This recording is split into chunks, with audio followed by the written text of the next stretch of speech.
Happy New Year, everybody. Welcome into the On Texas Football channel. Watch along here on YouTube and all over the On Texas Football platforms. Excited to be here. Aaron Hogan, Jerry Hamilton, starting the first day of 2025 with a Longhorn game, the second round of the college football playoff quarterfinal action, the first ever quarterfinal action in a tournament to decide the national champion. Longhorns will play Arizona State. And Jerry Hamilton, it's an old Big 12 team that the Longhorns didn't play when they were in the Big 12. It's the Arizona State Sun Devils who with young Kenny Dillingham, their head coach, surprised everybody, went on a roll after losing to Cincinnati in early October, didn't lose another ball game, and rolled to the Big 12 championship. They've been off since December the 7th, and now they get the Longhorns, who dispatched of Clemson in the first round of the playoffs 10 days ago. Longhorns are ready for a trip back to Atlanta and a game in which they're 12.5 to 13-point favorites. What are we thinking this morning, my friend? Yeah, I mean, look, I think Texas is favored for a reason by this number, and I've gone a little bigger than that, and I could be right, I could be wrong. But, look, Texas has a huge talent advantage in this game, and that's not to take anything away from Cam Scatterbo. I think he'll play in the NFL. Sam Levitt, I think he may play in the NFL at quarterback. But, it's just a big talent advantage. Todd McShay on a podcast the other day said he expects 12, 13 draft picks for Texas this year, 1 for Arizona State. That is a significant talent advantage in a game. But does that mean you're going to win the game? No, look at the NCAA tournament over history, right? There's upsets, and there's teams that go on great runs that aren't the most talented and may have one NBA player on their team. But in this game, look, Arizona State, we were talking before, it's hard to find a path for Arizona State to win if Texas plays a B+, A- level game. Now, if Texas goes and turns the ball over 3 or 4 times, couple in their own territory, and gives a team a lot of hope, then that changes the game. But Arizona State, it's going to be interesting. They don't get pressure on the quarterback at a high rate. 21 sacks this year, one of the worst in the worst red zone defense in the college football playoff.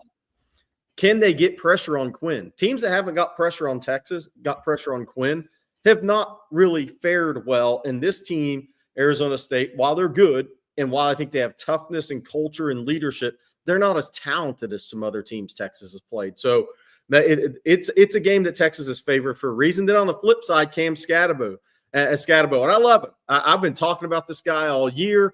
I think he's a tremendous player. I watched the Mississippi State game, watched him run through Mississippi State.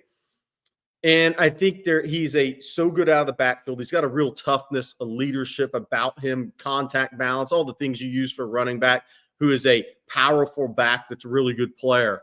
The thing for Arizona State as a team, though, the average rush defense that they've played is in the high 70s, low 80s. So what is that going to look like against Texas today in their losses? 18 for 60 at Texas Tech, lost. 17 for 75 at Cincinnati. Sam Levitt didn't play in that game. That's the only probably reason they lost that game, lost. 24 for 62 against Texas State, 75 yards against Kansas State. I think it was 73.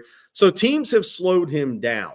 If Texas holds him under 70, 75 yards, if they do, depending on how these games go, right, and how it plays out, what does Arizona State do offensively against the Texas pass rush? They run a lot of screens.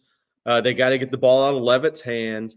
Because Texas has an advantage on both lines of scrimmage, Aaron. What are your thoughts on this game? Because we haven't talked this week. No, we have not. Happy New Year, everybody. Yeah, it's been a holiday week. I'm with you. I mean, not just the talent discrepancy, but really in the important places in a football team, right? The lines of scrimmage, where Texas will be without Cam Williams today. It looks like he's going to be out with that sprained knee.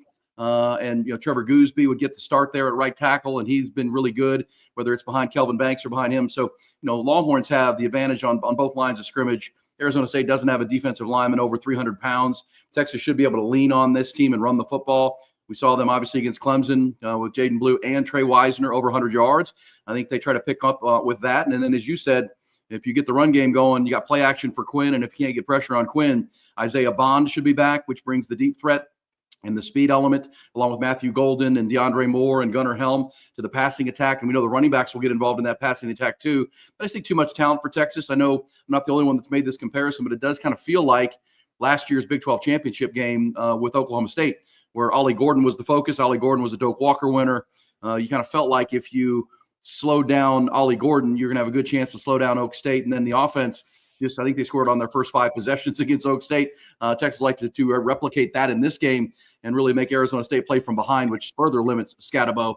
But it's like it's a broken record, Jerry, on these On Texas watch-alongs. It's a quick start for Texas and avoid the slow start, I think, right? I mean, it's get out early. But then, this team, if they're going to win the national championship, because I think they can win this game, I'm with you on that. Whether they cover or not, we'll see, and we'll all watch it together. But if they're going to win a national championship, this group has to start playing 4 quarters of football and not taking a quarter off. And in that third quarter malaise we talk about, that needs to change. And you wonder what Sark has worked on here in the last 10 days to attack that, making it a priority. Sark does say a lot that, you get what you emphasize, and you got to think Sark's seen the numbers about the third quarter. You need to start emphasizing that, because it's not just about this game. It could be about 2 more games, Jerry, and, playing better coming out of the locker room, playing better for 4 quarters is really going to tell the tale of this team for me for the rest of as long as they play. Yeah, there's no doubt. I totally agree with everything you said. People, by the way, Jimbo Fisher was booed pretty loudly in the stadium at his Peach Bowl Hall of Fame introduction by the Texas fans. I'm sure some Arizona State fans piled on and didn't even realize why they were booing on that when they just figured, I'll join in. But yeah, so look, this game is Leavitt's a really good athlete. But what we're talking, and I think that he's going to have to make plays with his feet, but he's also been beat up this year. So they got to keep him out of harm's way too, because there is a huge drop off when they go to their second team quarterback, Jeff Sims, who has been mediocre everywhere he's been in college football. So that is big. But with Scatabo, this is what I'm looking at with him. Texas gives up 75, 80, 90 yards to him, depending on what the game within the game looks like, right? If it's 21-0, he starts running. I mean, that's not what I'm talking about here. But if he gets into that 125 range, that means Arizona State's possessing the football in this game. And I know people think, oh, well, Dillingham, that offense, he doesn't want to get into a track meet in this game. He wants to lower the possessions in this game. He wants to run the ball effectively with Scatabo. He wants to screen game. He wants to possess the football, make it a 4-quarter game, and put as much pressure on Texas late in the third quarter and fourth quarter as he can as the favorite, and see if they play tight, turn it over, and hand you the game a little bit.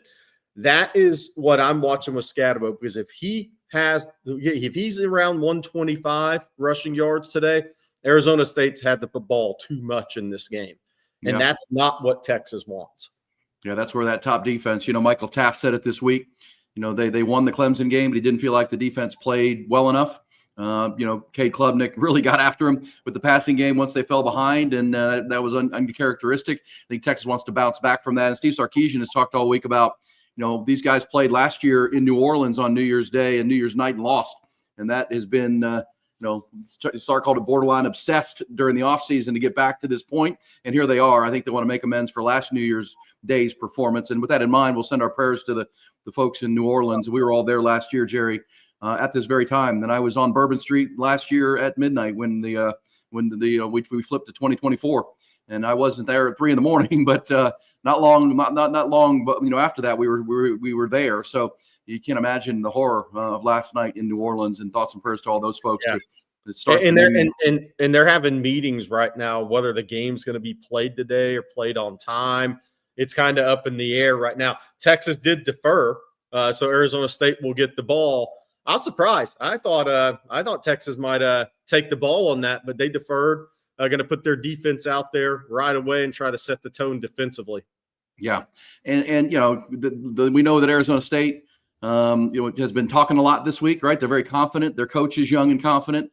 And I was listening to some of the College Game Day. I think it was Nick Saban. He calls that whistling past the graveyard. Yes. That you're kind of scared, but so you talk because it's the way to go. But Kenny Dillingham says it's just he wants his guys to be themselves. And Cam Scatabo has been doubted and didn't have any scholarship offers, and kind of uses that as fuel. And so he's confident for that reason, that he's been doubted and uses it. Longhorns need to slow him down early. Jerry, he's one of those running backs in Scatabo that you got to get his feet stopped, right? I mean, you can't let him get going. You got to get him, shuffling those feet early with the penetration. And I feel like the Longhorns with Vernon Broughton, with Alfred Collins, with Barron Sorrell, with Anthony Hill and Leon LaFau. I think they should be able to get that penetration to get him, because you don't want him to get ahead of steam. Then that that low center of gravity, that body contact that he takes so well and gets low. You want to shuffle his feet early in every time he gets the football.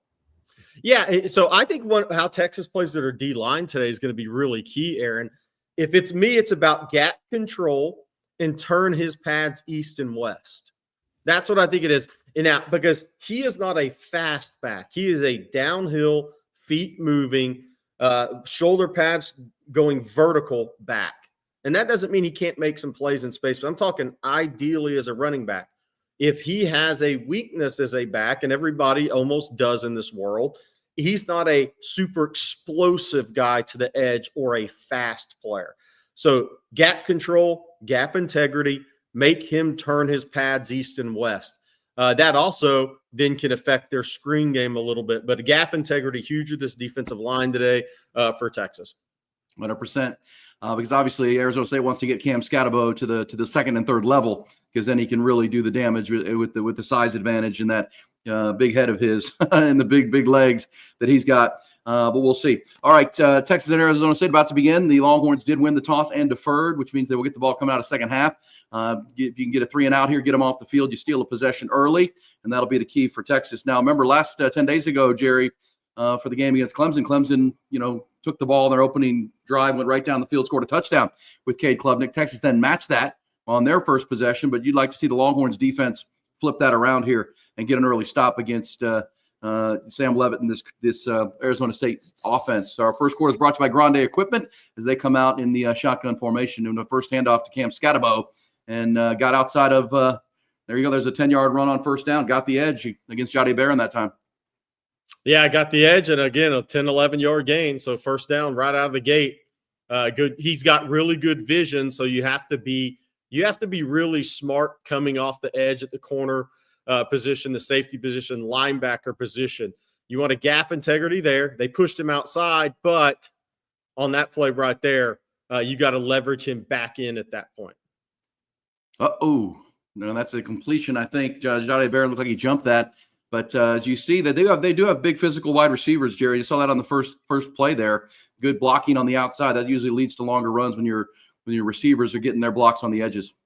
Yeah, so without Jordan Tyson, their leading receiver, he had 76 catches for over 1,000 yards. They were going to redshirt Malik McClain, a big 6'5" receiver, a Penn State transfer. They played him in the Big 12 championship game. And then Shimon Matire, the tight end who transferred in from South Florida area out of high school. And there's your first screen game look, by the way. So they have some size out there on the perimeter they will try to throw to. And the way Clemson had success against Texas, Arizona State will try that as well. Try to get some favorable matchups against and win with size versus winning with speed.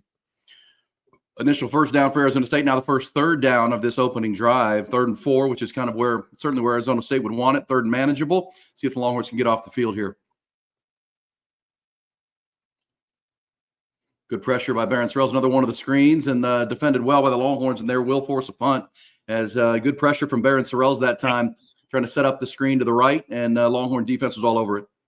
Yeah, it was. And look, this is going to be the tough thing for Arizona State is Texas is the fastest defense they've played in terms of closing space in the screen game. So if Arizona State doesn't have perfect timing with their screen game, if anything's off, like Levitt's like say Scatabo, you got to get wider on that screen game, but they haven't faced pressure and speed like this season. So their screen game is going to be tested in the way it hasn't so far this season. Yeah. Oh, well, there's almost a block punt, but did he get it? Did he touch it? Is going to be the key. I don't know how he got that off, for crying out loud. That's pretty incredible. Longhorns got great pressure on the punt. Looked like they were going to get a block, and there is a flag down. Yeah, it's only golly.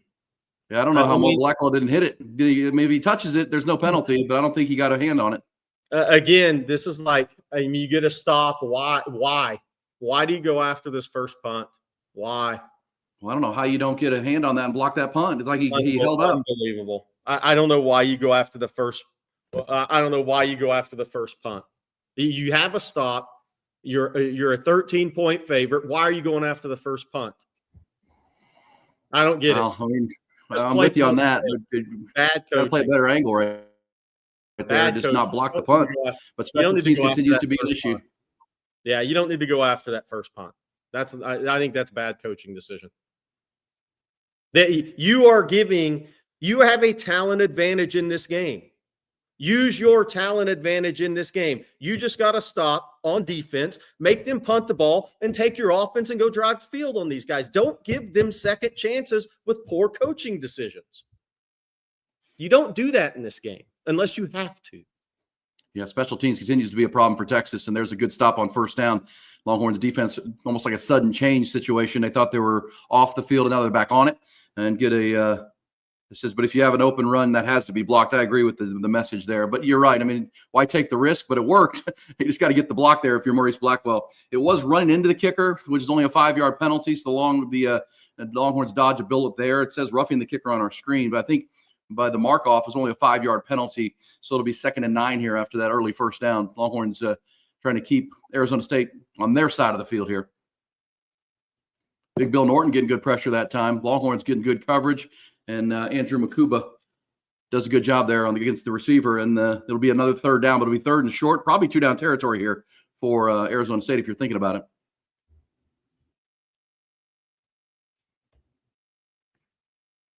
Yeah, so 3rd and 2 here coming up. We'll see what the play call is for Arizona State here. You see a little slide. See if they're going to slide protect for Levitt. That's a really good throw. Sam Levitt's got tremendous feet in the pocket. That's the one thing he has. So you have to be very aware of his feet in the pocket. Yeah, good run there by Scatabo. Kind of ran through initial contact, drove his legs through to get that first down. There's that contact balance you talk about, Jerry. The ability to take a hit and keep driving forward and stay strong.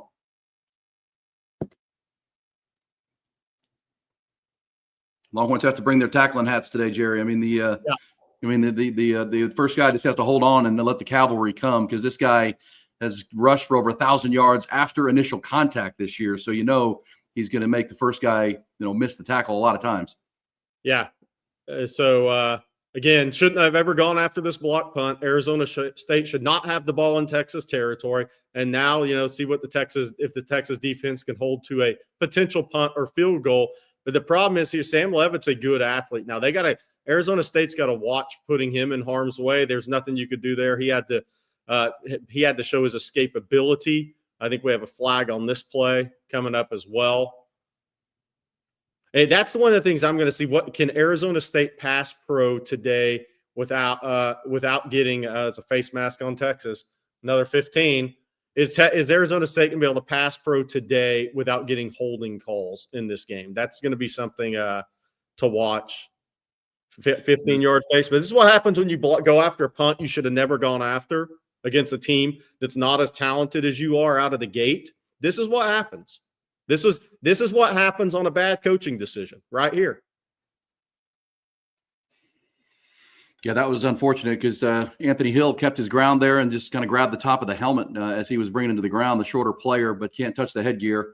And the Longhorns are going to deal with a fresh set of downs. And it looks like if you see the graphic on the TV, Arizona State has reached field goal range here. And as you see, they've scored on their opening drive 10 times with 8 touchdowns and 2 field goals. They're good on these opening scripted plays, and the Longhorns obviously helped them out with a run into the kicker call.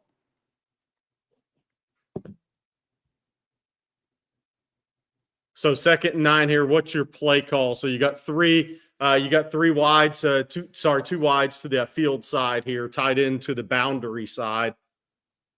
Now you're motioning a 3rd to the field side. Scatabo offset, Levitt in the gun.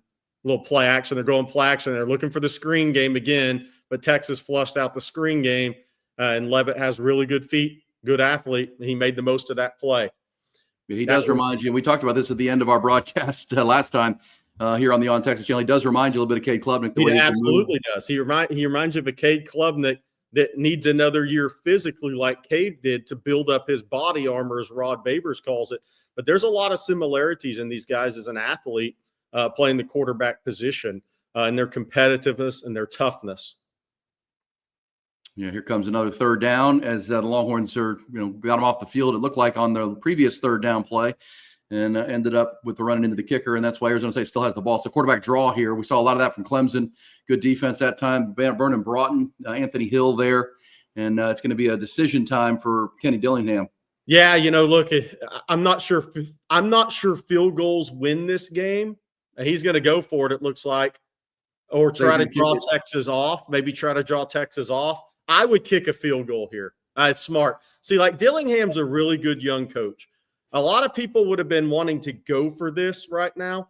I think because Texas gave you a gift with a horrible coaching decision going for the punt, you got to take the points here.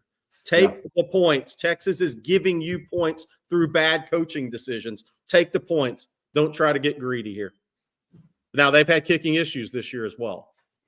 Well, that's good. That's 3 points on the board. So the Longhorns do not take advantage of deferring the coin toss, and then they, got the initial stop, and obviously the run in the kicker call was big there. Turns into 3 points, but Texas defense did stiffen there and allowed a couple first downs. Another penalty on Anthony Hill gave him 15 more, but defense played pretty well there, Jerry, I thought, as far as containing Cam Scatterbo, containing the quarterback, and you can see what the game plan is going to be. They're going to get Scatterbo moving a lot. Anthony Hill is going to be a busy guy today, chasing around the quarterback. We've already seen him a couple times having to make plays in space. Yeah, I want to – Rick Ambergy, you just have to play the game, but that should have been punt safe. You stopped them on the first possession. There's no reason to go after that punt. You have a huge talent advantage. What happens when you do that and it doesn't work is the team gets points. That's my point. You still have to play the game. That was a bad coaching call. That should have been punt safe. You're in a huge talent advantage.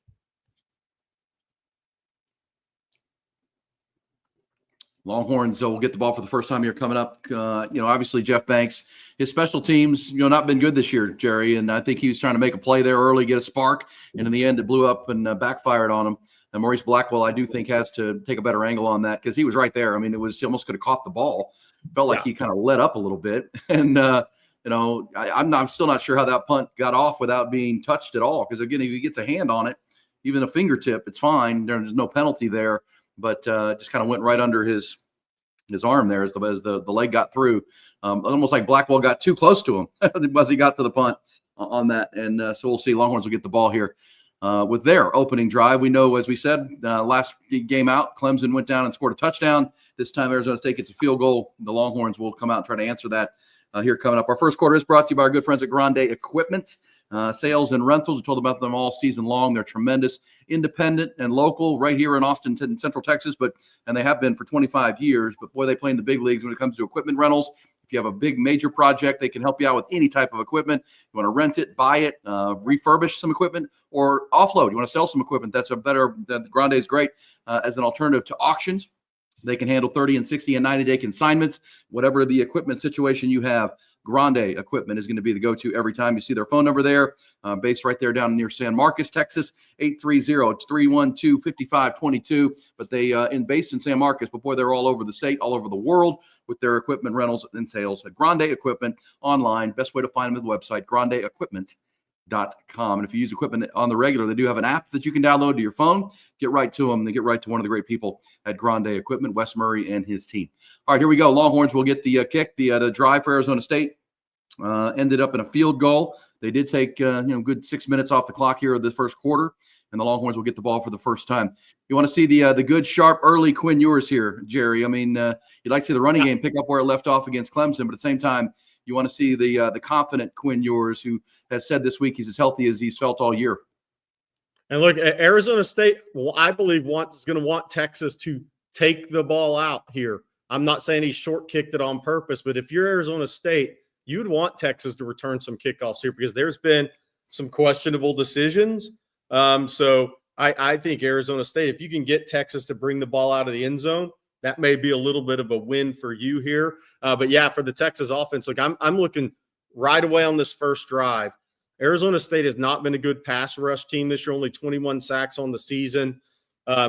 They've had 20 days to dial something up to try to get pressure on Quinn Ewers in Texas. They know that if you don't get pressure on Quinn in Texas, they don't have the personnel to keep up and cover. So how do they generate pressure here?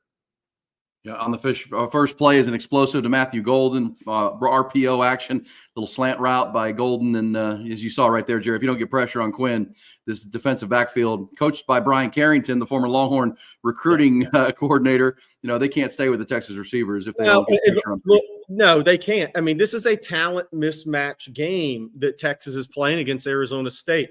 And Arizona State has to get pressure. If they can't generate pressure on Quinn Ewers in Texas, he's going to throw for 350 at least in this game. Another wide open receiver, and it's DeAndre Moore. Touchdown, 2 plays. Longhorns are in the end zone.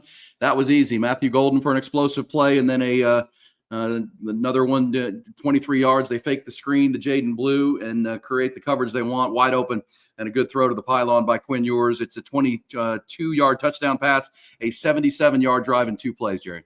Yeah, and look, that again, it's broken record. Texas is going to win. By the way, Shamari Simmons, one of their best DBs, is out for the first half with a targeting call from the Big 12 championship game. He's the guy they blitz from the secondary. He's their most physical player, him and Miles Rouser. But if you look here to that was to the target to motion. That was a target to motion play. Rod Babers loves kind of fake the ball out to the flat, and then you have DeAndre Moore kind of running one of those little kind of half wheel routes, and he wins on the outside. And Texas is going to win one-on-one in this game. Yeah, man coverage that time, and as you said, target to motion, no match, and it was wide open. Walk-in touchdown for Texas. 2 plays, 77 yards, 23 yards, the touchdown. But 2 throws, Jerry, 2 explosives. Explosive throw, more than 20 yards. The first one, went for almost 70 yards or 50-plus yards, and this one goes for 23, and the Longhorns are in the end zone. So good response by the Longhorns. Arizona State will get the ball back, but that was not, as you said, Jerry, Arizona State had 3 weeks to draw something up here, and that was not what they were looking for. No, and look, Texas, 2 plays and a touchdown without even thinking about running the football. That's bad news for Arizona State. I mean, that's bad news for Arizona State if Texas goes 2 plays, 77 and a touchdown, and they don't even have to think about running the football. Everything on this drive that just happened, it helps Texas run game later on in the rest of this game, because now Arizona State coaches are over there on the headset saying, whoa, this is what these guys are fast. And they've proven they're fast, and they've won against us in 2 different ways here early on. So this is very beneficial for the Texas run game coming up here the rest of this game. But look, I mean, again, I'm going to be a broken record on this. We talked about it all week. Arizona State, 21 sacks on the season, not a high pressure rate team. If they can't disrupt Quinn and Sark in the passing game, they're in deep stuff in this game. Because Quinn is, if you don't get pressure on Quinn, he is extremely accurate. And I know people say that about every quarterback, but there's some quarterbacks that play under duress better than some others, right? But if he's in the pocket and Sark's plays are developing and Quinn isn't worried about the blitz, Arizona State's got a tough game in front of them. So Arizona State's got to get pressure. And to get pressure, they have to take some risks, and then Texas could hit them in the run game. And that's what's gonna be interesting to see how Arizona State adjusts. I think this next offensive possession for Arizona State is a big one. Look, they only got points on the board because Texas tried to block a punt. And we can talk about Mo Blackwell should have blocked the punt, whatnot. But they only got points because Texas decided they wanted to go after a punt when they had them stopped on the first possession. Else this game would be 7-0. So what does Arizona State come back with on this drive? Cam Scatterbo had 4 carries, 15 yards. 10 of those came on the first carry when he bounced it outside, and Jahdae Barron didn't keep contained there.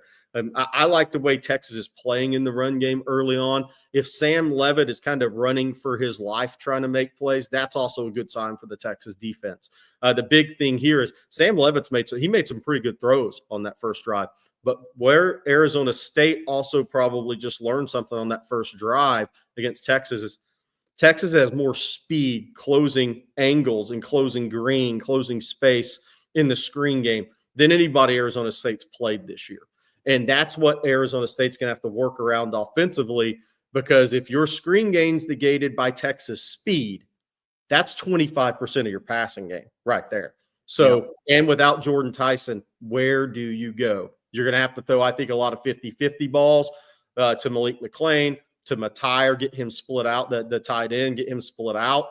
They're going to have to make some adjustments here if Texas does a good job taking away the screen game.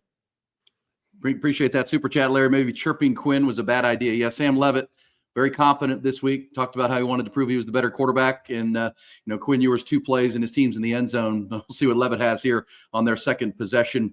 Another completion, though, this time. Was he inbounds? Nope. Jelani McDonald said he's out of bounds, and he is. It will be 2nd down and 10. And look, I like the play call. You got to get Levitt on the move. He he may have even a little quicker feet than Cade in a weird way. They're going to have to either move the pocket, play him on the move, because they know Texas pass rush is going to get home as this game moves along. And they're showing Jordan Tyson right there. Looks like Jonah Williams, my gosh, with glasses on. But Sam Levitt, really good guy throwing on the move. That was actually a pretty good throw, just barely out of bounds. Yeah, the receiver didn't know where his feet were. That was really on the receiver. All right, it's going to be 3rd and long here after the Longhorns gobble up a screen pass, and Trey Moore making a play in space that time. They're trying to do quick game, and Texas is all over it right now. There's Michael Taft, one of the leaders of that defense, talked about how they felt like they didn't play their brand of football and defense against Clemson. I mean, you give credit to Cade Klubnik and that Clemson offense, but that wasn't the pass defense and the style of play we've seen from Texas. I know they want to make amends for that so far. Another 3rd down here. Cam Scadabo's only got 1 run of any regard, and now see if Texas can get off the field. They've been great in these situations this year. There goes Levitt with his feet, and here comes Andrew Makuba. There's Colin Simmons, and that's going to be an incomplete pass. Longhorns, too much speed right now. The Whites, the icy Whites are all over the Sun Devils right now. Look, I think quarterback draw was actually kind of a good call here. I think that's kind of where that play was headed. It was a QB draw. But again, Arizona State's going to have to adjust. Sam Levitt's got to adjust. He hasn't played against speed like this season. I mean, he hasn't played speed again like this season. I mean, Colin Simmons is your national player, the defensive national player of the year, freshman of the year, I should say. But so Levitt's got to adjust the way he reacts in the pocket a little bit in this game. We'll see if he can as this game moves along. There's your punt safe, Jerry, right there. Just back up and get a block is what they did. Here comes Silas Bolden. He's got a gear. He's got a crease. Look out. 11 is in space and has got blocking. This could go to the house. I don't see a flag, Jerry. This was a clean one. Texas is now the special teams makes up for the 3-point blunder. They just put 6 points on the board. Yeah, I mean, look, I don't want to sound right here, but I mean, like, there was no reason in this game to go after a punt block. I mean, especially early in the game, there's no reason for it. You're at a huge talent advantage. We've been waiting when Silas Bolden was going to get one of these, and he picked the good one. He picked a good time to get it, guys. I mean, so we're up to 14-3 here, pending the PAT. But by the way, he was wide open. You don't see many punt returns just gashed like that. Yeah, I mean, he could have turned. I think he could have turned around and ran back to the other end zone and may have been untouched. The initial tackler or would-be tackler tapped him on the hip, Jerry, and that was the only time he was touched on the play. He got a tap right on his right hip, and that was it. He wasn't touched again. Good blocking by Texas. They set that up well, and as we say, Jeff Banks, special teams, makes amends for the early error, and now they've got a double-digit lead here for the Longhorns halfway through the first quarter. And, I talked a lot this week, Jerry, on the radio show about I was at the game when they played Texas State in September. It was a Thursday night game. It was a heck of a game. I mean, Arizona State won at 31-28, but it went back and forth. And I mean, you're already seeing what I saw, that Texas just has a severe size, speed, and talent advantage over Arizona State. And we've seen it on the 2 offensive plays. We've seen it on defense so far. Now we just saw it on kick return, where the superior athletes pretty much across the board are wearing white. Yeah, they are. And look, this game is now – looks different from the Boise State, Penn State game. If you watch that last night, this looks like a team that's like, whoa, the speed is like overwhelmed them. I'm not sure Boise looked overwhelmed by the speed last night. Arizona State's really going to have to adjust here and find a way to possess the football on this possession, because they're getting overwhelmed with speed. And that's that's the scariest thing for a coaching staff when they look across. Austin Westlake felt it against North Crowley. If you get overwhelmed by speed, you're like, whoa. Like, we haven't seen this year. All right. And can we adjust to this? And they're going to look, Arizona State's going to have to live with 1- and 2-yard runs from Scadabo to get in as many 3rd and 6s as they can. that is, and they've tried it with the screen game and not just put it on Scatabo, but they're going to have to get the third and sixes in this game. The crazy thing, Aaron, is 45 seconds time of possession, 14 points. Yeah, 2 plays. Texas running 2 offensive plays and have 14 points on the board, and that's a pretty good ratio so far. And you mentioned that North Crowley Westlake game, Jerry, up in Arlington for state championship. I mean, there was an early fumble that led to a short field touchdown for North Crowley that really got them rolling and kind of stunned Westlake in that game. And that's the kind of play right there, an untouched punt return for 75 yards that Kenny Dillingham's team doesn't have the talent to make up for that, right? You just can't give up a chippy touchdown or a cheap touchdown like that. Not that it was cheap, but you know what I mean. You just didn't touch a punt returner on a return. That's hard to make up for. You're already down double digits early in the game. Then I agree with you because that's what stood out about that North Crowley Westlake game. Just the speed advantage was completely one-sided, and so far we've seen that in this game. So huge offensive possession coming up here, Aaron, for Arizona State. Again, what they can't afford to do is have a 3 and out here. And they need to put together 3-4 first downs, run some clock, because here's the one thing this game sets up.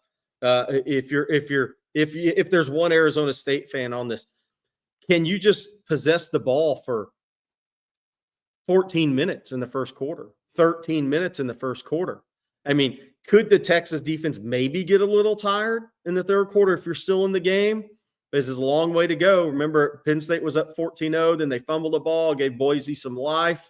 But Arizona State must possess the ball here and control it, make 3 or 4 first downs, and make the Texas defense play a lot of snaps. Because Texas has scored 3 plays, 3 explosives, 2 touchdowns, 1 a punt return.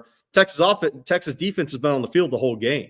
Yeah. So can they keep them on the field enough? Yeah, well, they need the drive here. You just said it. I mean, they need to move the football, slow this thing down, because Texas, I mean, they've had 3 players already, Jerry, pretty much go explosive without getting touched. That can't. I mean, DeAndre Moore was untouched to the end zone. Matthew Golden went 50 yards and wasn't touched till he was 50 yards down the field. And now we just saw Silas Bolden. So they're in stun mode. They need their offense to settle things down here. That's when you lean on Cam Scatabo. But Texas knows that too. We'll see what they can do. Well, this is the 3rd possession for Arizona State, and nothing doing on that opening run play. Maurice Blackwell shooting the gap and getting down the outside. That's what you want to do right there, Jared. That's what I was talking about off the top. Get him to stop his feet. Get him to top his feet, and then you got him. This is not a game for your interior defensive linemen. They may not show up in the box scores much because you don't want those guys getting up the field where Scatabo can use his vision and run it right off your butt, because Arizona State wants you to try to get off the field. You hold the point of attack in the A and B gaps here. Make Scatabo get indecisive, even make him turn his pads east and west. This is exactly the way you stop the run game against Cam Scatabo if you're Texas. You don't get over aggressive. Good early pressure right there off the backside. I don't know who that was, but Levitt, I mean, that was a quick throw, and he almost got sacked. I mean, it was close to being a strip sack from behind. I got to see that replay, but it'll be 3rd and long here. Texas dominating this game so far, only 7 minutes into the ball game, or 7.5, but Longhorns in full control here. And it feels like, another score, and this game gets out of control here for Arizona State. They need to be careful here. And here comes Colin Simmons off one side, Trey Moore off the other. Here's that NASCAR dime that they go to. Barron Sorrell's on the field. And here comes a blitz from Jahdae Barron right up the middle, flushes the quarterback, who avoids it. He's going to try to make a play down the field, and overthrew it. Wow. But look, for those, I got to tell you, I have a heck of a lot of respect for Sam Levitt, because this dude's under real duress. Yeah, that is a very, very athletic play he made. Texas sacks the quarterback in a lot of those plays this year. That kid, it was a hell of a move by Sam Levitt to keep the play alive. He should have been sacked. I mean, really athletic kid there. Yeah, Jahdae Barron just came right up the gut there in that NASCAR package and sent a 5th blitzer or 5th attacker there, and they couldn't pick it up. And now the Longhorns will get the ball back again. Another punt for Arizona State, the 3rd of this first half. And there's Silas Bolden again. It looks like he's got some clearance there. They got him a wall on one side here. Could this be 2 in a row? Look out. I mean, there's a flag down this time, Jerry. Yeah, I mean, this is again, the speed differential. Now, when you have longer developing punt return plays like this, where you go from one hash to the opposite side of the field, a lot of times you're going to get a block in the back or hold. It's very difficult to pull that whole play off. and Sark saying they didn't do it. But it's hard to pull that play off because you have so many guys trying to make a block to set up a wall. But again, another bad situation for Arizona State there, and that Texas feels like they can pull it off in this game. They feel like Silas Bolden's speed and Texas athleticism can pull it off. Yeah, so far the speed of Texas has just jumped off the screen here. That's a holding call on Warren Roberson. He's had a lot of penalties on special teams this year. Sark was going to bat for him. Felt like he got hands to the face, which led to the hold. But either way, Longhorns will have their next possession here from the 25-yard line. First one went 2 plays and 77 yards into the end zone. Quinn Ewers to DeAndre Moore. Matthew Golden had the explosive on the slant route, and the Longhorns are back in business here, looking to go up 3 scores potentially with another drive like that. 6:07 to go. First quarter here. Our first quarter brought to you by Grande Equipment. Happy New Year here on the On Texas Football Watch Along.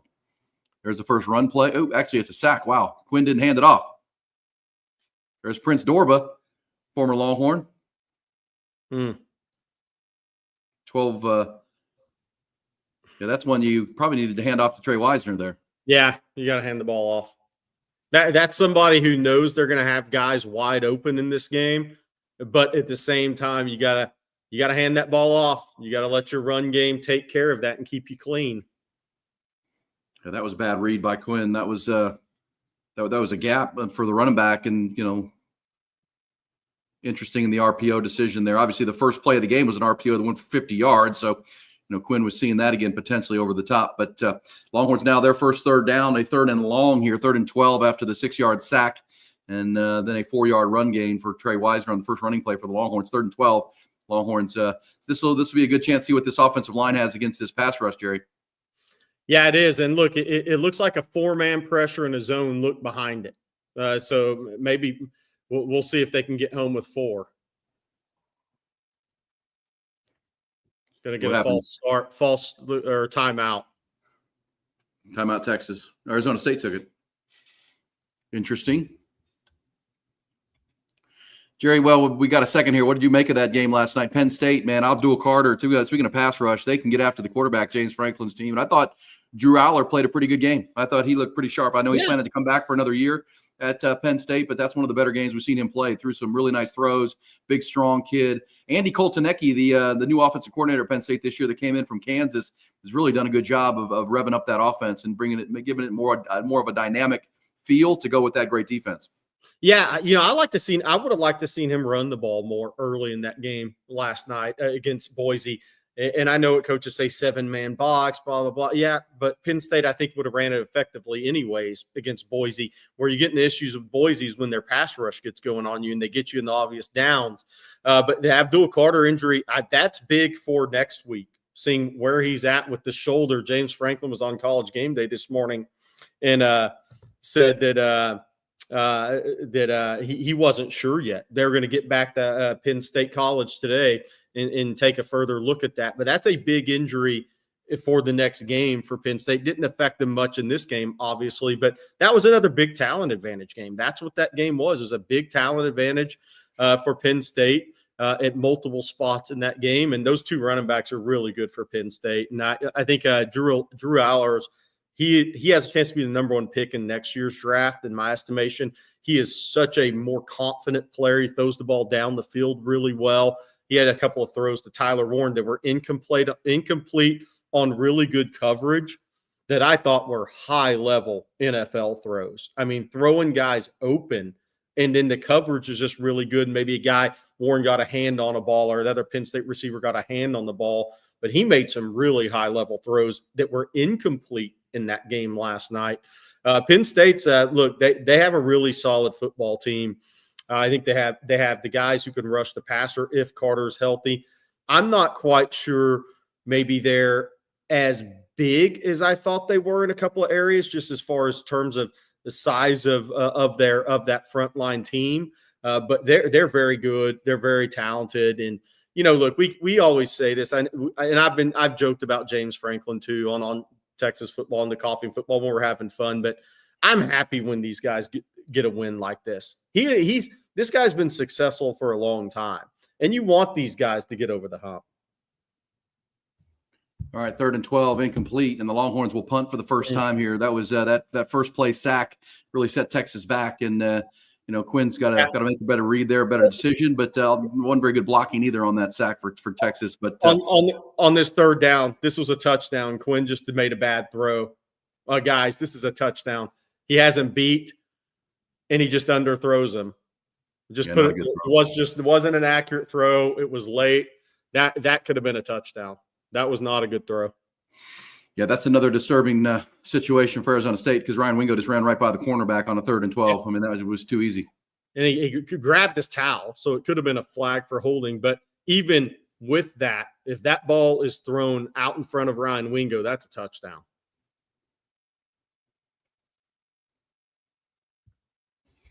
Yeah, that's 2 on Quinn. The first drive was perfect with 2 for 2, and then this one took a sack, and then when he probably should have handed the ball off to Trey Wisner, and then a throw that he'd like to have back. And that's obviously something he's going to have to continue to work on, Jerry, is those deep throws. It might just be something he's never real proficient at because he can throw it. Those intermediate throws, he's really good, but those deep throws, he has a hard time. Yeah, and especially deep throws down outside the numbers, right? That's over his career. And he hit a couple against A&M. He hit one against Georgia, but those real vertical throws outside the numbers, and that affects this Texas team now. But when we talk about his next level, those are throws he's going to have to improve on. Yeah, in the NFL, right? Because if you only have to scheme a quarterback not on the entire part of the field, then you're not going to be the starting quarterback. Well, Jerry, watching Jelani McDonald here as a young guy, you kind of can see what the future of the Longhorn secondary is going to be because that's kind of what Jonah Williams looks like as a player. These big physical, the kid out of Georgia. I mean, these are big physical players that don't mind getting up in the run game, but can also cover and run and make plays. I mean, that's a really athletic play by Jelani McDonald.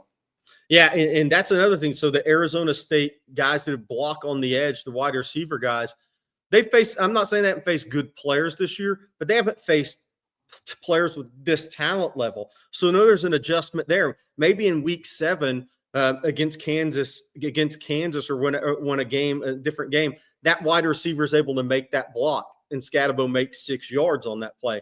This play, Jelani McDonald is a much more difficult athlete to block on that edge, and the result was a 1-yard run. Yeah. 1 for 6 so far for Arizona State on these 3rd downs, and this is a 3rd and 6. Longhorns with another chance to get off the field. Anthony Hill playing spy, and it's going to be completion on Jalen Gilbo that time. Little stumble out of his cut, and that left the receiver open at the sticks. That'll be a first down. Good throw by Levitt, too. Really good throw. The pressure was getting home once again. Really good throw. That's the only way you make that throw right there is just good feet. Sam Levitt has really good feet in the pocket. That's what's going to – this kid's going to have a chance to play for a while, I think. He's just got too good of feet in the pocket. Yeah, he's a good player. Michigan State transfer originally from the state of Oregon. I think he won a state championship there in that state and then kind of under-recruited, but went to Michigan State and now playing at Arizona State. That's where Kenny Dillingham got to know him when he saw him in the state of Oregon in high school. Yeah, no doubt about it. And there's Levitt on play action, keeping a play alive. Another good play by Sam Levitt. Texas continues to get pressure. Sam Levitt's feet are becoming the best friend for this Arizona State offense right now. And if he can keep plays alive, if Texas can't get him to the ground, then once he settles in and gets adjusted to the speed of this Texas defense, he's getting adjusted to it. He's keeping his eyes down the field. Then he's going to make throws. Yeah, that was that time. Good job using his eyes to move Jelani McDonald. There wasn't even a receiver behind him, but he made him feel like there was, and that opened up the easy throw underneath. And here comes Scatabo. That's where you don't want him, is getting ahead of steam, getting his shoulder squared and downhill. That's an 8-yard run for Scatabo. That's his best run since the first play of the game.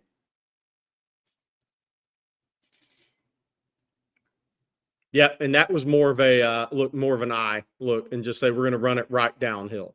And I actually like that adjustment out of the pistol. Just run it more right downhill and let Scatabo's vision take over. Good drive here by Arizona State. Yeah, this is their best drive. Obviously. I know people are saying there should be some holding calls. I don't disagree. Big Ten refs don't call that as much as SEC, that's for sure. It's good defense by Ilunga Lafau that time, the little wheel route to the tight end, and he was right there. And you knew after the Clemson game that Arizona State, Kenny Dillingham being a bright young offensive mind, was going to try to attack the Texas linebackers in coverage. Absolutely was going to try to attack them because the Texas linebackers had a few struggles against Clemson. So I like the way he's trying to attack Texas right now under duress every single play almost. Yeah, another third down here. They're now, 3 for 7 on third downs. This is the 23rd play already for Arizona State in this first quarter. Texas only run 5. Yeah. I mean, look, this is the one advantage. We said it. I mean, this is the one thing, and there's a good downhill run, setting up a 3rd and inches. That was a really favorable spot right there, Jerry. That was a favorable spot, but this couldn't be going. If Arizona State's going to hang around in this game, if Texas is going to let them hang around in this game, this couldn't be going better for Arizona State right now if they can get points out of this drive, because they're going to end up running the whole first quarter down. The Texas defense ends up being on the field 14 or 13 minutes of the first quarter. I don't care how talented you are. You will start to the offense will start to see a defense that gets a little more tired as the game moves along. So it's really important for Texas to possess the football on this next offensive drive. I mean, we're going to get down to the end of this quarter in a second, and Texas offense will have had the ball 2 minutes. Texas defense will have been on the field for 13 minutes. I don't care how talented you are. That can have an effect on you as the game moves along. That was a bad spot. That'll have to be changed. Yeah, I thought that the official who the play was, the running back was back was to the official, and I don't know how he made that spot, but he gave him a very favorable spot. But he was short. He got stopped right there. By the way, there's some developing news, Jerry. It appears the Sugar Bowl will be played tomorrow, not today. Just FYI, just a note on that. I don't know if it's official, but yeah, here it is from the New York Post. Sugar Bowl college football playoff game between Georgia and Notre Dame postponed till January 2nd. They're gonna play it tomorrow night. And look, that makes some sense because I think they were taking the bomb sniffing dogs through, obviously around the Super Bowl, the whole area, to make the sweeps once again. Per ESPN report, they had done that 3 days prior to the events of early this morning. But it makes some sense. That makes a lot of sense to me. And that would make it 2 games today, then this one, and then of course Ohio State and Oregon in the Rose Bowl.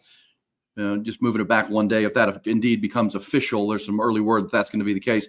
Just for the emotion of the whole situation, calm the thing down. It's a lot to deal with because right now Georgia's entire team is kind of on a hotel lockdown. They don't want anybody out of the hotel. That's a tough way to prepare for a football game. Yeah, you can't. And I'm sure both teams are like, look, I mean, they're in a shelter in place.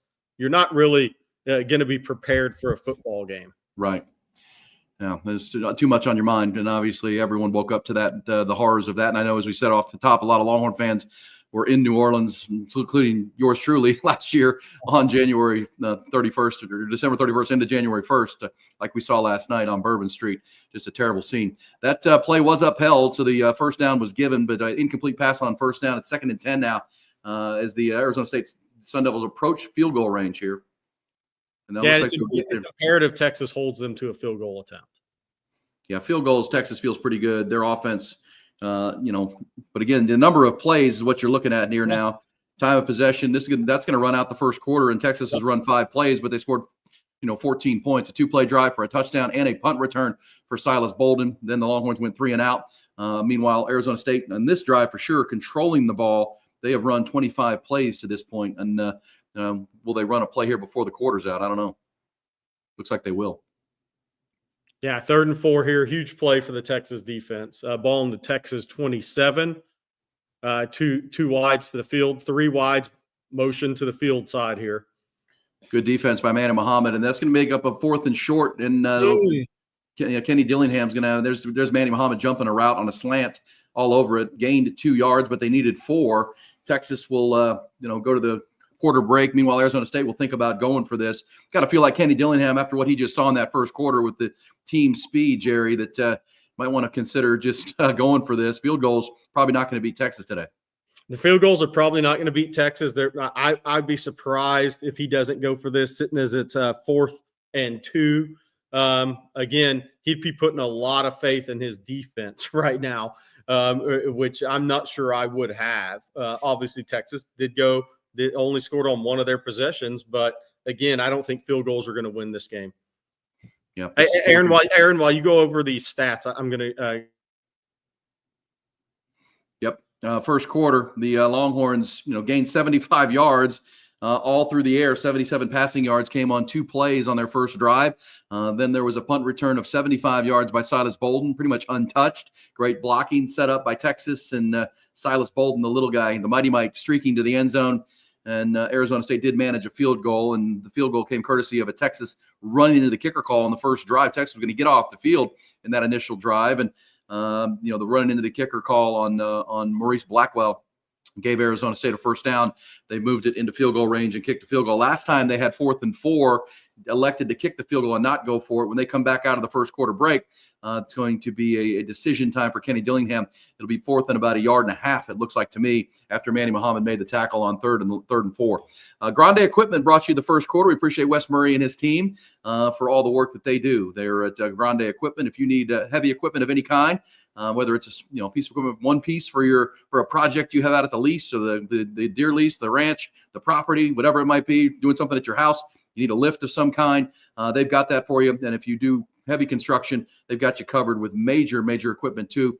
If you're building a building or any of that type of stuff, they've got it all for you. So you can buy the equipment, you can rent the equipment. They can also sell equipment for you and refurbish equipment. If you got an old piece of equipment that's still got some life in it, let them give it a paint job, get it all spruced up and looking great, or run again for a couple more decades at Grande Equipment. They're great with that as well. It's everything you need. If you think equipment, think Grande Equipment. Locally owned and operated, family owned and operated, have been for 25 plus years. But they play in the big leagues in a big way. They're independent and nimble, but boy, are they a big-time company at Grande Equipment. They bring you the first quarter here. What are you doing here? You're Kenny Dillingham going for this probably, Jerry? Well, it's interesting. I mean, there's about 3 thoughts here. A field goal, 8-point game, 1-score game. I'm not sure that matters. Start the second quarter. 2, how much faith do you have in your kicking game? It's been really bad. They were 9 of 17 field goals coming in. They hit on their first one, so now 10 of 18. How much confidence do you have in that kicking game over time to deliver? And then there's the other way of thinking is you're sitting over there and you're killing Kenny Dillingham and you're saying field goals aren't going to bring me this upset. So a 14-6 game makes it a 1-score game. 14:55 to go in the second quarter. I'm not sure what that really means. But this may be a spot where he goes for it. Yep, agreed. He can look on the field and see that his defense is going to have a hard time keeping up with Texas today. Kind of got to match points with them here, and this is that opportunity. But it's 4th and 2. Texas has been great in these opportunities this year with this defense, getting off the field in just these spots. Got Cam Scatabo. We'll see what they go with. Yeah, it's Scatabo, and he's not going to get it, Jerry. That's great defense for Texas. Anthony Hill leading the charge there for the Longhorns, and that's going to be a big defensive stop for the Longhorns. Yeah, huge stop there on Scatabo. Baron Sorrell and Anthony Hill. Yeah, Baron Sorrell, Anthony Hill. Baron Sorrell made a heck of a play there. Jermaine Lolay, these guys at the point of attack on the interior are winning by holding their ground, holding the point of attack. There you see Bill Norton, Alfred Collins. Lolay, Alfred Collins. Look, did you try to get upfield? Nope. Texas is with their interior guys, and you wouldn't on 4th and 2 anyways. Well, sometimes you would, but you want to hold your gap. If you hold your gap, you should win in this game because you have bigger, better players. If they continue to hold their gap, then Scatabo's got to make a lot of plays on his own in this game, and that's not necessarily who he is. Ooh, Trey Wisner was like a half step away from breaking into the free there, but got tripped up from behind. Longhorns now have the ball up 11 points and a big defensive stop. Alfred Collins actually made the big-time play there. I got to question the play call. I know they have Scatabo, but boy, maybe a play action and get your quarterback moving on that 4th. And that was more than a yard, Jerry, against that Texas defense. This will be 3rd down now as Matthew Golden picks up a couple here. It'll be 3rd and short. Texas went a little quick there, a little tempo there to set up this 3rd and 1.5. You kind of feel like Sark would like to get a little sustained drive here. Yeah, get his defense off the field a little bit, use some clock. This will be 3rd and 1. He needs to, for sure. Yeah, play the long game here a little bit for the Longhorns. That defense has played well. They've allowed 80 total yards, but it's come on, 27 plays, Jerry. They're averaging, 2.8 yards per play so far, or 3 yards per play. but and only have 3 points. But those add up over the course of a game if you don't keep the ball a little bit. So here's Quinn under center. Yeah, that's odd. And that's a play we haven't seen much of, but it's Silas Bolden. He's going to get the first down. That was a new formation, Jerry. That was Quinn under center with Jarrett Gibson, I think, in the running back, and he was kind of offset behind the right hip of Quinn. And here comes the little fly motion with got to feel like there's a play coming off of that too if they get another short yardage. Yeah, for sure. I mean, that Sark ran that play, and he's also getting a look if he needs it later in a game or in a next game scenario. Because you could fake that and hand it to Gibson. You could fake that and fake it to Gibson and throw it. A lot they can do off of that formation. Look for that again later in this game or next time Texas plays if they win. I like that. Pretty good coverage there. Quinn had to check that ball down, went through his progressions. Again, Arizona State, they got the one sack on Quinn where arguably could have been a handoff play, right? But otherwise, Arizona State, again, they're not a big pressure team. They have 22 sacks now since they technically have one in this game. 21 sacks in 13 games coming in is not the recipe against Texas. So we'll see if Texas continues to execute. All right, deep shot to Matthew Golden, and it was there, and then it was a forced pass interference. We saw Quinn do that 2 or 3 times against Clemson, put a ball up and let pass interference happen. It was huge in the win over Clemson. This is going to be a first down for Texas. Look, Golden was behind the secondary again, and sometimes this is where the underthrown deep ball actually helps you get a penalty. But again, if that ball's put out in front of Golden, Quinn is late and then has too much air under the ball. He's late that's too much air under a deep ball. Wingo had to stop for the ball. Golden's had to stop for the ball. Texas is behind these guys. These are touchdown shots. Quinn's got to take some air off of it or get it out of his hand quicker. Look out. That was a good defensive play, but here comes Trey Wisner with a cavalcade in front of him. This could be in the – nice tackle by 2, but Longhorns set that up great. They kind of pressured it. There's a lot of traffic in and around that screen pass, but the play action, the throwback to Wisner, and once he broke that first tackle, it was wide open with a lot of white jerseys in front of him. Great play call. Yeah, down to the 21-yard line. We're almost in your high red zone, Aaron. Good play action, right? Setting this play up. Good block by Gooseby to spring it, and then number 2 made a real good player. That would have been in the end zone. Yeah, really good play there by number 2. See if Texas can finish off this drive. Good Gooseby with a good block there. I mentioned it, and he's of course in for Cam Williams, who's out with that knee injury. Longhorns hope that if they win this game, he could play in the game, with the winner of the Ohio State-Oregon game in 10 days up in Arlington. By the way, I like 2-yard runs on first downs. I mean, in this game, I continue to run that football for me. Continue to make Arizona State think about it. I think they have Texas has whatever they want in the passing game right now. And they're putting a lot of stress on this Arizona State defense, but keep running that football as well. Trey Wisner left side this time, another short gain. And the Longhorns are going to have a third down here in the high red. Yeah, 3rd and 7 here on the Arizona State 18. We'll see what Sark draws up. Is it Gunnar Helm time? This has been Gunnar Helm, Matthew Golden territory, this high red area, the route running for Golden, obviously the big target of Gunnar. Those are both good options here on 3rd and 7. So again, Arizona State's going to slant. They're going to move a lot up front with their defensive line. That's what they have to do. They're not going to necessarily win one-on-ones. So Texas has to keep adjusting to that in the run game. There's an incomplete pass, kind of another late throw by Quinn. Felt like there was you need to throw that quicker when he got behind the linebacker, waited till he got to the coverage, and it was too late at that point. It's kind of threw a jump ball. Yeah, threw a jump ball to Gunnar Helm. Arizona State had good coverage there. But if you look, late, but gave Gunnar Helm a chance. All right, this is the hash mark that Bert Auburn likes, Jerry. 5 for 5 this year from this left hash mark. He's 5 for 10 this year from the right hash mark. Actually, this is right in the middle. He has missed 2 field goals from the middle of the field, but this one's going to be good. Oh, there's a flag, though. Here we go. Offsides, Texas, maybe a little legal procedure. Oop, this is offside. This is a 5-yard penalty. We'll go for it now. Take points off the board, Jerry. You're going to keep them. Well, Sark will go for it. He's going for it. Yeah, Sark. It's going to make it 4th and 2. It's going to make it 4th and 2. I would, I would have probably taken the 3. Yeah, it was already good. And so points off the board. We've seen Sark do this. I know there'll be some folks on the the chat that won't like that. Could have been a 2-touchdown lead, and now Texas will go for this 4th down with Trey Wisner in the game and spread things out with 4 wide receivers.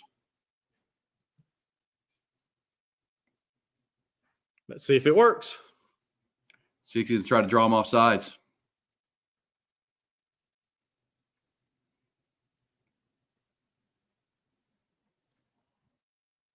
Matthew Golden got a foot in. Great throw by Quinn. Great route by Matthew Golden. And that's out of bounds in the NFL, but that's a good catch in college football. That is a good catch in college football. And what a catch by Matthew Golden. I'm in the same. I mean, we've discussed, will Matthew Golden come back or go pro? I'm not sure I see the point of Matthew Golden coming back to school. He's not going to grow. He's not going to get faster. He's just a really, really good football player. You can tell that this Arizona State team, guys, is selling out to try to stop this run game and kind of try to collapse the line. But this is a big-time throw and catch right here. Got the foot down, controlled it to the ground, and the Longhorns get a first down and a fresh set of downs. Now 2nd and goal for Texas. We'll see what they come with here. Yeah, and look, Arizona State's selling out to stop the run, and they're doing a good job beating Texas to spots on outside zone.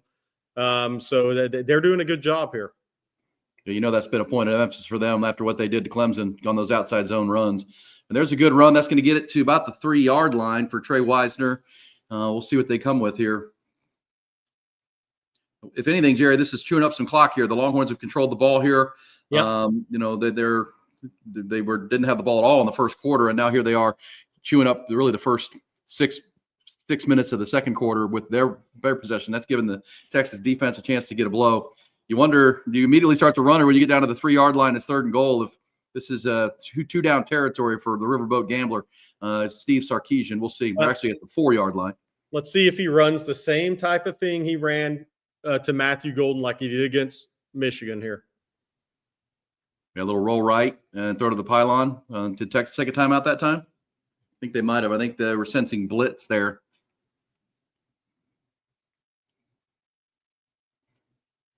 Yeah, this is a big play here, Jerry. If you're on the Arizona State sidelines, you're thinking, man, if we could force a field goal here, we're still 2 down. You score a touchdown here, it gets really tough.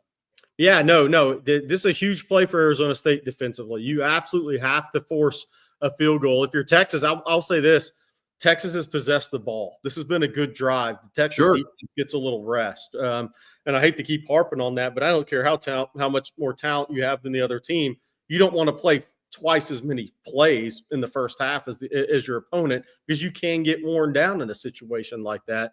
But this is a huge play for Arizona State defensively. It's not as big of a play for Texas offensively. You'd love to have the touchdown. You got to get points. But for Arizona State, if you give up a touchdown here, man, you start looking up at the scoreboard, you're like, that's a lot of points we have to make up against this Texas team.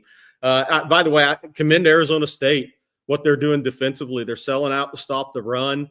They're doing a good job. Texas running backs have, 6-7 carries for 19 yards. Maybe he's counting Silas Bolden on the reverse. The Texas runs, not counting the sack, if that number's correct. But it'll be interesting to see what Sark calls. Against Michigan, he got the play where Quinn was rolling left in a scenario like this, and Matthew Golden was only target, threw it to the pylon, almost just like that first down play that Texas just ran. Would he look to that once again, where Quinn makes a throw that's either a touchdown or it's out of bounds, play over, and you take your points? If you're just tuning in here in the second quarter, there now is more confirmation that tonight's Sugar Bowl is going to be moved to January 2nd, tomorrow night, instead, after the tragedy and the obvious terrorist attack that went on at the early morning hours at Bourbon Street this morning. WSB-TV in Atlanta was actually the first to report that the game, according to the Sugar Bowl and the TV partners, will be moved to tomorrow night, not played tonight. Obviously, out of respect to those who lost their lives, and obviously the terror incident that everybody woke up to in New Orleans. And a lot of people, unfortunately, at least 10 did not wake up today because of that last night or the early morning hours on Bourbon Street. So that's the breaking news. Obviously, Texas leads this game 14-3. Texas calls a timeout. They'll come out with a chance to put a touchdown on the board and really extend this lead. Longhorns in control, 14-3. Bobby Petronic, good point. Texas is running much more 11 personnel in this game. They're not really – Texas isn't loading up to run the football yet. So that's a good point by Bobby Petronic. I agree. Here we go. Third down. That's the throw you talked about. The get Matthew Golden singled up and errant throw to the outside. And we'll see if the Longhorns take the field goal after all, after they went for it on 4th and 2, after taking points off the board. But now 4th and goal from the 4. What do you think, Jared? Oh, you got to take the points. Take the points, 2-touchdown lead. You got the more – look, it's 21-3 is tough for Arizona State to look at. 17-3, you're still down 2 touchdowns. And the only reason you have points in this game is because Texas tried to block a punt instead of just playing punt safe. And the first possession, else Arizona State would have nothing. Let's be clear about that. So you take the points here and you really continue to put – this drive went well for Texas. You got points. You kept your defense. You let your defense rest. Yeah, 13 plays, 602, Jerry. Yep, perfect drive without a touchdown. Perfect drive for your defense because they had time to rest because they were on the field way too much in the first quarter. Yeah, and then they were chasing a mobile quarterback. I mean, Anthony Hill was going side to side. They even saw Mo Blackwell come in for a little bit, knowing this is going to be a long day.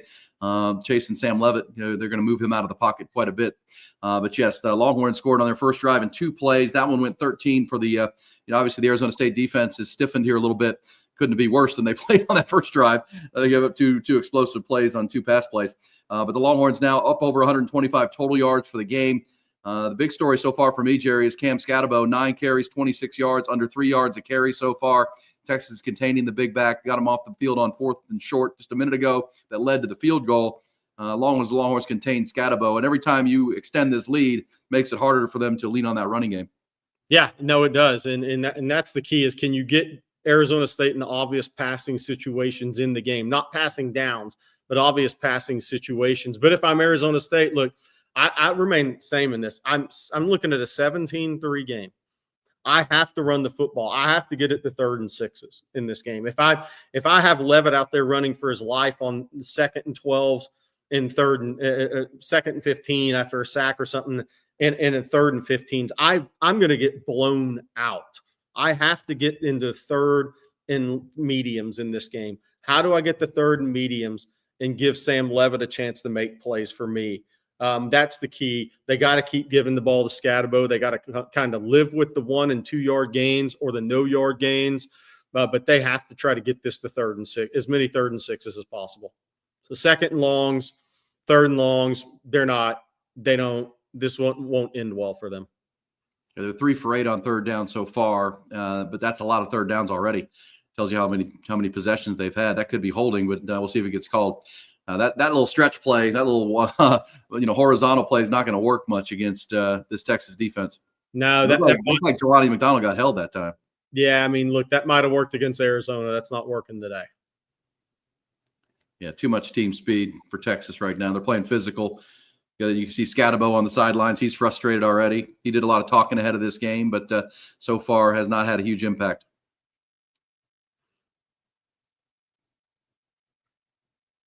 So see what Arizona State does here. Scatabo offset left to the boundary side.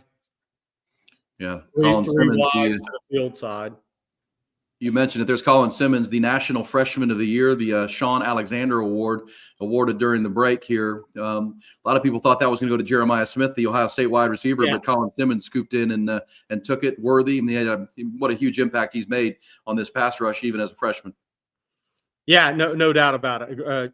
There's a lot of guys who come in with a lot of hype to programs, and it's tough for them to live up to it. This freshman class in the country has been amazing. I mean, Colin Simmons, Jeremiah Smith, Ryan Williams. The 4th finals for that award was Corey Parrish, the safety out of Minnesota. But Colin Simmons, an unbelievable year. His stats actually compare with Jadeveon Clowney pretty favorably as a freshman. Wow, good play by Levitt that time. That was great pressure. Trey Moore, got immediate pressure, and then Sam Levitt rolled to his right and made a nice throw down the field. That's a 23-yard gain to the former Longhorn Troy O'Meary. Yeah, I mean, look, Sam Levitt, I'm going to go ahead and say this. This is a first-year starting quarterback, a redshirt freshman. I almost like him more than Cade Klubnik for this being his first year. I mean, that is a heck of an athletic throw right there. Looks like a guy that's going to be able to play under duress in the NFL one day. I mean, he looks really good in this game. Texas is after him. Well, and that was a big third down. Texas was looking to get off the field. They got pressure immediately, and Trey Moore just, let him break contain, and then it was just a good throw. Troy O'Meary, we know he's a big receiver, went up and got that. Now Cam Scatabo with another good run for him. That was about an 8-yard gain on first down. Good blocking. Yeah, that was a big third down right there. You feel like Arizona State had to have that. Yeah, they had to have it. And now look, they're second and 1 from the 40. Suddenly they're in a good position to maybe get some points.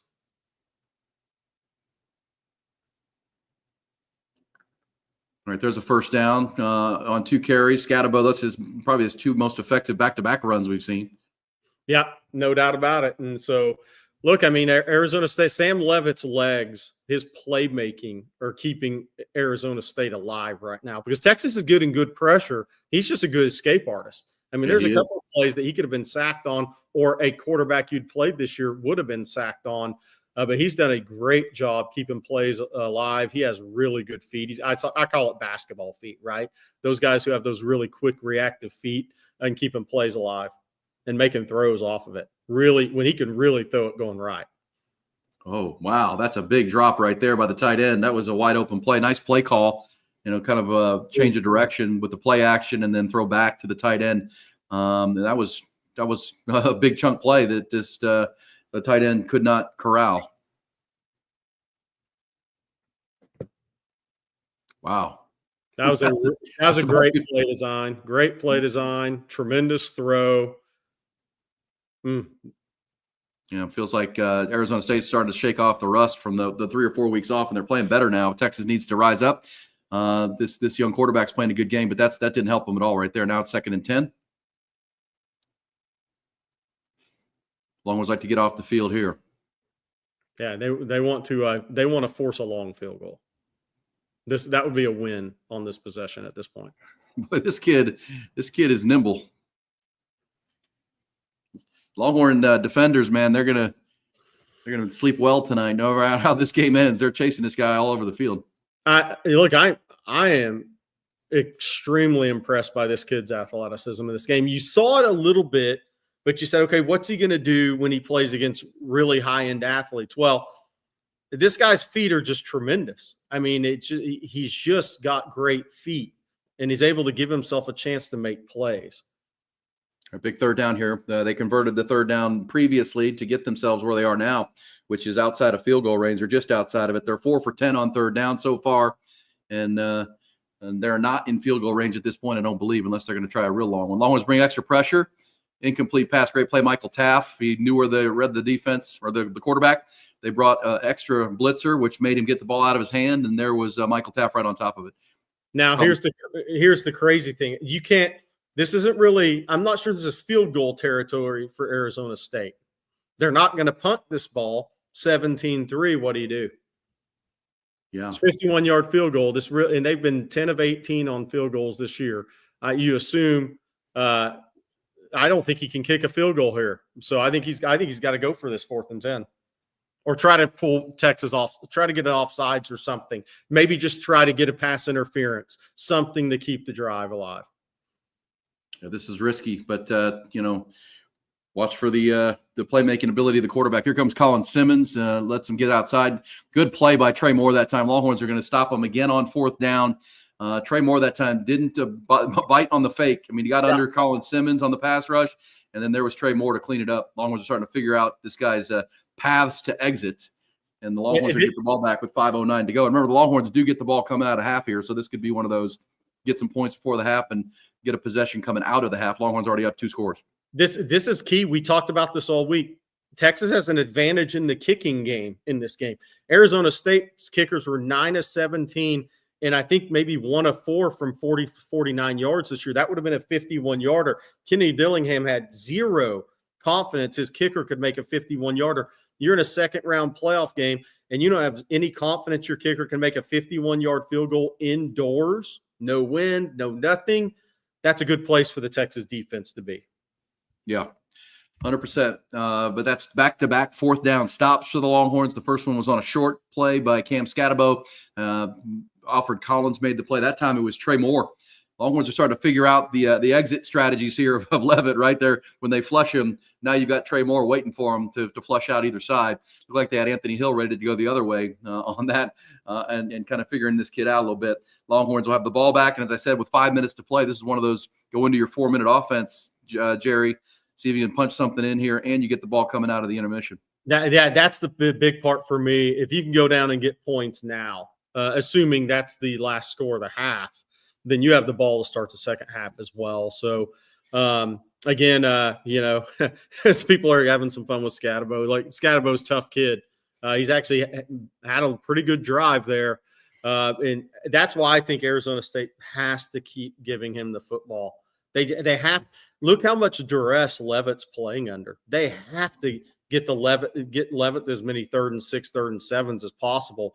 3rd and 5s would be nice for this Arizona State offense. Then they have to catch the football and complete a play. But for the Texas offense, it'll be interesting. Bobby Petronic made a great point earlier that Texas is in more 11 personnel early in this game. We're going to see them transition to some 12 personnel, especially the way Arizona State is playing and attacking the outside zone in the run game. Will we start to see Texas mix in more 12 personnel? It's a tough call for Sark because he sees every matchup he likes. When you look at every matchup you like, my wide receiver will win here, my wide receiver will win here, my wide receiver will win here. It's a tough thing to do to get away from that 11 personnel. But we'll see what Sark does here on this drive. Yeah, real quick, let me tell you about our friends at ATX Trees. My buddy Bert Cedillo and his team. Into the new year, maybe think about some established, mature trees for your property or yard or business. It's from their tree farm to your home. Now's a great time to do it here into the new year as they come in for the spring. Great time to get those trees planted and in. They do 10% off all phone orders. So call Bert and his team, 749-5149. Free delivery, installation, and warranties. They've been doing this 25 years from their tree farm to your home. All right, Longhorns with the ball back here after another fourth down stop. And we'll see Texas goes RPO with Jaden Blue getting his first carry that I can remember. Second carry now. And that's his first. Arizona State did a good job. They beat Kelvin Banks there into the backfield on that run play, snuffed that out. They've got a good plan for this outside zone. Yeah, that was they attacked the counter too on that play. That was a good job by their defense. So they're playing really aggressive, and that's why those shots are going to be available down the field, Jerry. They're really selling out on first down, especially to stop the run game. They are what they're banking on. They're banking on saying, you know what? Wow, that was not a good throw. No. Arizona State's banking a little bit, saying, Quinn, beat us with deep balls. Because I think that may be their – we've talked about that. If I was playing against Texas, I would, especially early in the game, I might give up some outside leverage and say, make that throw down the sidelines deep against me. Make it once, okay, make it twice. It's like saying a guy that's not a great three-point shooter, all right, make a couple. Then we'll adjust what we're doing. All right, here goes Quinn. He's going to run for he got tripped up almost to the 50-yard line. Looked like he was going to dive for the sticks, but the linebacker got a foot on his foot as they played big zone coverage that time on 3rd and 10, and the Longhorns are going to have to punt here. Yeah, not a good series for Quinn because that throw on second down, that's a throw you got to make. Yeah, he's trying to throw it over the line because they're playing zone there too. He's trying to put it over the linebacker and in front of the defensive back and just airmailed DeAndre Moore that time. Longhorns need to be able to run the ball here, Jerry. Right now, they're not running the football. They're actually averaging fewer yards per carry than Arizona State right now. 1.8 for Texas, 2.8 for Arizona State. Longhorns have to get a run game going here in the second half. Yes, totally agree. All right, that's into the end zone. This game from a score standpoint about where, I thought it would be. From the way it's happening standpoint, it's not where I thought it would be. Texas has such a size advantage and talent advantage. I thought that I didn't want to say they were going to gash Arizona State, but I thought they'd be having more success running the football than they are right now in this game. But Arizona State's they're doing a good job attacking Texas. They're beating in the spots. They're doing a good job being disruptive in the run game right now. They are. I mean, Silas Bolden has the longest run for Texas, and that was on a little jet sweep end around. The traditional run games netted almost nothing. Trey Wisner with 14 yards on 2.3, and Jaden Blue with -1 yard on 1 carry, but only 5. Longhorns just haven't had a lot of plays, obviously. It's only 20 plays that they've had the ball so far. They had a punt return for a touchdown and a 2-play drive for a score, and then the 13-play drive for the field goal. Let me finish up my thought, my message about ATX trees. If you're thinking about this into the new year, heard me talking about them throughout the football season, now's the time to get online at atxtrees.com. As I always tell you, they have 18 different varieties of native trees. They've been growing these trees for generation now, so they're established trees up to 30 tree sizes over 30 gallons. So these are immediate impact for beautifying your property and your yard, shade for your house and yard. ATX trees is the way to go. These are hard trees to find in a lot of cases. They've got them. They've dedicated themselves to being Austin's best tree farm and best folks for trees. If you need any kind of delivery, installation, and warranties, they'll also install those, put a warranty. Plus, they'll trim and irrigate your landscape if you need that. They do special orders, and they also have that zero-scaping at ATX Trees. They specialize in that. If you're looking tired of these droughts and having dead yards and grass, using a lot of water, they can help you. They have great zero-scaping plans to eliminate that thirsty grass, to bring water-wise plants to that just look amazing. As you see the picture there, hardscaping as well, the drip irrigation. They do all of it at a very, very high level with a company that's family-run for 25 years. The Cedillos are the best. ATXtrees.com or call Bert, 512-749-5149. That's 512-749-5149. ATXtrees.com, from their tree farm to your home. All right. The run game, that's got to be the biggest concern right now. Longhorns are happy with the scoreboard at 14-3, but coming off a game in which you had 2 100-yard runners. I mean, Sark's good at Sark is good at, scheming this up and figuring out what a defense is doing. We're going to have to change that up here to get the run game going. This says with a quarterback to complete a consistent deep pass, would be up 21-3 minimum. There's that too. I mean, Wingo's wide open touch, or not wide open. He's well behind the corner to the point where the corner was trying to pull him to hold him. Ball was well underthrown. Matthew Golden, well underthrown. The ball to DeAndre Moore, that last possession, that's a ball that has to be completed by. Got started 30 games. Texas has opportunities. Quinn's got to finish these opportunities with his arm. He's not going to finish opportunities with his feet. He's got to finish them with his arm. Texas has guys running wide open in this game, and they've had a couple behind the ASU secondary that Quinn has not made those throws since that opening drive. The one, the Wingo, really stands out to me. And then the one, the Golden, that ball is just thrown with too high of a trajectory and a little late.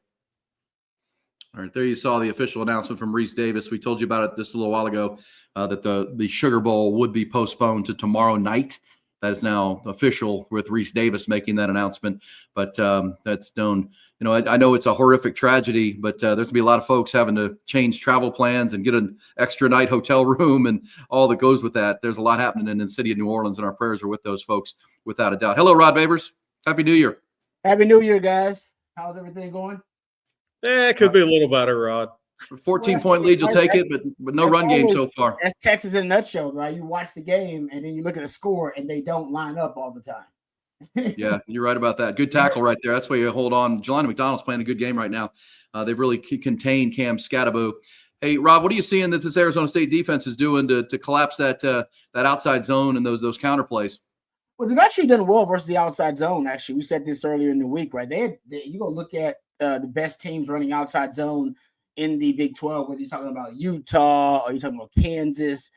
They've done really well versus those teams in those specific situations where they're running outside zone and wide zone. It's no secret. You got to be ready for it. They're doing a good job of it. What has worked versus them is power concepts, gap power schemes, counter, inside zone has worked really well. And you see Texas going with some of those schemes. I think they've been watching the film too. So they've been doing a good job of being able to stop Texas, kind of bread and butter concept. Hasn't mattered. Sark, as we said, it's in his nature. He's come out throwing the football anyway because he knows how susceptible their pass defense is.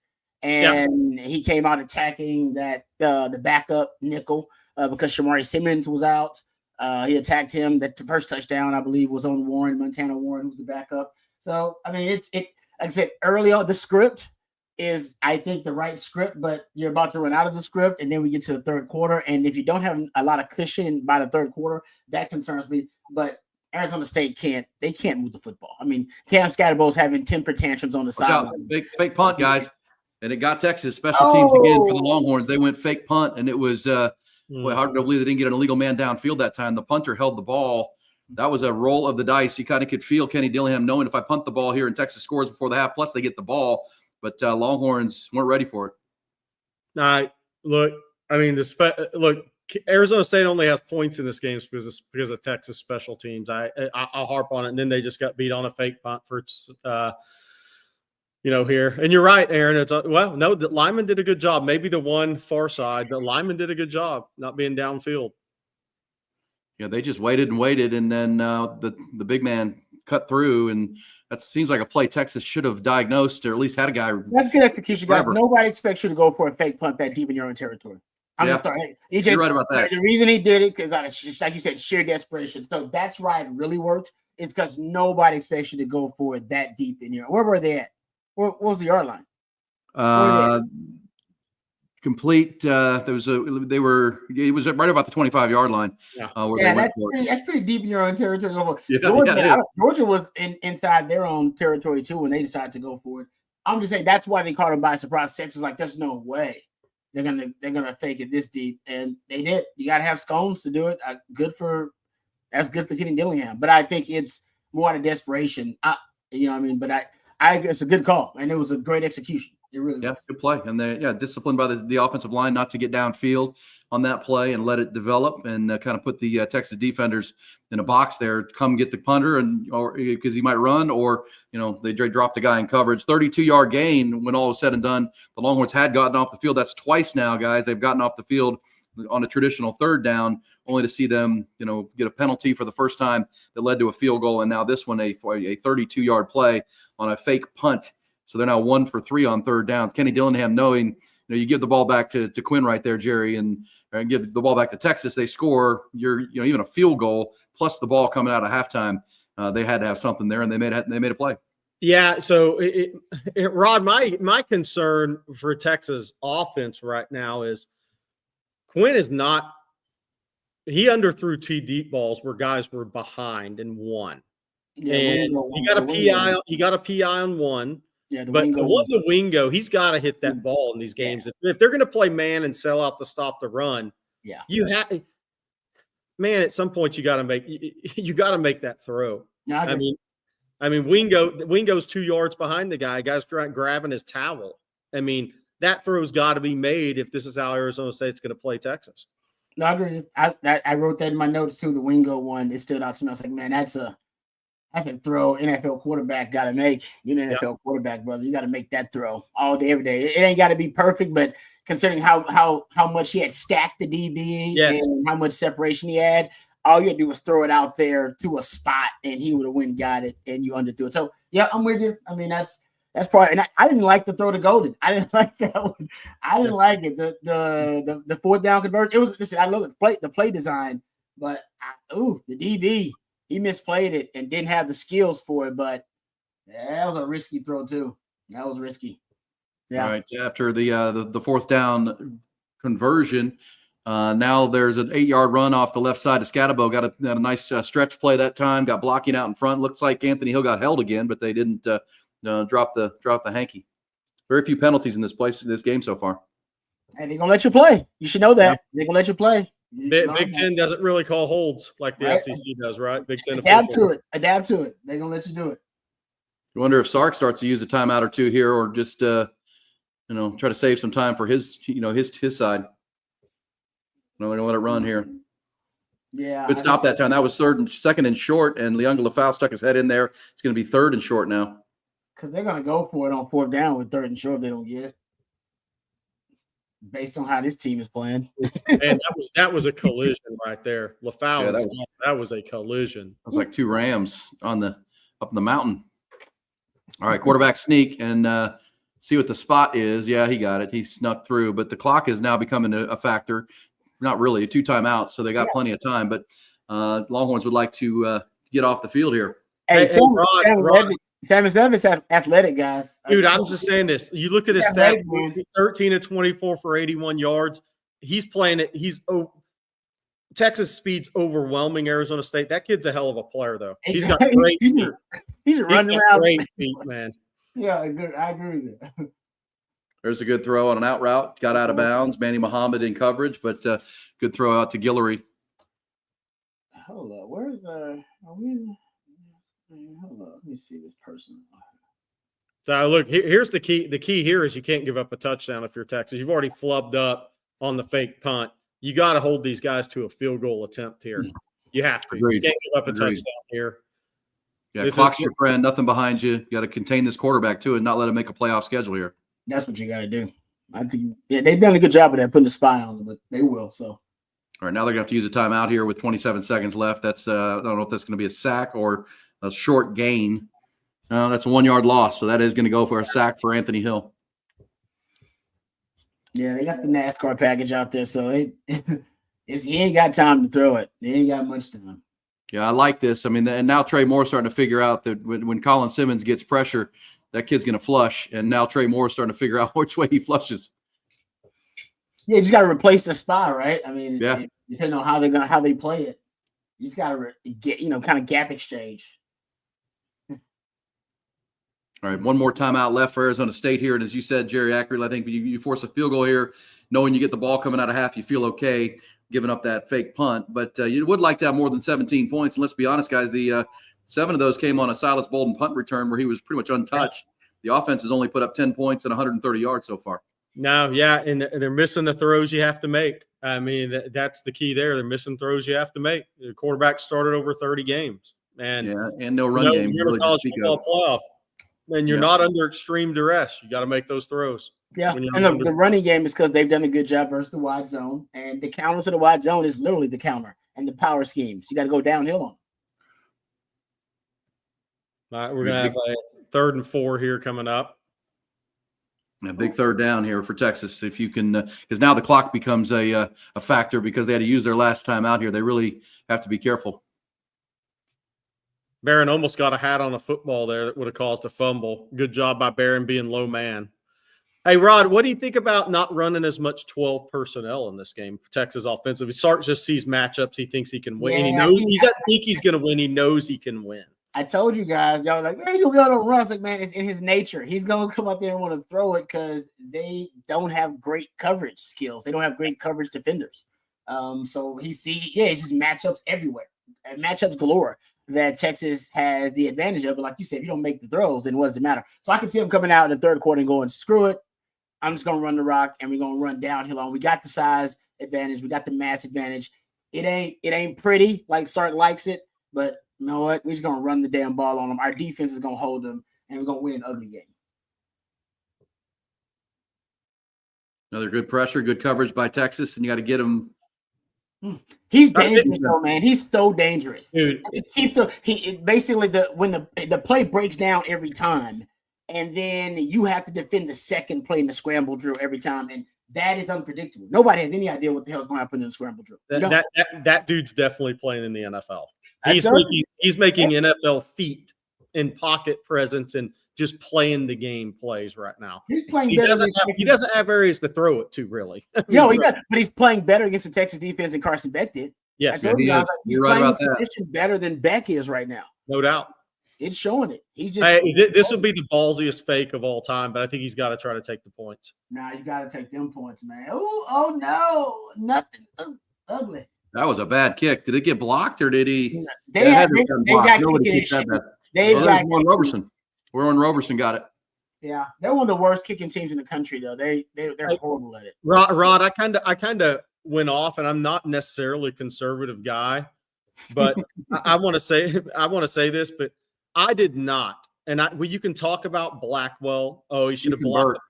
I did not get trying to block that punt, Ethan Burke. I did not get in this game. You have such a talent advantage.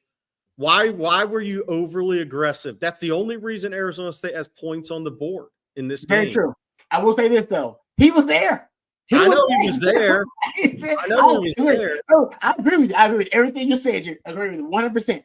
But the Kim Kardashian, Nicki Minaj, Serena Williams size, Cardi B, but is he was there. It's like, dude, go make the play. You're a great athlete, Bo Blackwell. Go make that play, man. Go make that play.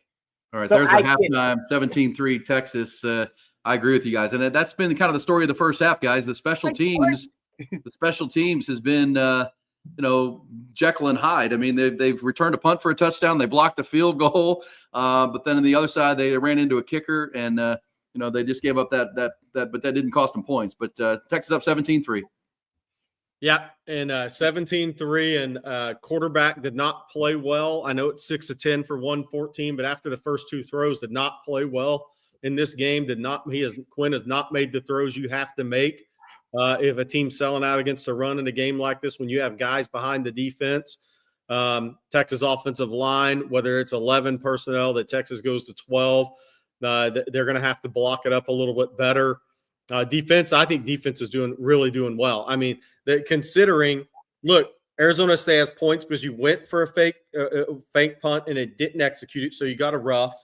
Okay, that's why Texas is giving up points. Then how many yards were on the fake punt?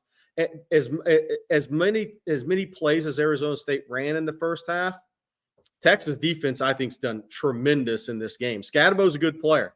They bottled him up except for one carry. Sam Levitt's feet have just kept plays together. There's a 32 yards on the fake punt, by the way. Rod, Texas defense has played really well, considering the offense really hasn't helped them out at all. Yeah, I mean, and I agree with you. Sam Levitt's just keeping plays alive. I mean, these plays are dead. They're dead. Like they're DOA, and he's just like run around making some plays. So I think we talked about that. I mean, I think in terms of playing the position right now, for Texas, in terms of opposing quarterbacks they face, he's the second best, in my opinion, behind Cade Klubnik. But you see, he's still not really that effective. And they pretty much neutralized Scadabo. Texas just can't put points on the board, and they can't put Arizona State away. But honestly, that's not that much different than what we've seen from Texas. And I've told you guys before, I know we want Texas to be an elite offense that scores a lot of points and is very efficient executing in critical moments. The truth is they really haven't necessarily been that. They're explosive is what they are. They're an explosive offense. They went, man, and it's going to happen too. At one point, we know in second, there's going to be an explosive play. That's how they scored early on. They're top 5 in the country in terms of explosive plays generated. I mean, that's what Texas does really well. And I think they have Arizona State's done a good job of taking away your bread and butter run scheme. But we told you they defend wide zone really well. So I expect Sark to come out in the second half with some gap power schemes, pin and pulls, counters, power, try to go downhill on them a little bit more. And you may go 12 personnel a little bit more to do that. This is just Sark accepting the reality that, damn it, what my vision for how we were going to win this game isn't necessarily going to materialize. We all thought that was going to happen when we saw the first, 5 minutes of the game. We were like, all right, Jerry Wright is going to be 50-50 burger today. And no. And now we have the dreaded third quarter coming up. The dreaded third. Ooh. Nothing scares you like the third quarter. If you're a Longhorn fan, what the hell? They've been outscored 38-6, I believe, in the last 5 third quarters. So we don't know what the hell goes on with them in the third quarter at halftime, but that's what I'm scared of right now. So yeah. Well, and I agree with you, Gerard. I mean, that's really the whatever we knew going into this game. However, the first half went, the microscope would be on this third quarter because that's where they've let down. And Sark says a lot. You get what you emphasize, and I have to think they emphasize this third quarter. Even if you put together a third quarter script that you've been working on during the extra time to come out and then be stronger. Yes. Quinn's the one who needs to take it. No. Yeah. What was the message? So he can get the ball far enough down the field to complete the deep ball. Not underthrow it and late underthrow by 4. Well, and let's just and for Sark with the play calling, they've only run 21 plays, guys, and in this whole first half. That's the other 21 plays. They only have 6 first downs. I mean, obviously they scored a 2-play touchdown, then a punt return, which limited some drives, and then the Quinn missed a couple throws, and that's exactly what Steve Sarkisian said going off the field to ESPN. Said exactly what we were just saying, Jerry. We've got to establish a run, and we missed some throws down the field. That's really that's the long and the short. Our special teams made a play or two and gave up a play or two, but in the end, we were explosive. We got to get more consistent in our run game, and Quinn's got to make better throws. Period. Yeah. Yep. And that's why for Sark, there shouldn't be any panic because you're better. You are. I mean, you can see it. Everybody, your eyes, you can see it. They're better. Texas isn't executing at a really high level. And that's the problem. They're executing at a high level. Now, they played, how many penalties does Texas have? They played somewhat a clean game, though. Which is there's crazy. only 3 penalties for Texas, 2 for Arizona State. So it's not a sloppy game. They're just not executing at a really high level, especially in the run game. So their run game blocking. So I would be really surprised. So either they're going to come out in the second half and start going to double down on, man, we got too many matchup advantages on the outside. We got to take advantage of them, especially if they're going to sell out to stop our run. Or Sark's going to be stubborn on, okay, we got to get the running game going. We have the size advantage. We're bigger. We're stronger. We have the mass advantage. We can't run wide zone because they're structurally built a little well in terms of their philosophy, and they've defended really well, as we've talked about.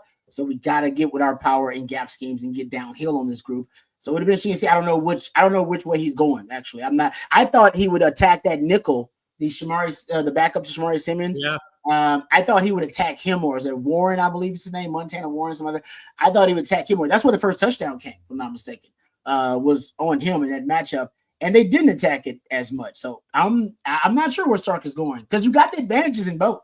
You can, I just don't know which way you're going to choose as a coach. You got to choose which way you believe you can best execute. Where can you best execute, run game or the pass game, and let that kind of lead the way against this group? But the third quarter, it looms. Yeah. All right. So there's the good analysis right there. One Source Gas of Austin bringing you our halftime review of the first half, looking forward to the second half and the dreaded third quarter. One Source Gas, ATX.com. This is to your point, Rob, the cornerback comes back in the third. Yeah, they do get him back. He was a targeting call against their Iowa State. And look, they did. I mean, for me, coming off the Clemson game, I mean, I know Quinn. I guess we're kind of used to now Quinn somewhat being erratic with these deep balls, so can't be a shock. I have been surprised how little they've been able to move and run the football against kind of an undersized defensive line. This is where Sark, and I think Sark would tell you, we need some rhythm to our offense. They only had one drive where they went 13 plays and kicked a field goal. They need to establish some things starting on the ground. Quinn's got to convert some third downs. Texas is just 1 of 5 on third down so far. They've got to get some plays and be able to control the ball a little bit here because their defense has played well, but they've already faced almost 50 plays. Yeah, I mean, look, we were talking about that late in the first quarter is Texas needs to sustain some drives because I don't care how much more talented you are on defense in the team you're playing. If anybody's asked to play 80, 85 snaps, you're gonna get a little tired. I mean, now Sam Levitt may cramp up before you do in this game. I don't know, but I don't care how talented you are. Your legs get tired if you play that many snaps, especially if you're chasing a quarterback around the whole game. So it's imperative that Texas runs the ball to even up this time of possession here a little bit in this game. Yeah, and like I said, it's going to be interesting because we're off the script now, and that's Sark's strength as a play caller and as a play designer. Is his scripts are amazing. They're pretty long. They take up most of the first half. Now, what's the adjustment? What's the counter for Sark coming up? I'm actually, and I'm more worried about the defense kind of wearing out and just giving up something because of being too exposed or a freak play or a busted coverage. If you get 80 plays, you're going to hit one. If you get 80 offensive snaps, you're going to hit one or two. Yeah, PI, something just freaky stuff like that happening when you're too exposed, as you pointed out, being out there too much. So they do have to get the running game going, or the short, quick passing game as an extension of the running game, force these guys to tackle in space. And like I said, I think Texas could execute both, but do you have faith in your quarterback right now? If you don't, then get the running game going. Yeah. Because I want to add this, Frank Nitti, folks are open, so play calling is actually good. I agree with this. I mean, look, Wingo 3 yards behind a corner, Matthew Golden a couple steps behind the corner on the post route that you got a PI to throw the DeAndre Moore in the intermediate. It was airmailed.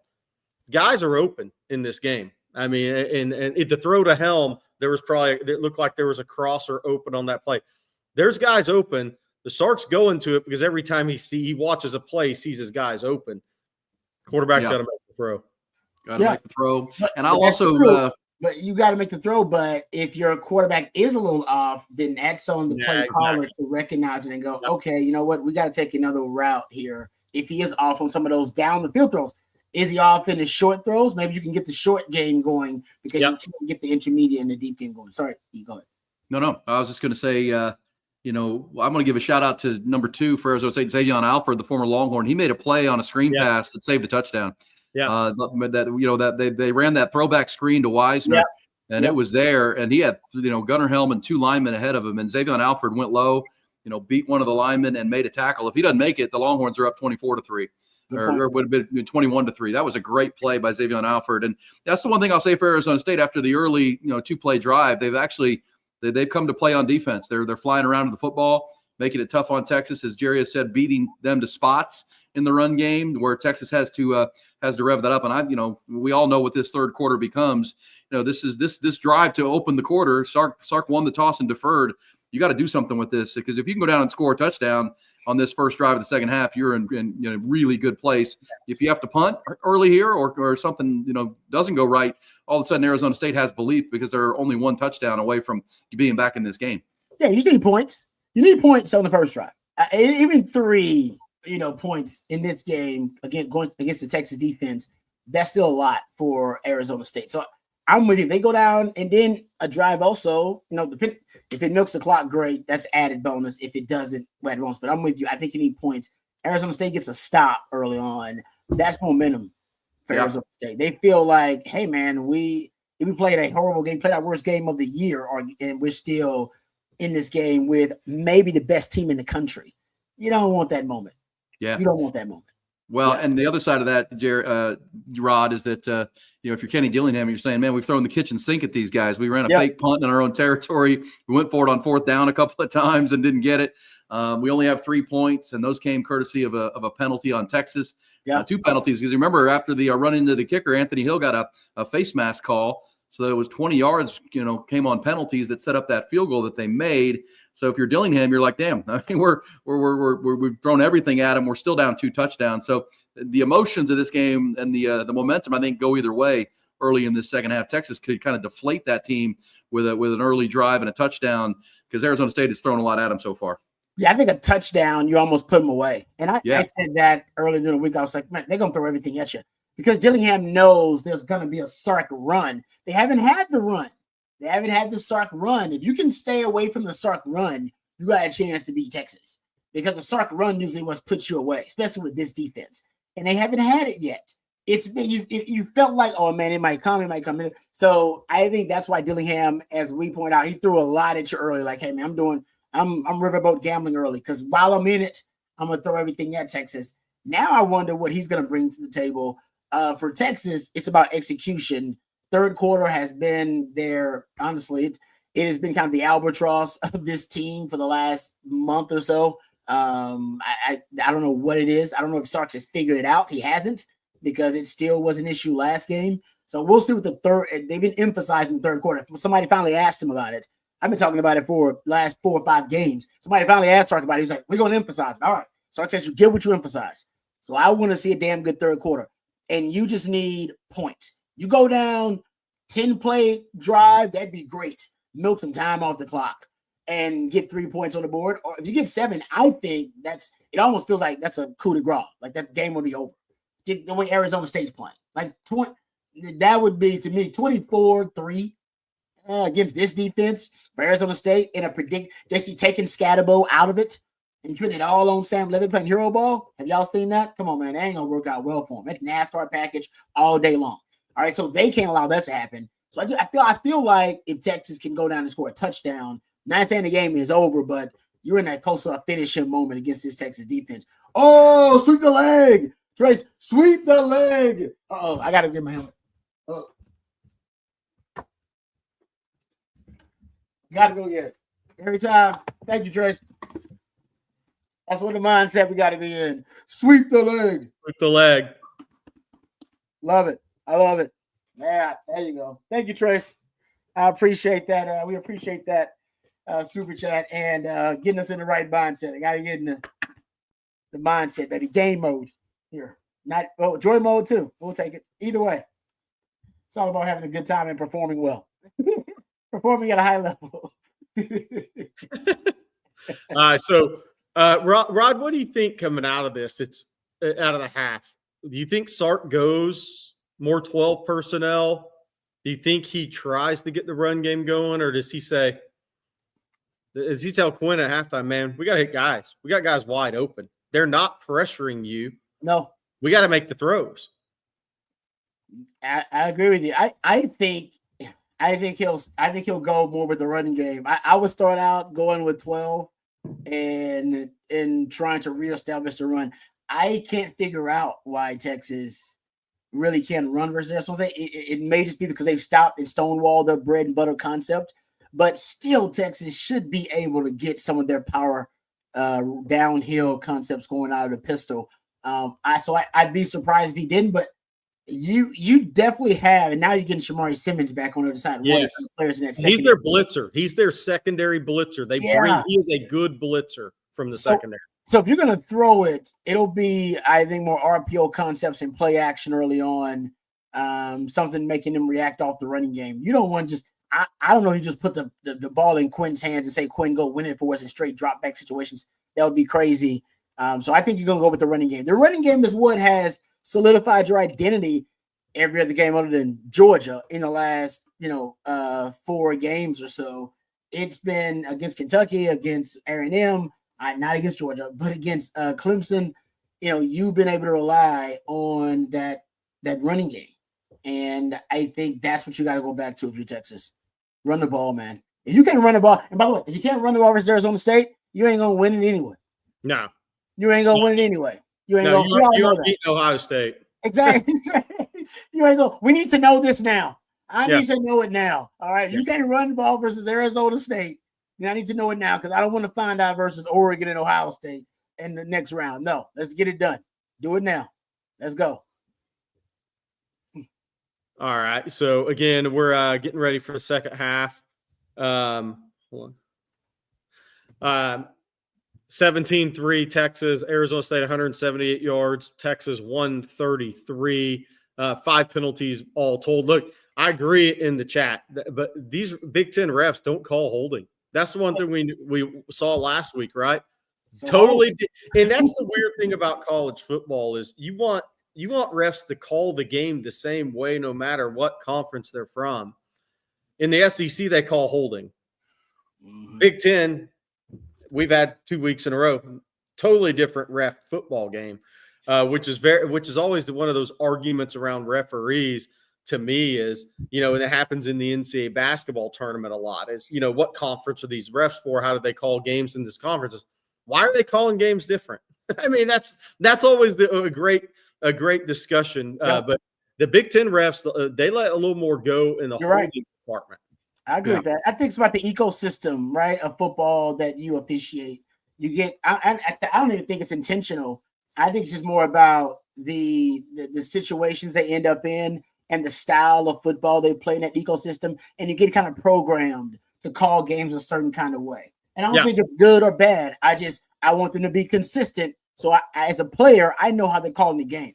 And if I know how you're calling the game, I can adjust my technique and I can adjust my fundamentals. I can adjust my style of play. That's all I need. Just be consistent. We good on that. If you ain't gonna call holding, then if I'm Kyle Flood coming out and I'm like, hey guys, listen, they're gonna be a little bit lax. They're gonna let you get away with a little bit. They're gonna let you play. And don't be obvious with it, but I'll tell Kelvin Banks. I'll tell my veterans. Like I wouldn't tell the youngsters. I tell like Jake Majors and I'll tell Kelvin Banks, like, hey, you might be able to get away with it. Just letting you know in this game. So I always say they hold on every play anyway, offensive line. I love them, but that's basically the technique is basically learn how to hold without it being called. Yeah, you got to keep your hands inside, right? Yeah, exactly. Like you still holding though. What's it? Oh, hands inside though. Hands inside. Okay. Yeah. Well, I mean, I think that's a great assessment here in the One Source Gas of Austin halftime review of half one. Look forward to half two and the all dreaded third quarter for Texas coming up. All important things. I mean, I'm assuming, guys, and Jerry and Rod, that Sark at halftime was pretty stern and challenging his offensive line about getting their blocks and getting a hat on a hat, and then challenging Quinn Ewers that, we got open receivers. We got to hit our receivers here. We can stretch this game out and make this a comfortable win on the way our defense is playing. But, and as you always say, Rod, the Sark is an offensive guy. He's got to be pretty frustrated right now with only, 130 yards of offense and only 19 yards rushing. There's some challenging going on in that locker room right now. Yeah, I can't wait to see actually what they go to here. This is for me, I'm really, that's a really compelling moment, I believe, for Sark. I've talked about how it's in his nature. He wants to throw the football. We know that. That's his. That's kind of what he naturally leans on when he's in his bag, as the young folks would say. But I've loved his evolution as a coach because I've seen him situationally have the humility to go, all right, man, we're just going to run the ball, or we're going to do it may not be the most exotic, the sexiest, and we know Sark likes sexy. He does. He likes the really sexy plays. Talks about how, he likes to hear the excitement of the crowd. He knows it helps recruiting, all those things, and recruiting positions like quarterback and glamour positions like quarterback and wide receiver. But I like to see him at times just make those common sense football decisions. So I don't know where he's going to go, but I'm not saying either side is, I want the healthy mix of both. But this is an opportunity to see where Sark is going with it. Is he just going to decide, nah, man, we're going to throw the rock, we got the advantages there? Or is he going to decide, we're going to run the football, and does he make the necessary adjustments so that they are more effective and more successful in the run game? They have been open. Guys are open. We've seen that. Yeah. But you haven't been able to complete those passes because maybe your quarterback's a little off. Okay, then what's your pivot? What's your counter as a coach? I'm excited to watch what he does. And in addition to that, your third quarter has been, like I said, that has been your biggest weakness as a team, actually, the last 4 or 5 games. So how have you solved that problem with the extra time off as well? I can't wait. I love seeing this. This is what football theory is all about. I love seeing this. Yeah. Well, and again, Sark says it a lot. You get what you emphasize, and I'm assuming the third quarter was a point of emphasis, and now you get a chance to turn some narratives, right? I mean, obviously, the numbers don't lie. I bet they've been bad in the third quarter, but you play a good third quarter here and put some things together, you can put yourself into the semifinal round pretty comfortably. But as we said, a shaky third quarter like we've seen, and this game gets all too tight into the fourth quarter. Longhorns up 14. And explosive plays, the name of the game. Two-play drive to start the ball game, 77 yards, and then the punt return, untouched, 75 yards for Silas Bolden as well. But other than that, take those 3 plays away, guys, and the Longhorns have 3 points. Those were 3 plays, 1 a punt return, two long passing plays. The Longhorns outside of those have really not done much offensively. There was a 13-play drive that ended up with a field goal when they stalled out about the 4-yard line. They need to get that going. That highlight right there, Jaden Blue, 177 yards in the game against Clemson. Trey Wisner was over 100 yards as well. You'd love to see that 2-headed monster get going here in the third quarter. Yeah, a couple of things. Somebody asked in the chat if Isaiah Bond had played snaps in the first half. He has. I don't know how many. I couldn't count while we were doing this, but he's played some snaps in the first half. Look, if there was ever a quarter that Texas would come out firing in the third quarter this season, it's this one after the first half. Yep. It's this one. If they're ever going to come out firing with a strong third quarter, it's this one. Because when the first half did not go well offensively. Yep, I'm with you. I feel the same way, and I think you'll get the O-line responding, because to me that challenges to the O-line a little bit. All week long, I think all we talked about was how Arizona State doesn't have any mass on the offensive line, on the defensive line to match up with Texas offensive line. It's like, well, yeah, they're not doing pretty. That's where right now. I like your theory, Rod, or your idea of just going a little more between the tackles running here. That's not what you want to do against a big Clemson front, or maybe the Georgia team, obviously. But this game, they're fast to the outside, so you should be able to lean on them between the tackles here. And there's play action just like it, and a sack to start the second half. That's not ideal. Yeah, as they ran play action. He wanted to, because I think he wants to show them he's running the football, and then Sark wanted to catch him off guard. Yeah. That's the way you didn't want it to start. That's a negative play. Sack of 8-yard loss, so it'll be 2nd and 18 as they brought extra rushers, and Sark was going to go for a shot on first down. In a pistol and showing power. So he was trying to I guess he was trying to catch him off guard, but that's what we thought he was going to do. run downhill on them. And they decided, to do otherwise. There you go. That should have been the second play after the first play was just running downhill on. They should have came hurry up and go right back to that and pitched it. And now you're in 3rd and 12 though because of that. Yeah, now at 3rd and 12, you got to make a throw here, Quinn. Quinn is going to probably have to find a window here in his zone defense and see if the offensive line can hold up. What does Hark have drawn up here?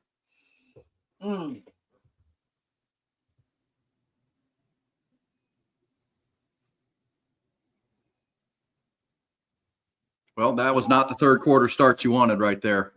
2 sacks and a 6-yard rush, and that is your punt time for Texas. And they're exactly what we talked about. Arizona State now feels like they're right there. Now Kelvin Banks is slow to get up. Yeah, I am. I can say that it just showed. Sark came out with the play action. I think I said it'll show you a lot about. Now Kelvin Banks. Look, Kelvin Banks is down, guys. So Trevor Gooseby has to go to left tackle. Wow. Who comes in at right tackle? Yeah, that's not ideal. Obviously, yeah. He kind of. So something happened when he went to twist right there. He had the block. Quinn cut up in front of him, looking to step up in the pocket and deliver a throw. The defender spun off of him, and that's when something happened to his lower leg. Somebody's saying, well, let's see. Is it a cramp? Is it a leg whip? What was it? I'm going to go back and look at it. It looked like a non-contact situation. Let me see here. Yeah, you see, he just kind of dug his foot. All right, he looks like he'll shake that off. We'll hope so, but keep an eye on that. Because you're right, they're already down to their backup tackle. Their swing tackle's already out there. Looks like a cramp, more of a cramp in his left calf. Because he planted pretty good. Yeah. It was after, obviously, yeah. Looked like that was a left calf cramp. Let's all pray and hope that it was a left cramp. Left. All right, so now the Longhorns have to execute a punt here, and defense has to go back to work. They obviously didn't like my joy mode commercials all week. Hey. Well, here comes the Texas defense. It has already faced 47 total plays, and the offense just went 3 and out. So now the Texas offense is up to 24 total plays. This game, one drive for Arizona State, and all of a sudden we got ourselves a tight ball game. Yeah, but can they drive down and put points on the board? The question. I don't know if they can against the Texas. Yeah, well, they're 1 for 3 on 4th downs now, 5 for 13 on 3rd, and Texas blocked a field goal there at the end of the half. So, Texas is good at preventing long, sustained drives, but we'll see what PK's dialed up here in the second half. He brings Jade Barron on the blitz on the first play. Scatabo is going to get a short gain there. I believe they probably have an automatic check when they have that nub side tight end there. Yeah. I've seen them. That's like the second time or third time they brought them. So it got to be on a certain coverage. That's just automatic. Hey, Rod, I was saying this too before you came on here. Arizona State has to keep handing the ball off. 1 and 2 yard runs. They got to get to as many 3rd and 6s as possible in this game. Yeah. Because Levitt's running for his life. They got to help Levitt. 1 and 2 yard gains help Levitt early in these drives. Get the 3rd and 6, get the 3rd and 7, and see if Levitt can go make you a play. Oh, there you go. That's a good play right there. Yeah, that's exactly what you need. Just like you said, you got to run the ball, get to 3rd and manageable, but then every now and then on 2nd down, get you a play action. Yeah. That's and mixing your play action. They got a hole in there. Is that what it is? It looks like it's going to be an unsportsmanlike. Oh, no. Troy O'Meary with the call, yeah. That's good. 15 yards. It's going to be after – I think the first down will count, so it's going to just be a yardage penalty. It'll still be 1st and 10. Celebration of O'Meary? No, Hines Ward is not happy with O'Meary. Because he's, it's just personal for him. Yep. So he's made 2 big plays, so he's all in his emotions right now. Yeah, he put the ball right into Jade's face, and you're going to get that call every time. Yep, can't do that one. That was dumb. That was dumb. He's making plays, but that was dumb. A little design zone read right there for Levitt, and he got the crease. Look out. That was a good play call. Good change up. We haven't seen that play yet. We know he can run.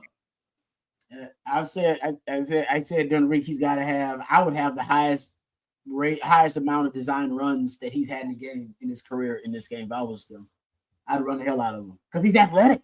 He's so much more athletic than people think. I said this. He's more athletic than Cade Klubnik is, and that's saying something. That is exactly. I agree. I agree 100%. He's got more like situational athleticism where he can improvise and freestyle. Now, there it is. Good play by Trey Moore that time. Good play, Trey Moore. Kept the edge. Yeah. They want to try to use him. I mean, you got to use the +1 in the run game. I mean, it's a natural advantage. Look, the crazy thing about these games is this is what we talk about. Like it happened with Boise last night, but it may be a 14-point game on the scoreboard, but Arizona State believes right now. Yeah, they do. They believe we're a play away from making this a one-score game. Sam Levitt and Scatabo say, we don't care. We believe right now. This is where, you got to make some of those plays early against teams like this to get that big lead. Where I agree you're talking about it. A score in the first drive here would have been huge, but these guys believe now. This is when teams really become dangerous. Oh, yeah, no doubt.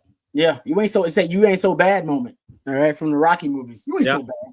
You ain't so bad. I mean, I've been playing with you for a whole half. You ain't so bad. You're right about that. Yeah, they're starting to get some momentum. Texas has they've stifled the Texas offense since that first drive. Yeah, this is the you ain't so bad moment. You got to show them that. I mean, and they have it right now. Look, I think using Scatabo in the swing screen game is going to be much more effective than the wide receiver screen game against Arizona State. Texas closes those gaps too quick. Ooh, you got to throw it to Scatabo and let him break that tackle versus a receiver breaking that tackle against Texas.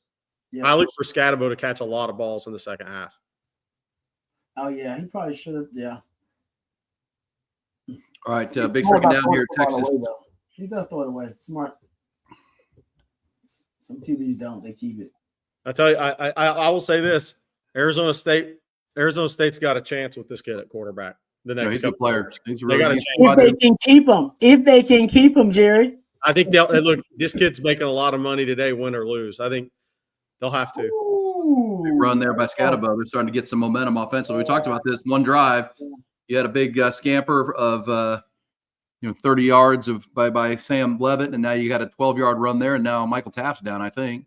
What they get here? Yeah, look, running into Scatabo full speed downhill is a tough task. If you're the safety, the last man of defense, you're going to take a solid hit. He's coming with the force, with the thunder. Well, now it's this third quarter, guys. It's the Arizona State offensive line that's starting to push on Texas a little bit. Longhorns went 3 and out. It's this offensive line of A-State that's actually making some plays here. Inside zone, huh? Okay. Yeah. Hey, man. They hit it quick, though. They hit it so quick. Yeah, they did. They went a little tempo that time. That was a big 2nd and 10 play, and now they're down into the red zone. High red. Michael Taft might have a stinger going here. Is that Taft now? Yeah, it is. Yeah, it is Taft. Yeah. Yeah. It's like you said, though. They've been playing a lot of plays, though. Playing a lot of plays. Yep. Playing a lot of plays. Mm-hmm. Yep, we're at 54 plays played defensively now, and Kenny Dillingham, that's not lost on him. This game, Texas feels like they're up more than they are at this point. There's Taft. He looked like a stinger he took.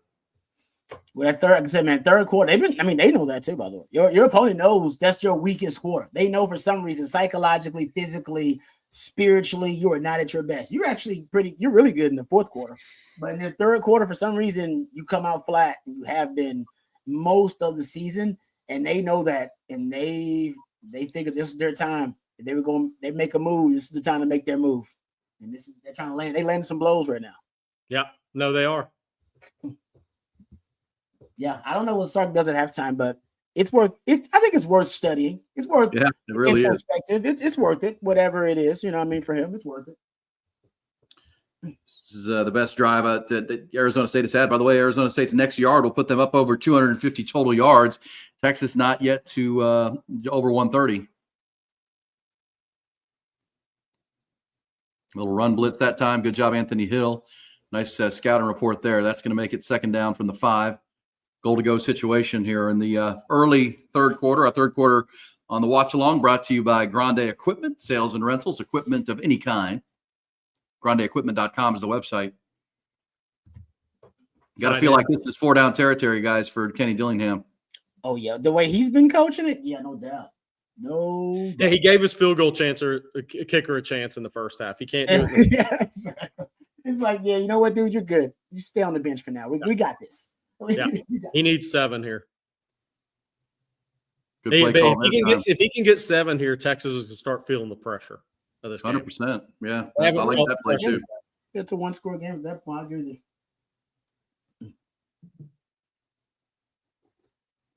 This is where they want to be. Now, Texas has some goal line stands this year, gentlemen. A couple of them, a few of them. So, yeah, and they've been critical to the point that they're at right now. It's gonna be nice time for one of those guys. What's our total plays here? Texas is what played 50. They got to be going on 56 to 24. 56-24. I don't care how good you are on defense, you get tired. You get tired. 24. Yeah. Yeah, time of possession is 20 to 11. Yeah, man. Fatigue makes cowards of us all. It'll wear you down. Timeout, Kenny Dillingham. This is a big play. He knows it, obviously. And Longhorns looking to make a stand here. What do you do, guys? You got to get Levitt. You know, they went short yardage before and didn't get it with Scatabo. I get Levitt moving. Yes. Yeah. Texas chase him. Yes. I get Levitt on the move. I mean, look, or you're playing, it's 4 down territory. You run Scatabo. Exactly. I was going to say, you got 2 down. Make that play call on 4th down. Yeah. I get 1 to Scatabo and 1 to Levitt. You're both of my guys.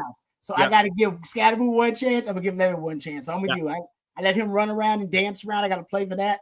And I got to play to have him on the move, have options, and I got to play for Scatabo. Yeah. It's 4 down territory. 4 down territory. Or you're going to play action. You're either that or you're going to put it in Scatabo's stomach and get Levitt on the move after the play fake. Yep. I mean, it's got to be one of those. And by the way, Levitt's an athletic quarterback. If you can get it to 4th and half a foot, that guy can score on a sneak. He's an athletic guy. He got a sneak earlier. No, nothing was there, and then kind of knifed around and got half a yard. So a huge play, hopefully 2 plays for the Texas defense, but huge play coming up here for Arizona State because look, you can get a touchdown here, puts a lot of pressure. Texas will start feeling the pressure. That's when teams start feeling the pressure. Aaron, you've been, Rod, I don't know if you've ever been to an NCAA tournament game when that really, the team that's picked to win big, they start to feel that pressure. Yeah. I'm sure you've been to that tournament game before. You can sense it in the building. Clutch time, baby. It's a real thing. Clutch time. And not everybody responds well during clutch time. Some people are really clutch. That's why the clutch gene is a thing. Yes. Some guys have the clutch gene. They do. It doesn't the pressure doesn't affect them. But for others, the pressure, I've been in the locker room when the pressure is debilitating. Yeah. And that's why some teams they take on that personality too. I'll just throw out there. If you look at I believe Sarkin won score games. I mean he's got a losing record. I know here in Texas at 1-score games, but that was early on. They've been better in those 1-score games in the last 2 years. So this may come down to one of those 1-score games. Yeah. Well, early on with 14 quick points, it felt like it was going to be a comfortable win. But at this point, you're trying to survive in advance, Jerry. You just went to the NCAA March Madness reference, and Sark talked this week. Specifically that they started building this program. They specifically targeted high school players in the state of Texas and around the country that have been state champions, right? That have played in games like this to win 6A and 5A state championships. That they targeted high schools like Duncanville and DeSoto and Westlake to have guys who in these moments, Rod and Jerry, like these moments, right? It's like having to make a run in the state championship run, and you got to win a game and find a way to figure it out. Yep, I totally agree, and I'm saying, and Sark's done a good job of that too, right? Bringing in, like you said, those championship guys from championship programs. That's right. Yeah, and they played long seasons. They know what surviving advanced football is all about. Exactly. And the kind of the core of this team, from Quinn Ewers at quarterback to Trey Wisner at running back. A lot of these guys, all the defensive guys, played a lot of football in this type of environment. And here we go with the 3rd down. Clutch time. Good defense, Texas. Stumbled a little bit. David Benda makes a play. I almost felt like he should have handed it out. Well, I like the play call, but he kind of stumbled, and I thought that Scatabo was going to be kind of a lead blocker for him. All right, here comes Texas. They've been great in these spots. Coaches who have rolled the dice in these. I think it was Diego Pavia is the one guy that made a play for Vanderbilt. It was amazing too. Remember that he went like through people's hands. Look, Texas gets extra defensive lineman Bill Norton in here. So look, they have their jumbo defensive line package in this game. So or on this play. So we'll see if Arizona State tries to get it to the perimeter. Nope. Scatabo gets get him to the ground. What happened? Did y'all's thing freeze? Oh no. No gain. Down for a loss, actually. He lost like a yard. That was a slow developing play on the goal line there, too. Look, we get on. We're hard on Sark on some play calls, but that 4th and 2, I'm not sure that was the call. Right? I'm not. Look, we got to go both ways on this. I'm not sure that was the call here. I think you got to get your guy.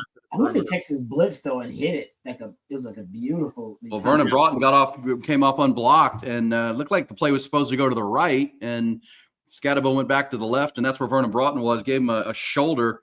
Yeah. But this defense has now stuffed 3 times and blocked a kick. That's why this game is still a 2-score lead for the Longhorns. This defense. Hey, let's flip I don't know how you leave Vernon Broughton on the block. Like, how is that the call? They brought in that jumbo defensive line package, Rod. So they went 5 DLs on that play.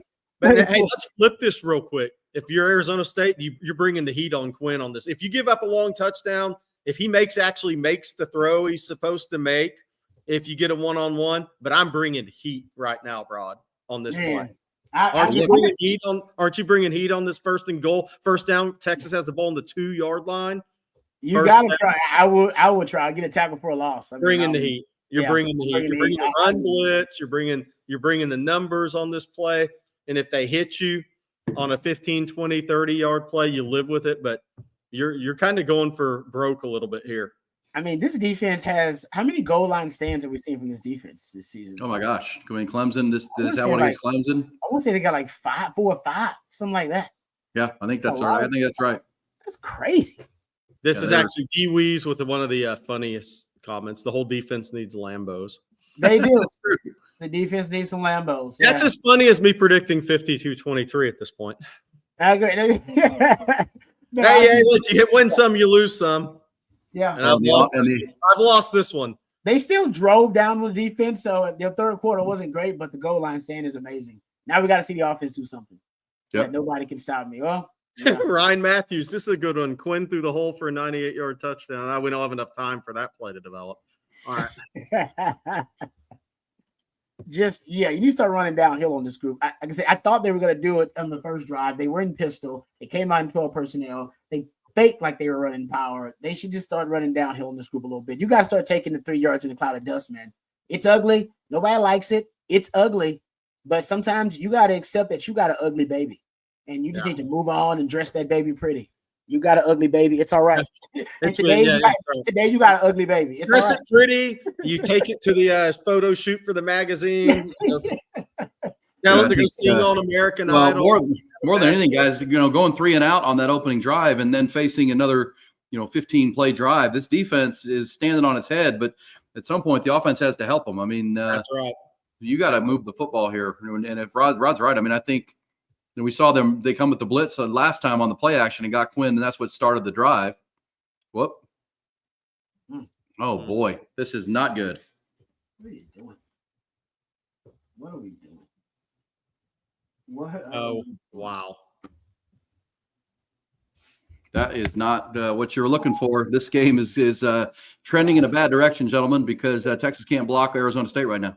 No, I'm serious. I think we're cursed in the 3rd quarter. We got to look at that point now. We may be cursed. That's Shamari Simmons, who sat out the first half. He is a bullet on defense. We might. He's got. Go look at his forced fumbles, guys. I swear. Go look it up. He does that a lot. That's something he does. I remember looking at it. And I was like, wow, that dude's got a lot of forced fumbles. He pops the ball out. He's one of them dudes. Yeah, he got inside of Matthew Golden that time, and Texas is just not playing a good offensive game at all. One good drive so far. It was the first drive of the game. Script. Man. Yeah, somebody said, thank goodness Quinn caught the ball. Probably. That is true. Yeah, he's got 3 forced fumbles on the season. So yeah, and that was not a good effort at a block by Matthew Golden. I mean, he let him get inside of him right off the snap, and he knew where the play was going. Yeah, they came. You're right. They blitzed him. They're like, hey, we're coming after him. Yeah, God's gift 28 said he called their blitzing every first down. We said this. They had to. That's what they were going to do. You had to kind of, I'm not saying go for broke, but in a way go for broke. If they had a big play, you live with it. You had to bring the heat on that play. Yeah. Well, and now, guys, I mean, you ran one play, they get 2 points, and now your defense is right back out there. Yeah. So defense is going to get up to about 65, 66 plays played right now. And that'll probably be at the 4-minute mark of the third quarter. So their defense is going to be on the field for 80 plays in this game. Yep. No trouble. Yep, you see that play right there, guys. I mean, everybody talks about 10 guys do their job and one guy doesn't. I mean, that play was there, set up to be a good run, and Matthew Golden just didn't get a block. Yeah, yeah, and that's what that's Rod. That's what you're doing. You're taking the chance that somebody misses a block if you bring more than they can.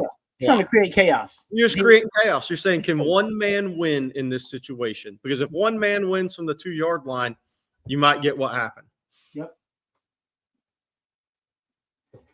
That is the that's like I said, their problem. It's just execution is their issue. They can't get all 11 guys executing right now on the same page at a high level. You're better, but you're not playing better. You're not executing better. Yeah, and they're playing. This is one thing you know about this Arizona State team. They fight like heck, man. They're like they believe an undersized animal. They come after you, man. They're relentless, and you know that's going to be the case. Yeah, that start. Like I said, Jerry's right. They believe now. That's the problem. Yep, and your defense is weaker now. Your defensive front is not as strong and stout as it was in the first half. Nope, and now those runs that you talked about, Jerry, shaking things up here. So we are too predictable from Burt Reynolds Jr. Yeah, I mean, you figure they're going to run the ball off the goal line right there. I mean, you're sitting on the 2-yard line. You're just trying to move forward, give yourself a chance to do something. But again, you got to get a block. You can't let penetration like that from the outside. Come on now. But this is the third quarter we feared, and now Manny Muhammad's dinged up, and that's the other part of this, guys. Your defense is facing a lot of plays and getting banged up. They're wearing down. Because I mean, Arizona State's playing, a little bit of a physical brand of football. You guys are wearing down a little bit. I don't understand the curse of the third quarter though. At this point, I think we do need to exercise the demons or something. We might need to hire somebody because that's crazy. Is it the mindset of the team coming out, or is it Stark's play calling? What is it? Somebody's got to document what they're doing at halftime, man. Yeah, I need to know. Agreed. I mean, it's hard to believe we're sitting here with 6 minutes to go, 6:51 to go in the third quarter, and the Longhorns have under 130 total yards and have only run 25 plays. I mean, the special teams punt return is really the separator in this football game right now. The Texas one offensive drive, a punt return for a touchdown, and then really that's just been the defense and blocking a kick that have kept you in the lead in this game. Bobby, I agree with you, but that would be the case for almost like 90% of teams in college football. They would do the same. Pistol is their version of being under center. They have been under center a little bit. I don't think they're comfortable being under center because they only do it 2% of the time or something like that. So I don't think Texas is comfortable being under center. In that situation, you could argue, hey, get under center and let's just play old school football. They don't do it and practice it enough. They don't. So I don't think they're comfortable doing it. I don't disagree with you, though. But most teams in college football, Jerry, you'll say, right, they'll line up in pistol there. Yeah, NFL's more under center than college in those situations. Yeah. For whatever reason. Whatever it is. Does Texas have the killer instinct to win a title? I mean, I don't think anybody does when they look bad. So, I mean, it's like, did they last week? Or did they against Clemson? You would have said yes. Did they in this game so far? No. Yeah, it's crazy. I mean, we've done these a lot, 2 years now, guys. And Quinn Ewers has 10 pass attempts. Texas's leading rusher has 18 yards. They just haven't had the ball. And, every time that they, Arizona State blitzes on first down, forces a negative play. And this thing has just been really, really hard to watch for the Longhorns. And credit to Arizona State. They had a great game plan so far. And to the question of do they have the guts or the fight to go win a national title, we'll find out here in the next 20 minutes of football. Well, and the thing about these games is, when Ohio State lost to Michigan, there is not a single Ohio State fan that said, oh, this team's going to go win a national title. We can't beat Michigan. We lack the killer instinct, right? I mean, so that's how these games go. But the reality of it is that Texas has to go find something quick offensively, Rod Babers, and pass pro. If somebody's open, Quinn has to make the throw. I mean, that's getting even more crucial right now, that you have to make the throw if you have somebody open. Big third down here, guys. Got it. Yep. No, because I think I don't even want to be arrogant and start saying looking ahead. But if you are, if you do earn the right to move forward in this tournament, the teams coming up, they can force Quinn to have to make those throws. Yes. They're good enough where they can stymie Texas running game and force Quinn to have to beat you making NFL throws. Right. And if he can't do it, then you're SOL. And look, somebody said Texas defense is getting tired. They're going to start getting tired. They've been on the field too much in this game. I mean, this is going to be over 65, maybe 70 plays out of this game on a long drive. You can see it. There it is. That's it. That's you just said they're tired. That was a prime example of it. When have you seen the Texas defense do that with 3-4 guys miss a tackle on the play? Now he is one of the best running backs in the country, but they weren't doing that in the first half. Nope. No, this is like a boxer, right? I mean, this is the impact of all those body blows, and here we are, over 300 yards of offense now. Outside of that punt return in the first drive, this game's been pretty one-sided. Yeah, no, they're wearing down. There's no doubt about that. And they took out. Now the momentum is clearly now on Arizona State side. It was, I wasn't sure. Now they have taken the momentum. It's on their side now. Yeah.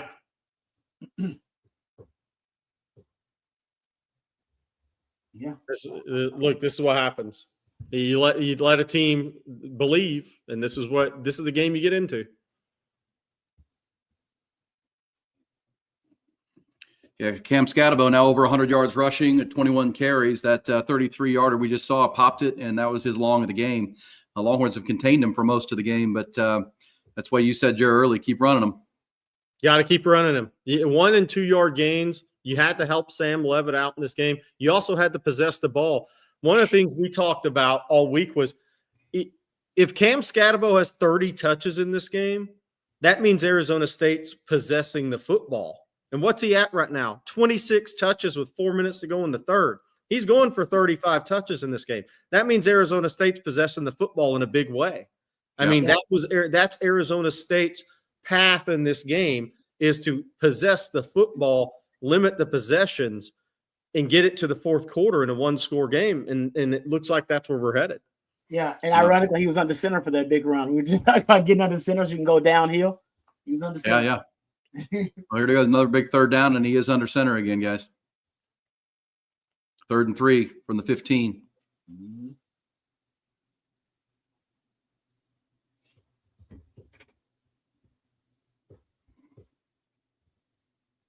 He's going to keep driving through, and the Longhorns are going to face another set of 3 downs. I mean, these plays are mounting. Now they know Texas worn down, so you want to give Scatterbo you want to give him some momentum, rolling downhill. You get under center, and let's go old school football on him. Let's just give him 5-6 yards to get momentum going downhill and see if Texas can stop them now they're tired. And it's working right now. Yeah. And look, this is also what happens when you play against the downhill back. You have to hold your point and win inside and make that guy bounce. They're not making him bounce now. He is going downhill. And when this guy goes downhill, you're in trouble because he plays low with power. Yeah, good defense there. But just like you said, Jerry, as soon as you said it, who stepped up? Was that the Lole? Lole and Barron. That's you got to penetrate inside, and then you're going to force him not to bubble. Yeah, and break outside, which he's not good going sideways. Well, not good. He's just not as effective. As good. Yeah, he's not a bounce it guy. He's not a bounce it turn. He's not ETN. He's not ETN where he's going to sidestep and then still beat you to the perimeter. Right. So look, Scadabo's out on the 2nd and 11. What are they going to call? Me personally, this would be a great time to call another run because Texas would be like Scadabo's out. Yep, it would be. We'll see what they do. Little screen snuffed out. Trey Moore's played a heck of a game today. Longhorns are going to force a 3rd down here. Good play. Good play. Defense. The wide receiver screen game, it has not been effective for Arizona State. The screen game, the throws to Scadabo has been their most effective out there, where you're more of a perimeter screen game where he catches it and the wide receivers get the blocks. I'm not sure the wide receiver screen game doesn't mean they can't pop one, but that has not worked at all today. I would look for something here. Big 3rd down, guys. Yeah, I would throw something back shoulder, see if I get a PI. Here comes Colin Simmons. Got him. Wow, Colin Simmons. And NASCAR nickel. He's in that he's in the NASCAR nickel. If you want Colin Simmons on the field in NASCAR, that means you got him in 3rd and long. And honestly, I don't think there's a more effective personnel package for making splash plays and havoc plays on defense. This is right where Dillingham didn't want to be, kicking a field goal. No. Because here's the reality. Field goal, you're still down 2 scores. Yep. Oh, yeah, field goal does. Yeah, exactly. I totally agree. Oh, big buddy pal, Big Chief, yes, must-get recruit. If people don't think they're must-get recruits, Colin Simmons, Rod Babers. Some guys are must-get recruits. Good call. Hey. Well, must get. And I think Texas must get out of the 3rd quarter. There's only 41 seconds to go. They must get a 1st down, Aaron. Yeah, must get a 1st down. The dreaded 3rd quarter. Well, must get 1st down. Isn't that amazing? What is happening? Texas has 128 yards with 40 seconds to go in the 3rd quarter. Against Arizona State. Yes. Not an elite defense, guys. This is not an elite defense. Yeah. People talked a lot of trash about this defense, and I guess they've come to play. I got to watch the film to find out if it's the Sark. But I will say, if you limit, we talked about this, though. Right? I always talk about the Sark runs, the quintessential Sark run that comes and puts them up by 3 touchdowns, and then they can kind of just, for the rest of the game, just kind of play keep away, run the football. Sark opens up with the pass, closes with the run. If you can play keep away and limit possessions for Sark, you sometimes you can neutralize or you can stay up with the Sark run. And that's what he's been able to do. They haven't necessarily been scoring a lot of points, but they've limited possessions. And without possessions, Sark can't get the Sark run. He can't get in rhythm. He can't get into a groove.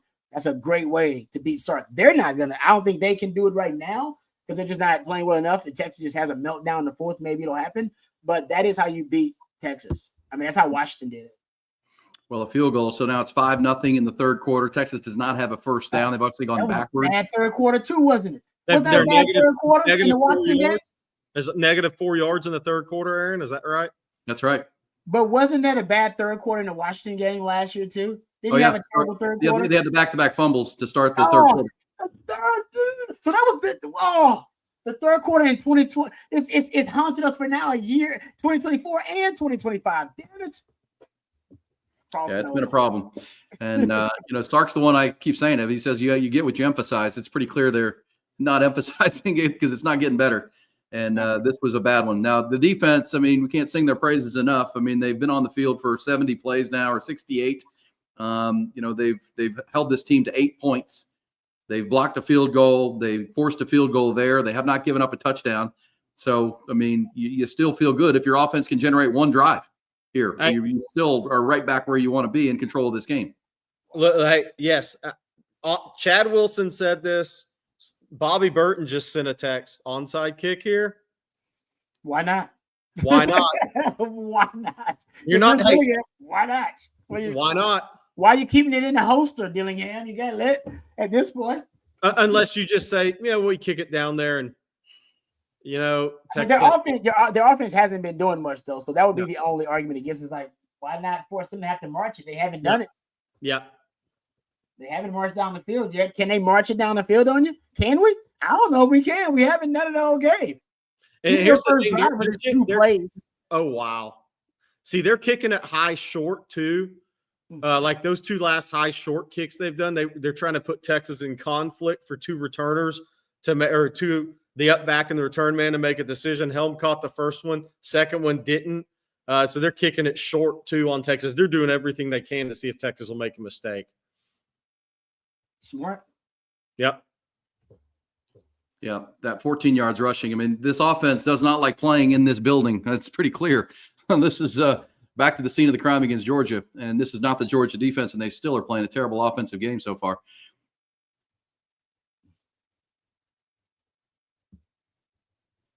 Wow. I can't believe that. That's crazy.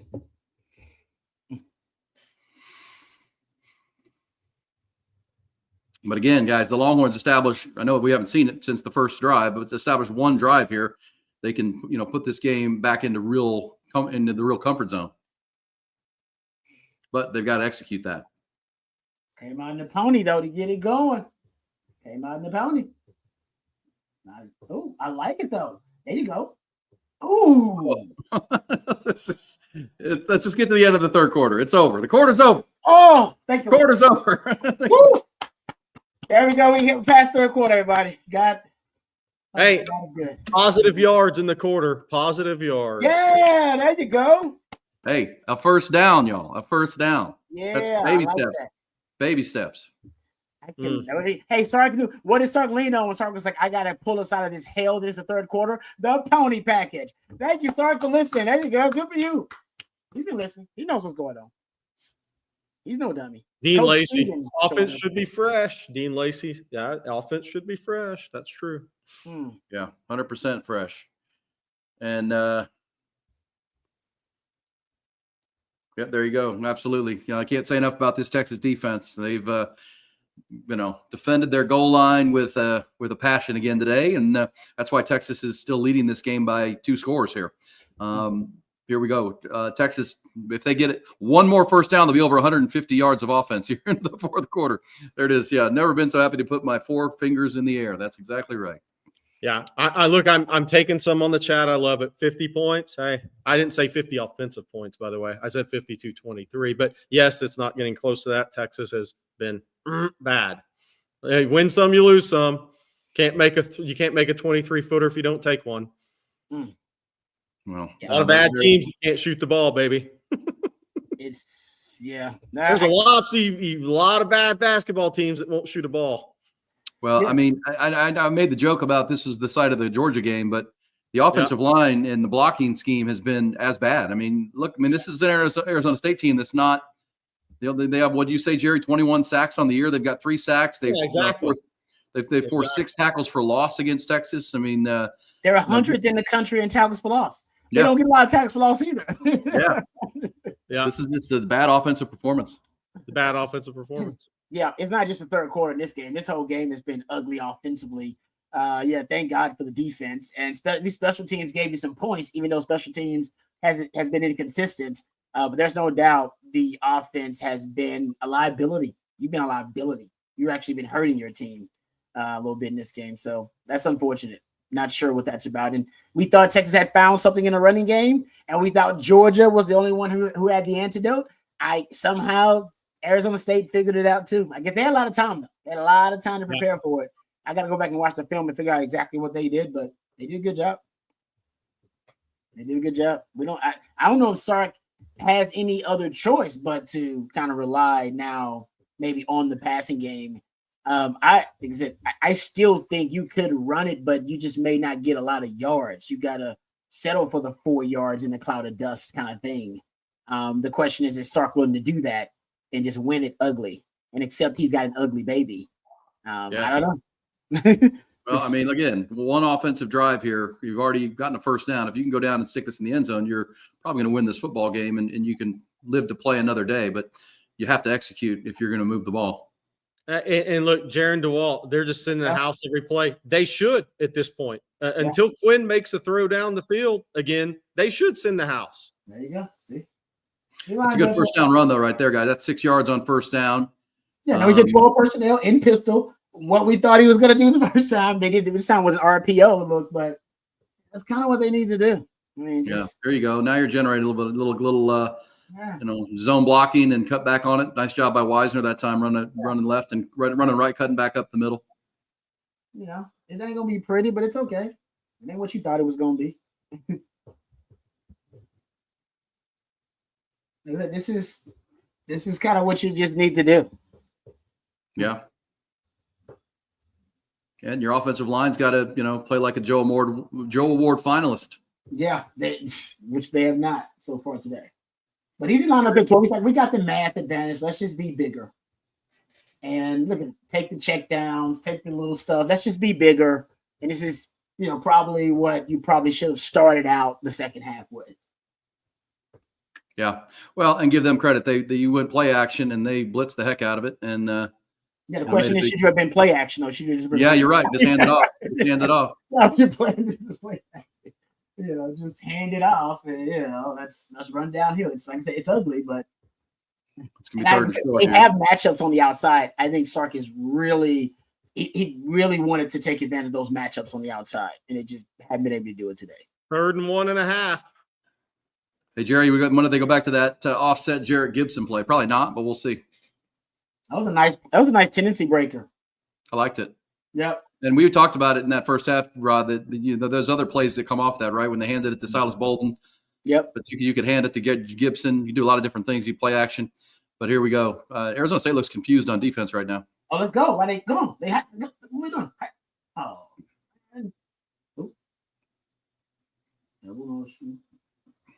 Timeout? Yeah, they didn't know what was happening.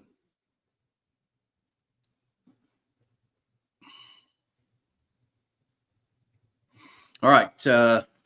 Fourth quarter is underway. It's brought to you by our friends at ATX Trees. Bert Cedillo and his team tell you about the all season long and now into the new year. It might be time. If you've heard me talking about the ability to put established trees in your yard, size over 30 gallons, over 18 varieties of native trees in stock there at their tree farm in Liberty Hill. They pluck it out of their tree farm into your home, and you already get the shade and the beauty that you're looking for of these established trees of all sizes, as we said, of 18 different varieties. They also do special orders. If there's a type of tree you really want, they can find it for you as well. They install it. Then they put a great warranty on it. They take care of that tree with trimming and irrigation and landscaping. It's what they've done. It's the family business and has been for a quarter century with the Cedillo family. Healthy trees all year long, ready to go. You can scan that QR code right there on the screen if you want to get to them, or just call 749-5149. That's 749-5149. That's 10% off all phone orders at ATX Trees. When you call Bert and the team, they also have a great $200 gift offer on any xeriscaping project. You could do some trees and do some xeriscaping, which is going to save you. Your yard will look great, but you'll save with the water costs. It'll look amazing. That drip irrigation and the hardscaping, they do it better than anybody at ATX Trees. 25 years here in Austin and Central Texas. ATXtrees.com. All right, big 3rd and 2, guys. What are we thinking here? Is this a run play? You run the ball with Trey Wisner here. He's had his most his best drive. He's 12 for 33 now, but much like we just saw Cam Scatabo, once you get going here, you got to keep trying to pound the rock a little bit and especially keep that defense off the field for a while. That's the biggest thing for me is to keep the drive going right now. I mean, points would be great, but you want to keep the drive going right now and keep your defense off the field and let them rest a little bit. But yeah, I don't know. I don't know what the play call will be here with Sark. I do know it's 2 downs. Yeah, so it's 4 down territory. So it does. I mean, it matters, but not as much. You'll get 2 opportunities at it, and I think he's going to run it both times.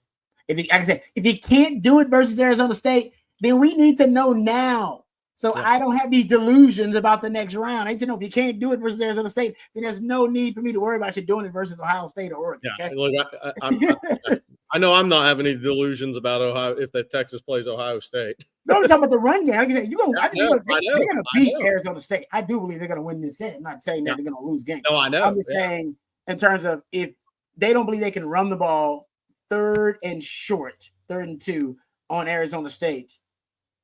Yeah. Well, I like some. I'm just because I'm expecting some type of run blitz, guys. I mean, Shamari Simmons is coming. Yeah, so I wouldn't mind something. One of those little rocket sweeps, get it to the outside.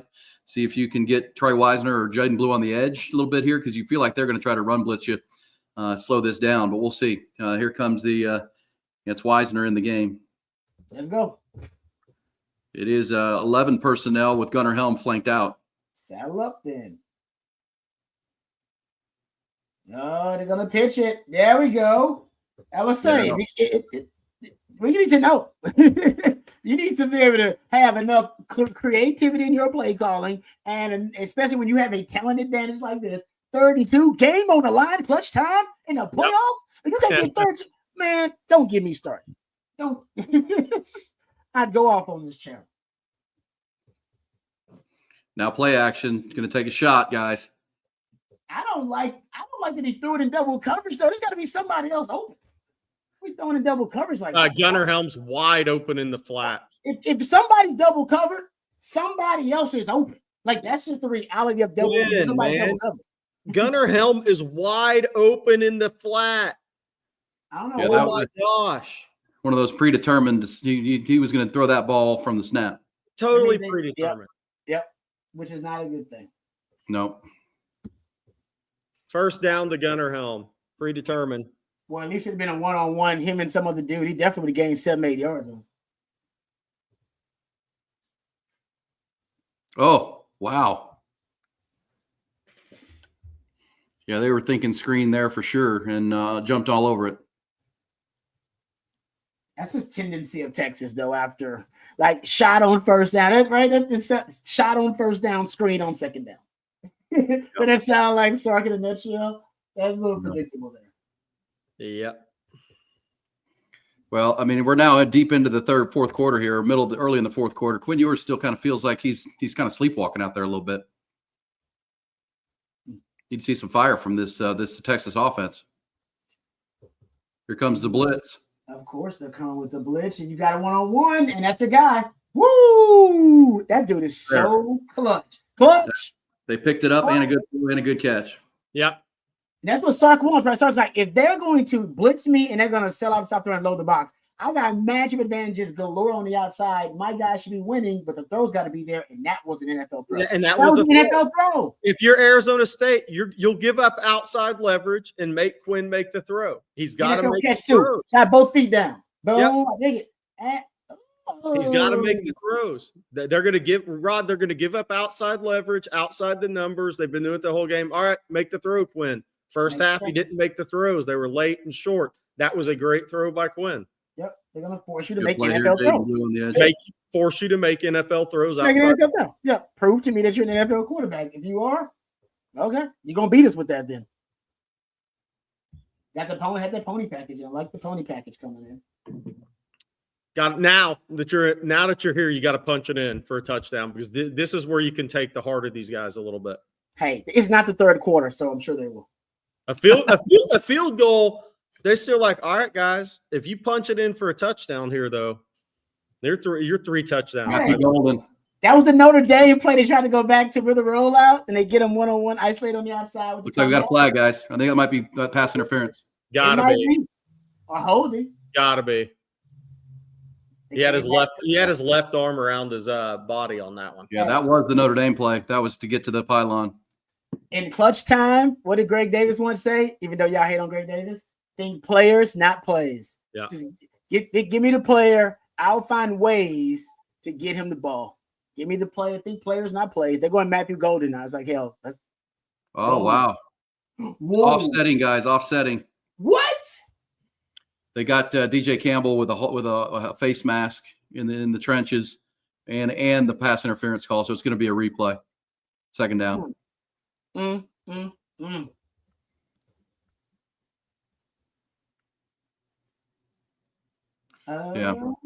Yeah, he got the jersey. Yeah, I think he got a little bit of the face mask too as his head went down. That was former Longhorn Prince Dorba. Yeah. Oh. All right, third down.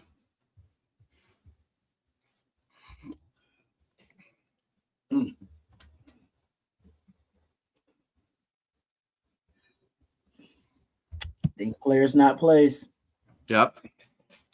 Gunnar Helm or Matthew Golden, right? That's how I feel. No turnover. All I got to say. They like blue in the red zone too. Blue's no turnovers. You got to get the 3 at least here. No turnovers.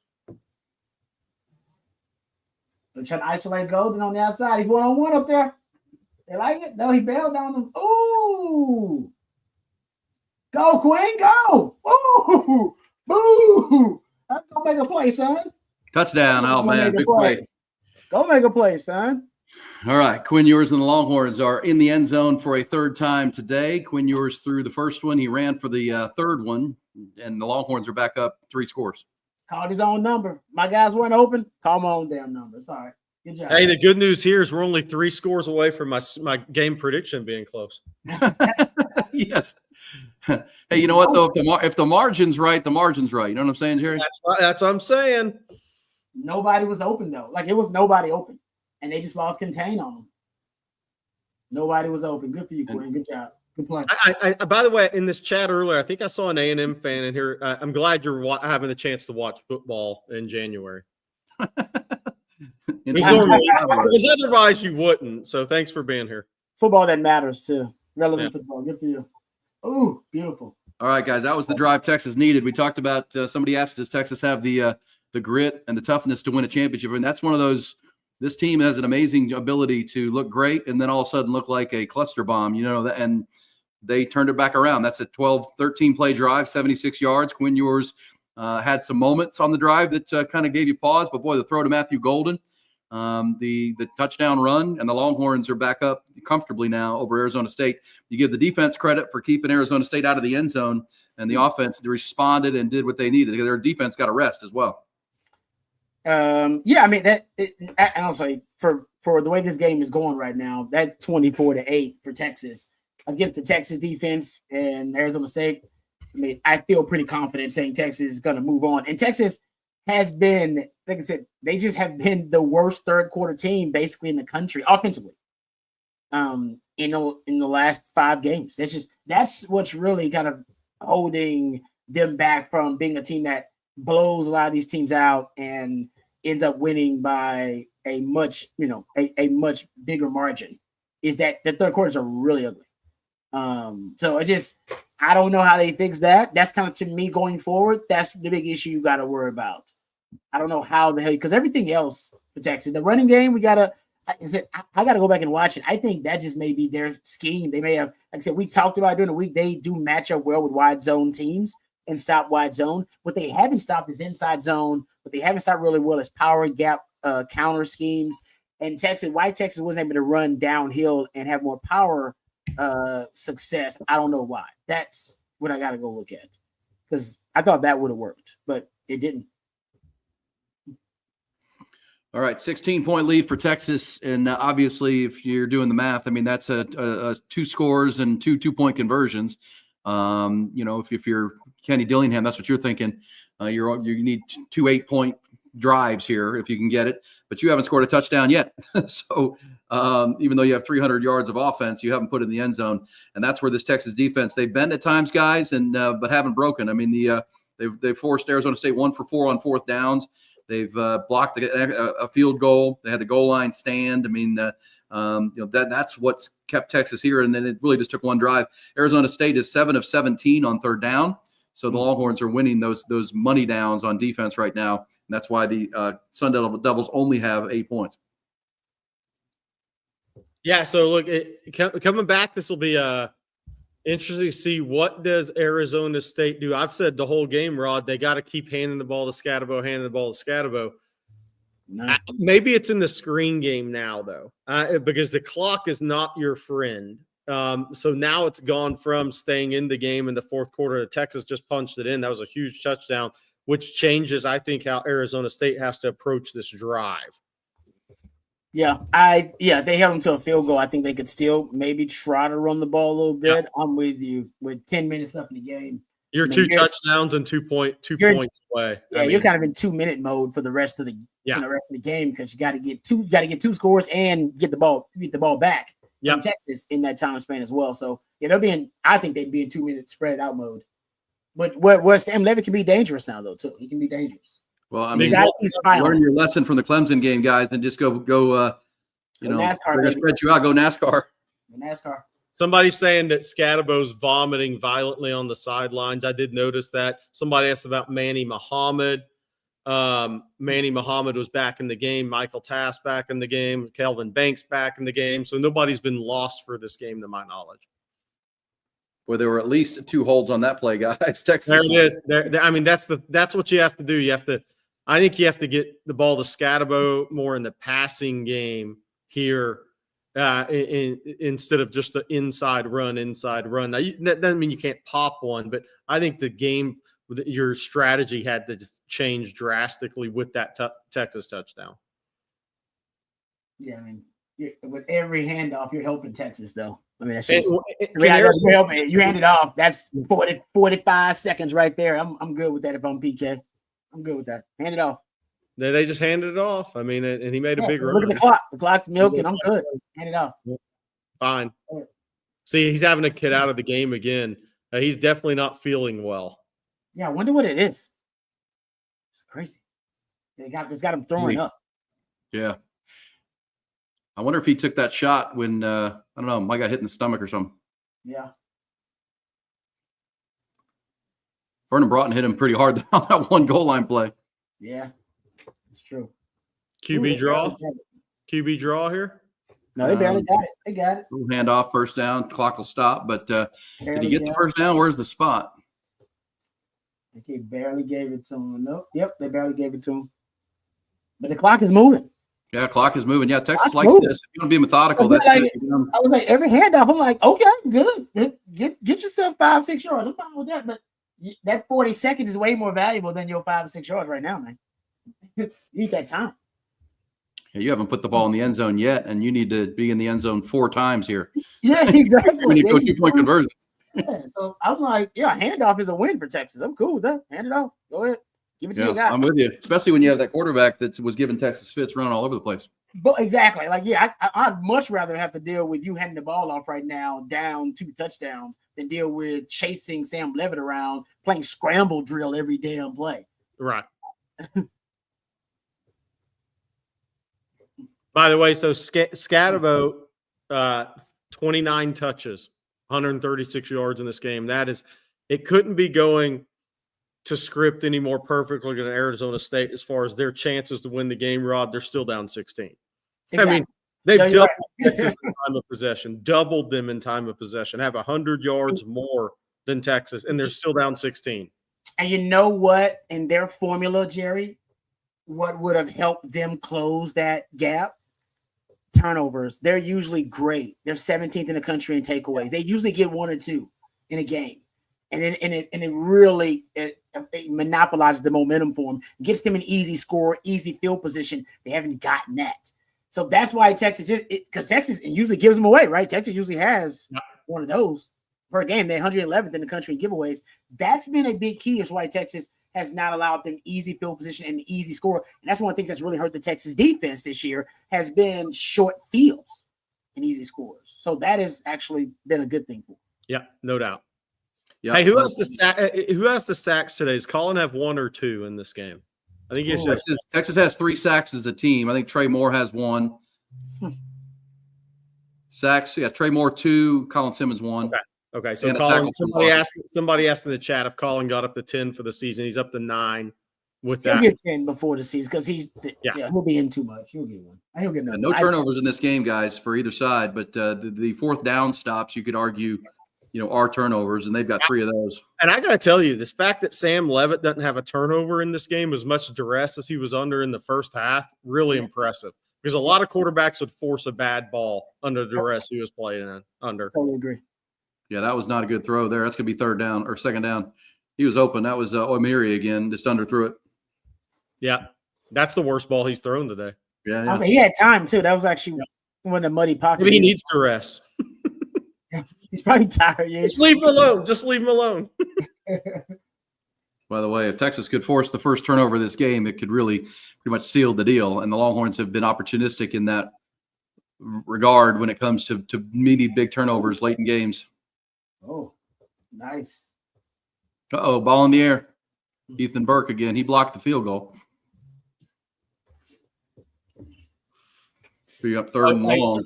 Somebody asked in the chat, why does Scatabo shake his head? I asked somebody about that would have knowledge of that. It's something about the way he never feels comfortable off the way a helmet fits him, and he has that beard.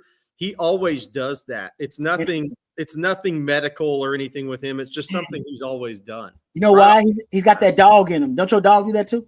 Yeah. Oh. All right, big third down here, guys. I don't know if if punt is in the game plan, but Longhorns would like to force one. Oh, that was smart. Give it you a little draw play. Good job. QB drawing it up. Now a little Scatabo on 3rd and 10 against the NASCAR. That's smart. That's a smart play call. It's a good play call. That's a good play call. They know the NASCAR package. Everybody's coming on the field. Dude, he is out of gas. For whatever reason, he's sick. Whatever's going on with him, man, he is getting up dragging. And it's not he lost his heart. Bad's going on with him. I hope he doesn't have a concussion and playing through it or something crazy like that, man. We passed that point in our, you know what I mean? In our he just dropped the pass. He catches all the time. He's got to come out of the game. Yeah. I hope he's not trying to play through some head injury, man. That would be stupid. Yeah, he's taking some hits today. I know the TV has been showing him. Yeah. He also had getting hit this much against a team this physical. Yeah.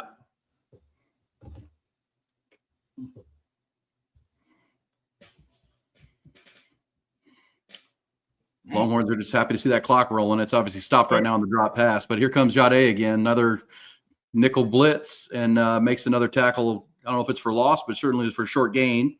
Can't believe that running. Yeah, I mean, that's you want to see that clock running. Yeah, Or 3rd and 10 here. All right. That's a win for Texas. And now that they're across midfield, you're going to think for sure 2 downs.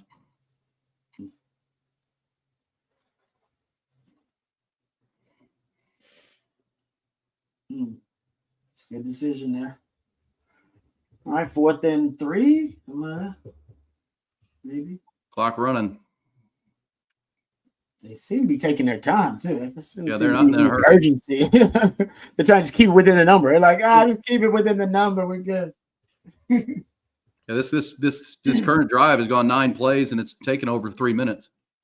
It's only gone 30 yards. Texas will take that ratio. 30 yards for 3 minutes. It's perfect actually. And really? Oh no, man! You gotta be kidding me. Scatabo, what a trick play! What a play call on 4th down, guys. Oh man, I will say it during the week. I said they was gonna try to duck the halfback pass. I did not see it being that way. Damn it! In the 4th quarter game. Hey, look, if you get the 2-point conversion here, all the pressure's back on Sark and the Texas offense. Effing believable. You gotta be kidding. We just talking about this dude looking concussed out there. You can't even see where he's throwing the ball, man. Exactly. So this dude, he just lofted it up there, that duck, and he ran. Give that guy credit, man. He's backed it up. He's rushed for 130 yards today and just threw a touchdown pass. 42-yard touchdown pass on 4th and 2. Got about 5 receptions as well. Yeah, he's been a workhorse. All right, well, a huge 2-point conversion coming up in this game because if not, still 2-score game. A big play coming up. Oh no! What are we doing around here? What is happening? What is going on? What is happening? Well, that was a lightning bolt from the Sun Devils right there. They were, taking their time and had gone 30 yards in more than 3.5 minutes. But then on 4th and 2, a touchdown pass and a 2-point conversion, and it's an 8-point ball game. You don't see busted. That was a busted coverage. Yeah, he was wide open. That's a busted coverage, straight up. I've not seen. Trying to look at it and see busted this coverage. I mean, it could be Gilbo, it could be Makuba. I'm not sure who did it. It could be either one of them. I mean, he was wide open. Nobody even went with him. I don't even know who busted the coverage because nobody reacted to the guy running around. I can't even tell you who busted the coverage. It was so bad of a bust. They didn't even react to him. Yeah. Well, that was things looking good to things now all of a sudden tighter than they needed to be. 24-16, Texas up. Muhammad kind of got lost on that halfback pass. He did. He had decent coverage. He had a man turn, and then he got too far on top of the receiver when he made his turn. Bad angle to the football, underthrown. He did adjust to it. They're showing the Jake Plummer play against UCLA, of course. Yep. Yeah, honestly, they just called Texas sleeping. I don't even know why Texas fell asleep on that, but they called Texas sleeping. Halfback pass, fake punt for 40, 32. Yeah, they've thrown everything at Texas, and Texas has played poorly. 74 yards off 2 trick plays or a fake punt and a trick play. Halfback pass. No, I literally kept saying all week they're gonna throw everything at you. They got nothing to lose. Everything they got Tournament football, guys. Tournament sports. I mean, they have 22 first downs to 10. They've got 78 plays run to 38. All right, Texas got to get first downs, huh? Yeah, now they got to go move the ball. You got to get first downs. That's the name of the game.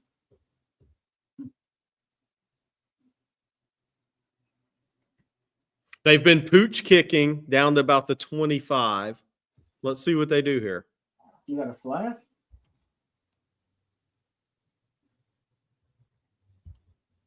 Delay of game.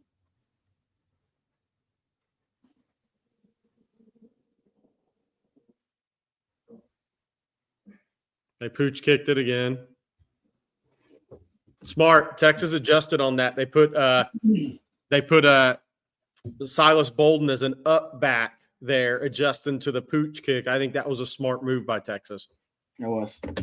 It's good stuff. Ball hit the 34-yard line, so good field position. Yeah, this Jeff Banks special teams has been kind of hit or miss today. It's been really, feast or famine, really good or questionable. Yep. That was a good play. Touchdown. I'll take a special team touchdown any day. Oh, yeah. It's the difference in this game right now. It's definitely it. Hold on to that ball. Yeah, right. There you go. That's what you need. That's what you need. Yeah, first downs and no turnovers is the name of the game for Texas right now, up 8. Ooh, well, yeah, but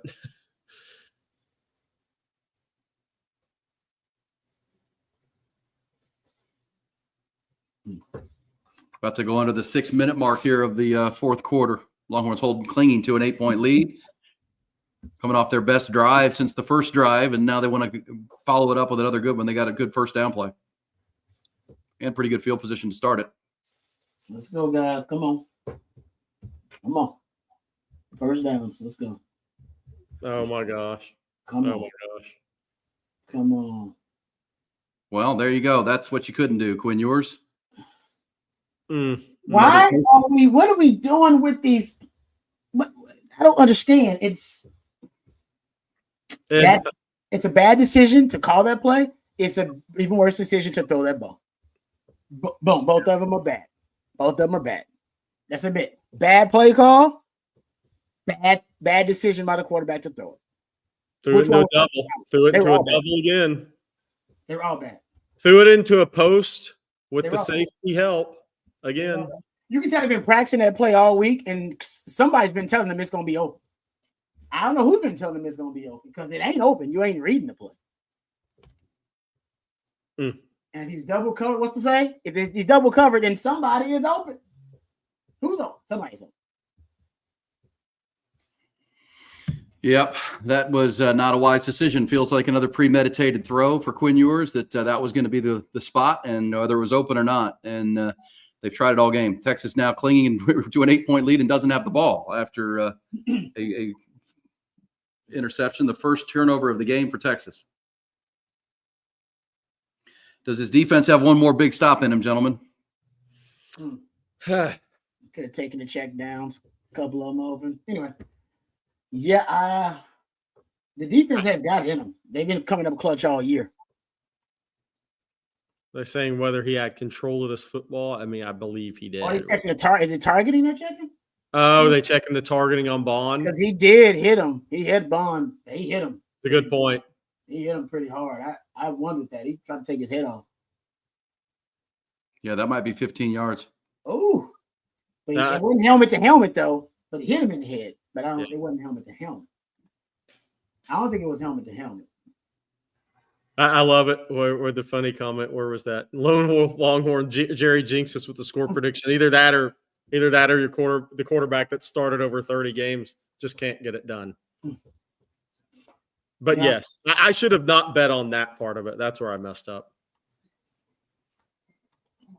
I didn't like the play call either. I think the way your quarterback was playing, I don't know if you make that play call. No. In that moment, when your quarterback is playing, No, you don't. Make that call. Near the empty. No. Ooh. Oh no. What they call it? PI on him or us? Who they calling it on? Who they calling it on? I think they call it on Taft. Oh no. What is going on? How did Taft fall asleep on it? He fell asleep on it. He fell asleep on it. Are they going to get a face mask on him too? I think they're going to get a face mask on top of the pass interference. He fell asleep on it, guys. He didn't think they was going to throw it to me. He fell asleep on it. Face mask on top of the interference, yes. I wonder how many times this season have they thrown the deep ball to Scatterbo when he's lined up out there to number one receiver? Jared, have you seen it watching film study? I haven't seen it. I haven't watched every game of theirs, but I haven't either. But I watched like a few. I haven't seen it. And it never worked. Tendency breaker, guys. Tendency breaker. You talk about all the time, Rod. It was a huge play at a huge moment between that and the sleeping twice on two big plays. They caught him on the double pass. I mean, the halfback pass was Scatterbo. They were sleeping and relaxing on 4th and 2. Didn't think they would throw it, and they caught him sleeping again because they never thought he'd throw it to a running back out there, the number one receiver. They caught Taft sleeping. Yep. Crazy. And Scatterbo doesn't have to leave the field because it was a face mask penalty, by the way. And you know what? Scatterbo's trash talk. He backed it up. Backing it up. Big time. That's why he talked trash, guys, because he's backing it up. Scatterbo has 213 all-purpose yards here and a completion as well in this game. Goal line stand. We were just remarking how many goal line stands they've had. We need another one. Yeah, they do. And this defense now, guys, is over 80 plays faced. This will be the 81st. Yeah, that was inexcusable. So, if they don't hand it to 4 right here at least once, I don't know what to say. I agree with you. Oh, he's out of the game. He's tired. I would call a timeout. Oh, no. Don't tell me they're going to call a PI here. No. What do we call them? Oh, they called him for PI. Oh, no.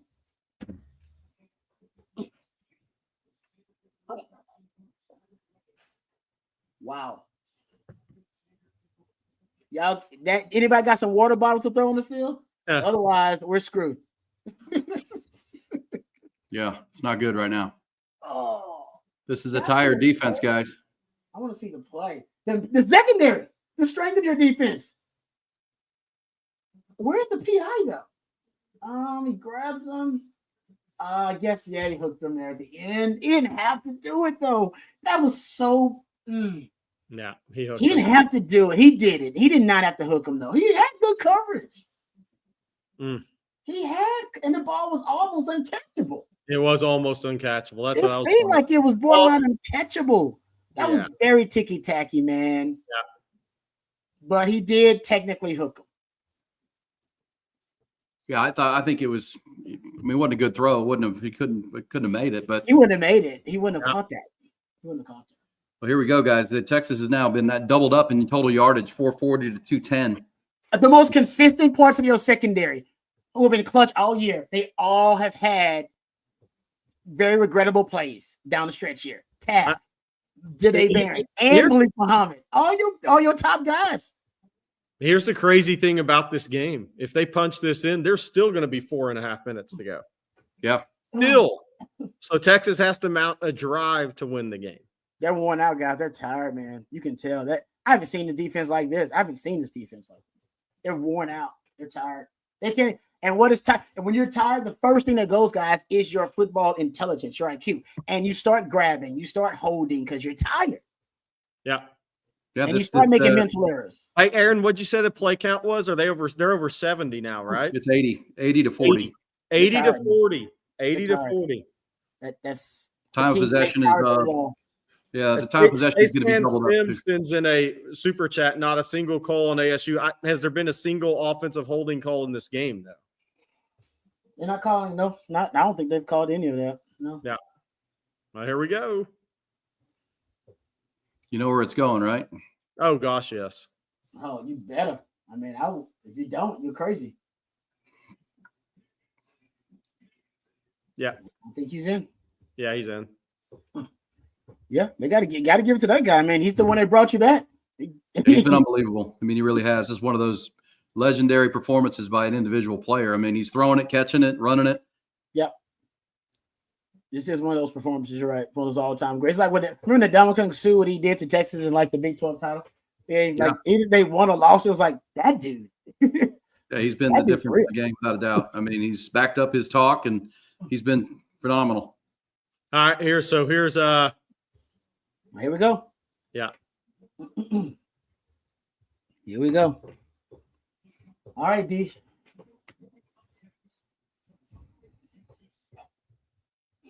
Clutch. They brought the blitz. Here comes Anthony Hill. Can he corral him? He's keeping it alive. He knows he's got to keep it alive. He's going to keep it alive. Oh, yes. Good job. Flags are down. What are they going to call? It's got to be holding on them or ineligible man downfield or something like that. It has to be ineligible. Yeah, it's got to be ineligible man downfield. Or holding on Texas. Oh my God. When he was initially holding on Texas. He was initially rolling right, holding in the end zone. Oh!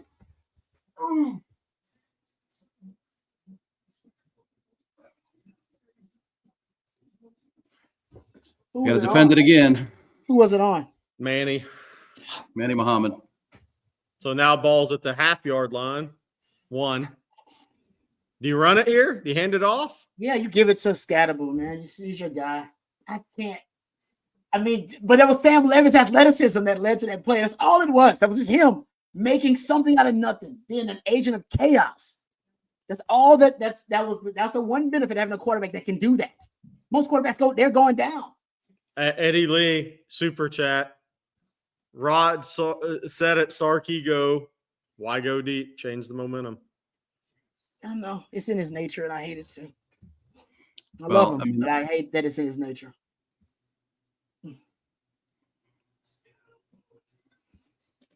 We're tied, gentlemen. We are tied. Oh, and Alfred Collins was there. He had him in the back. Alfred Collins just so upset with himself because he was right there. Well, 5 minutes to go. Guys, how did this happen? So, look, there's been a Arrow Kit says it. People have asked about Quinn's legacy. This is where you build a legacy. Yeah, 100%. A game's tied. 5 minutes to go. This is where you build your legacy, or you don't. Yep, because the defense is worn out now. The defense is worn out. We thought the defense would be our saving grace. Yeah. They can't save you. The defense can't save you now. Defense is worn out. They can't save you. So what if you start and can your running game save you? No. Well, there's nothing they can look at and say we can lean on this on our offense. It's been a terrible offensive day. But Cam Scatterbo now, guys, with that 2-point conversion, and the game's not over yet, but he's got 257 total yards. Yeah.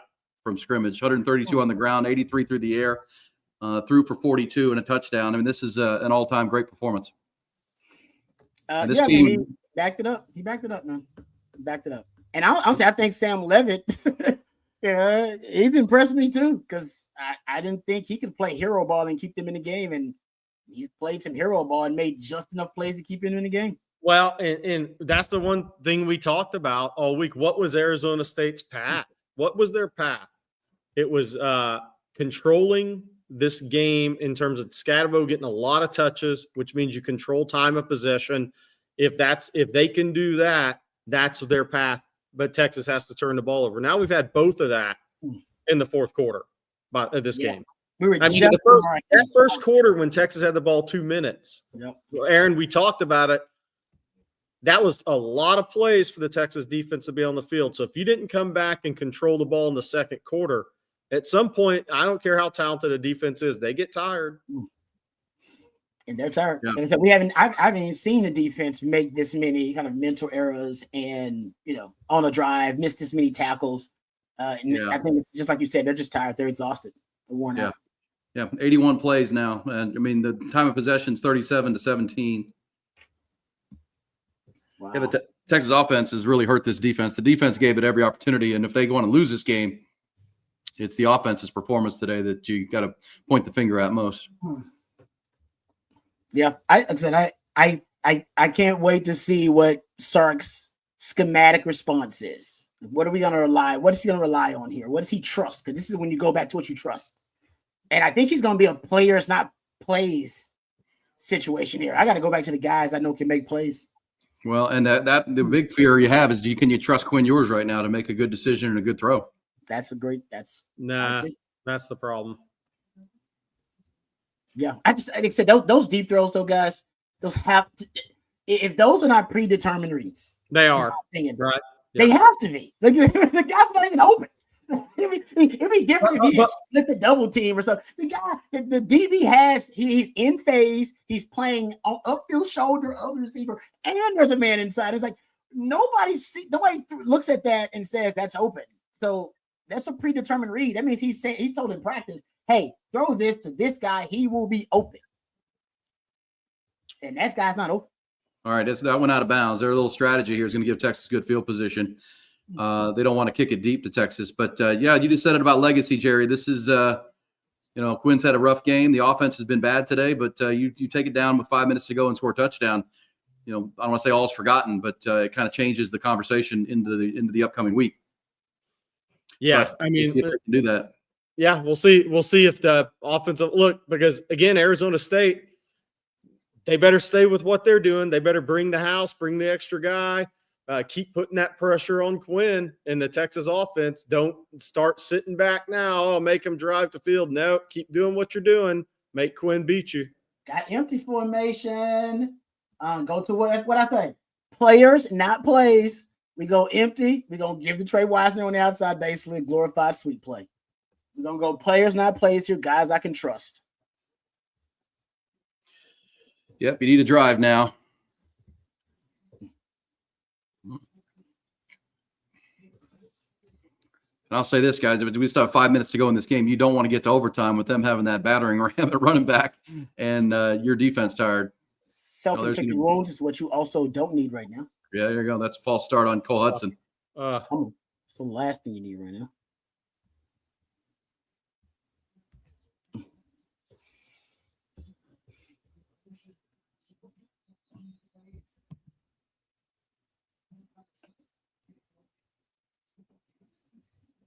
Eddie Lee, where's Rod's rally helmet?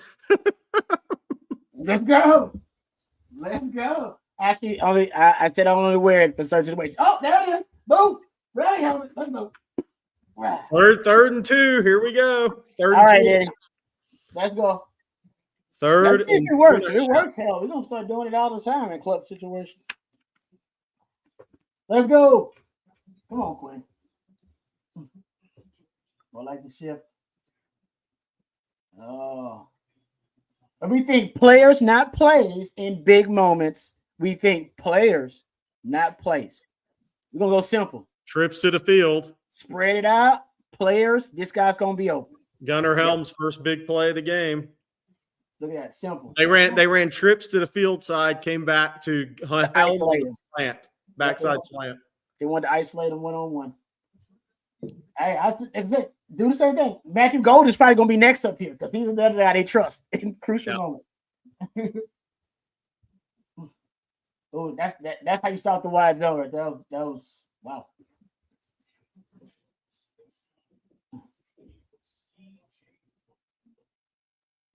Yeah, that was a good play right there. That's going to be a negative, but yeah. 2nd and 12 now. Got to dial up a play. You don't want to be in 3rd and long. Nope. So let's just get what you need here. 7 yards here. Get yourself to 3rd and manageable.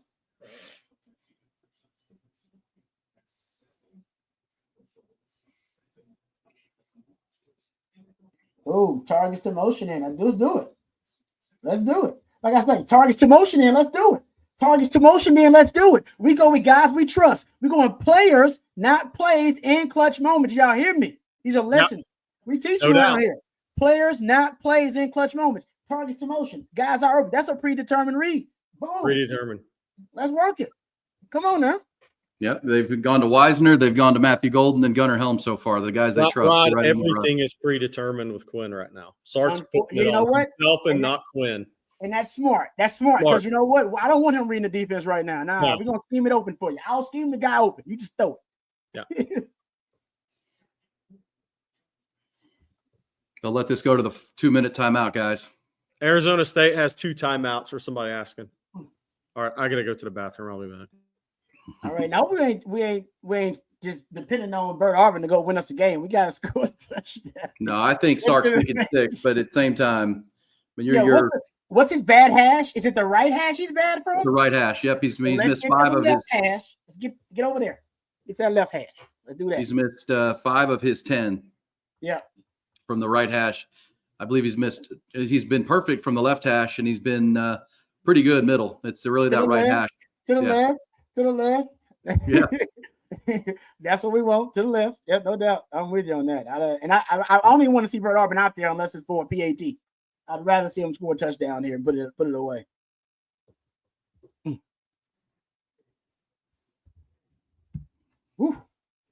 Yeah, this is 2 minutes to go. High tension, 24 all. Texas playing for their season right now. Dill Pickles wants to throw up. I don't think that's the New Year's Day hangover either, by the way.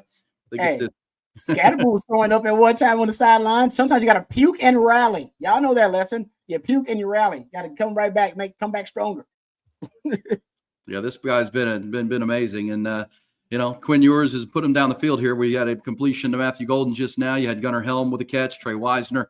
And now it's about managing the clock and trying to stick in the end zone and not rely on a field goal to win this football game.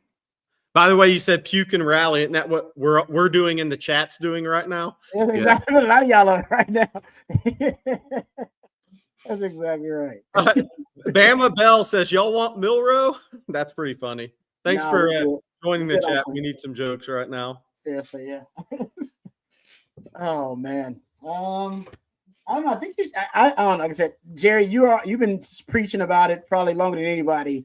Just if you're going to rely on Bert Arvin to win you the game, and he said I can go with that. Just get him on the right hash. Yeah, get him on the right hash. On the left hash. Oh no, right. I meant right hash. I mean get him on the correct. The correct hash. Yes, I didn't mean right hash. Right. I meant the correct hash. No. Right, yeah, literal right hash. Smart one says, yes, fast bathroom. I didn't wash my hands. I did not wash my hands on this one. I will after the game. I will also wash my hands of my score prediction for this game. Yes, exactly right. Well done. 2 minutes to go. Longhorns at the 30-yard line. They need to, Arizona State's going to be using their timeouts here. Yeah. So, Rod, first down play, what do you do here? It's a 2 minute. Short, quick. If you don't want to just run the football because you feel like you're going to get negative yards, you can go, oh, no.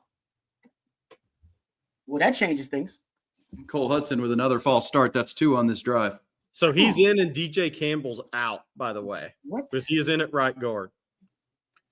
That's now 8 penalties on Texas for 58 yards. This second half has seen a lot more penalties for the Longhorns. That's crazy. Yeah, out of a timeout with a false start. That seems odd. But Longhorns, this has kind of been their offensive MO today. Oh, what? We taking shots?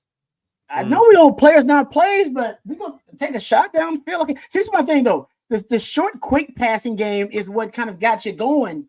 And now we want to go back to taking shots. Right? Why are we taking shots? Why are we going to scheme something open like you've been doing? Targets to motion. And I don't know. That's a shot play right there. When I know you like the one-on-one, but you were doing better with the short, intermediate, quick game. That's what Quinn, right? That's where he excels, in my opinion. Yeah, it's an incomplete pass, too, so you didn't make them use a timeout. See? Wow. Yeah. I'm not. Yeah, well, now you're in 3rd and 15, so. Boy, they're coming out of a timeout, the 2-minute timeout. This couldn't have gone worse. A 5-yard penalty, 2 incompletions. You've used 9 seconds and gone backwards. But kind of a microcosm of this team today offensively. Yeah, that's bad clock management right there, though. That's terrible. Yeah. Yep.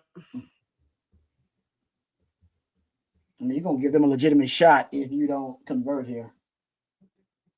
And you're going to have to attempt a 52-yard field goal, by the way, from the right hash. Yep. And that's exactly what's going to happen. You're going to attempt a 50-yard at least. Oh, yeah. So ran up the middle. He got dotted, too. So it's going to be a what? 40? What is that? 47? What is that? 40, 45. 45. 45-yard field goal, center cut. Arizona State still has 2 timeouts. Okay. I think they just used 1, so I think they'll have 1 left. That was a big hit, too, Quinn. That was a big – I didn't want him taking that kind of hit. That was a big hit. So with that, we should just run it if we're going to do that, though. We all agree? We should just run it. Yeah. I think we're going to do that. We should have ran the ball. I think the 2 passes were – I don't get them. I think the second one was Quinn making a zone read, but RPO play. Yeah. That was an RPO, but the first one, I don't know. I don't know if I agree with that one.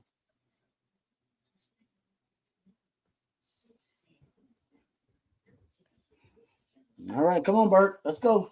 Clutch time. Come on. Uh-oh. Sark's timeout. Sark's calling a timeout? What's Sark doing? He freezing someone kick away. All right, we're just middle of the field. This is not on a hash, so Bert Auburn should be no good. Oh, no. No. No. No. No. Well, the special teams issues continue, and Bert Auburn, that was not on the hash. It was kind of right center, but he pushed it right. This is like the worst case scenario that happened in that situation. What happened? Looks like the hold was clean. Oh, the Bert Auburn fan. I can't. 48 yards, no good. And I think however this game goes, the 3 plays out of the 2-minute timeout will be talked about for a long time. The 4th quarter, the Longhorns been outscored 16-7, and the second half they've been outscored 21-7 so far. It's like all of your issues are like coming to a head right now. Scattaboo is a receiver here, guys. Yeah, got Aaron on him. Yeah, put your Thorpe Award winner on him. Look, he's making plays. He's making plays out there, man. Tired defense, guys. He's making plays out there. He's just making plays. He's just playing backyard football. Yeah, well, he's playing backyard football. He ain't got nobody to throw to. He's playing backyard football. Scramble drill every play. Yeah. This is what you get to, Rod, for not running the football. They'd be out of timeouts. There'd be like 35 seconds left in this game. Why is the NASCAR package not out there? What are we doing? What are we doing? How do we not have the NASCAR package out there? Like, what's this? Right. They're not running the ball. What are we doing? Like, what is they're not running the ball up the middle here at one time. What are we doing? Why do we have 2 run-stopping D tackles out there? Like, what are we doing? Okay, I think he's out there now. Okay, yeah, now we got the NASCAR. Like, what are we doing? What are we doing? Yeah, because what you need right now is a negative play or obviously just some type of turnover or negative play. They got good job, Jade. I think Jade got the receiver to jump. Man, what? That was a great job by Jade. He literally jumps at the wide receiver and he forces the wide receiver to jump. Oh, that was brilliant. Good job. Some veteran guy out there making plays. Good job, Jade. Love that. All right. NASCAR package, baby. Come on. We need a turnover.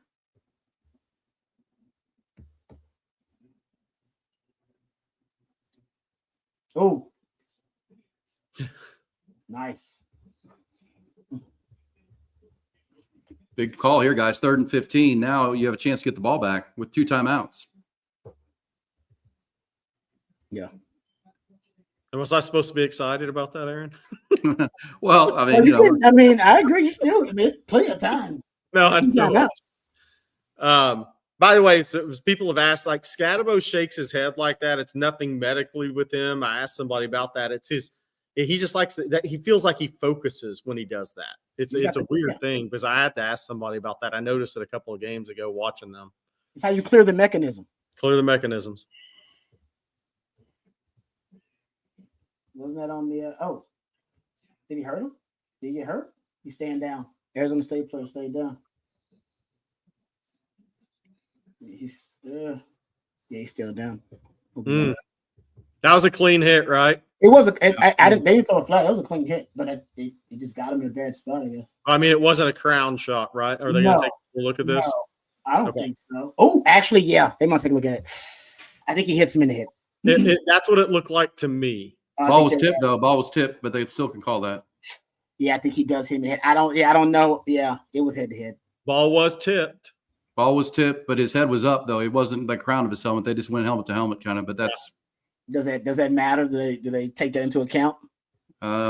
If the ball was tipped, does that matter? I don't know. I'm asking. Because it's clearly head to head. It's a clearly head to head shot when they slow it down. Yeah.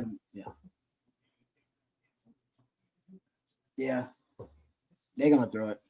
Yeah. Yeah, they're gonna have to. They're gonna throw it. Yeah, they gotta throw it. It's too bad too, because that's going to give them a first down. I mean, that would have been 4th and 5, and then now the ball go into the Texas side of the field. Oh my God! If Arizona State ends up beating Texas with the worst field goal kicking unit in the country, basically, the irony would just be brutal and depressing. I mean, oh my God! They're reviewing it. I think they're going to have to call it. They got to call it. That it was too obvious. I didn't see it on the first time, but he did hit him in the head. I don't know if the ball being tipped matters. If that matters in the definition of it, maybe they won't call it. But yeah, I don't think the tip does. Tip comes in for pass interference. Correct. Yeah, we'll just hopefully. Now the question is, it's no crown of the helmet. It's face mask. Okay. But he didn't lower his head, right? I mean, he did lower his head at the same time. So definition of the rule probably is, but let's see. That's a good point.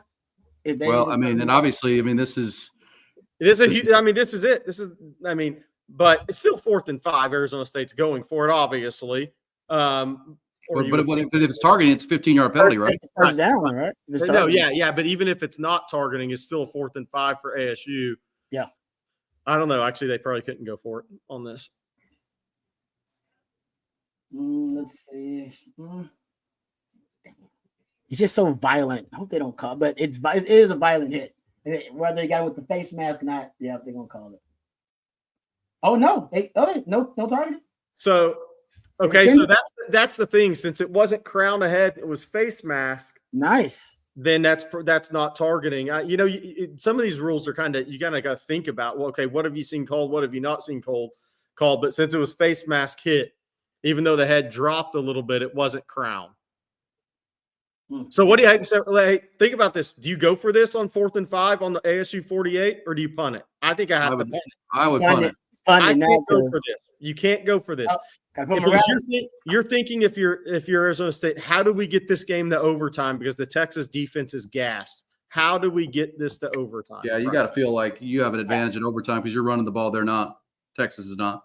Yeah, you got to punt it. You want that defense to be exposed more, so you punt it. PC asked, why would they go for it? My opinion on it, no, but this is college football. You see these guys do this stuff all the time, even in these situations. Just like nothing really makes sense anymore. Yeah, you punt it and force Quinn to beat you. As long as the ball 20-yard line. Bird Auburn would love a shot at redemption here. Got 2 timeouts. Got to go about 3 yards. Let's go, baby. Woo. Well, all right. 57 seconds. Timeouts. We got 2 timeouts for Texas. Yes, That's 2. Plenty of time. That's plenty of time. Rod Rally. Eddie says, where's Rod's helmet? Let's go, baby. Quinn's going to have to make some NFL throws. Yep. Outside the hash throws down the field. If I'm Arizona State, I'll give up outside leverage, Rod, right here. Make the throw on me. Yep. Make the throw on me. I agree. Well, this is Quinn Ewers' opportunity. Lead his team. There's a good throw on first down to Matthew Golden. Guys he trusts. A lot of gold and a lot of helm. With the 2 timeouts and the way the clock will stop at first downs, you can use the middle of the field as well. There's plenty of time. Time is not your issue right now. They're going to jump on that next throw there on that route. So got to be careful of that. They've gone to that well a lot. Got the one-on-one. They like that one-on-one. Another offsides, guys. That's time it's Gooseby. What? Golly, Longhorns are now 9 penalties. They were pretty clean in the first half. And they were. I really remarked about it. I was like, they played a clean game so far. Wrong. Very dirty second half.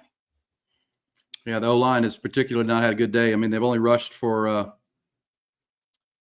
see if I can find 56 yards rushing. They've allowed 27 negative plays on tackles for loss, 3 sacks, and now penalties are mounting.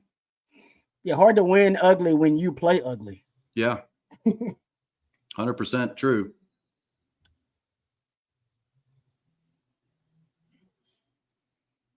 Oh, nice throw that time. Trust. You go where you get trust. Uh-oh, Gunnar Helm might have gotten hurt, guys. Told you got a lot of gold and a lot of helm. A lot of gold and a lot of helm. Oh, his knee. Could have called that. He's up. He's up. He's good. Okay, good. It scared him. It scared him. Got that twist initially. Why is DJ Campbell out? Kyle Voskey's been out, I think, the last 3 or 4 series. I don't know why he is out. Oh, Ryan Wingo is in the game. Amazing. I thought Ryan Wingo left the building and went to St. Louis for the holidays. That was funny.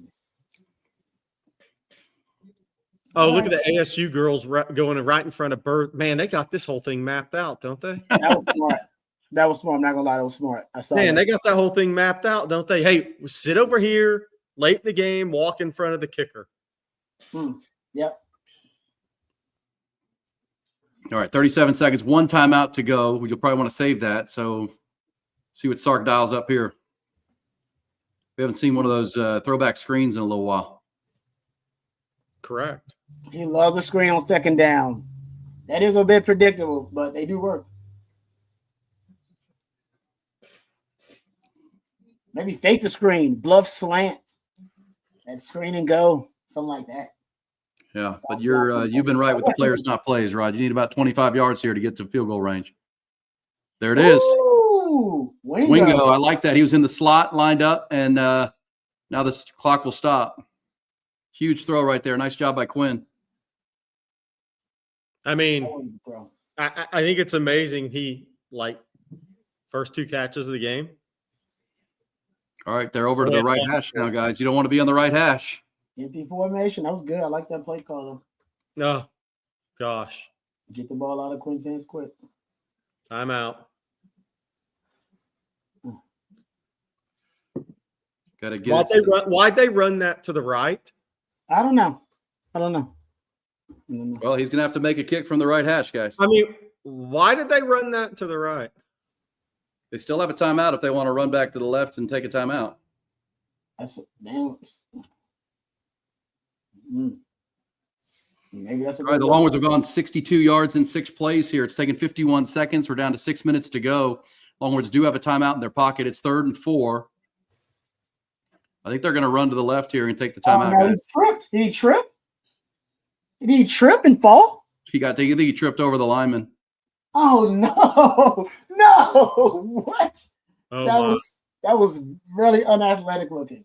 Yeah, that's not going to be on his resume tape, guys. Well, boys, it all comes down to this. Oh, come on, Bird Auburn. Let's go. We can start having to talk with him. All right, this is just my career and your career right here. Let's get it done. You're my guy. You're my guy. You're my guy. You're my guy. I mean, look, I'm not being defeatist or negative, but you don't want this game going overtime. We ain't got to worry about that, Jerry. I'm going to the post-game show right after this. With the helmet on, Rod. That's damn right. Rod's got the helmet on. This guy's Raleigh Rod. Come on, walk off, baby. They have a Walk off, timeout. They have a timeout. They gonna try to ice him? I would. I would too. What you say? Right on top of the Chick-fil-A logo, guys. Hope he doesn't slip on the paint. Oh my God! Oh! Going to overtime, boys.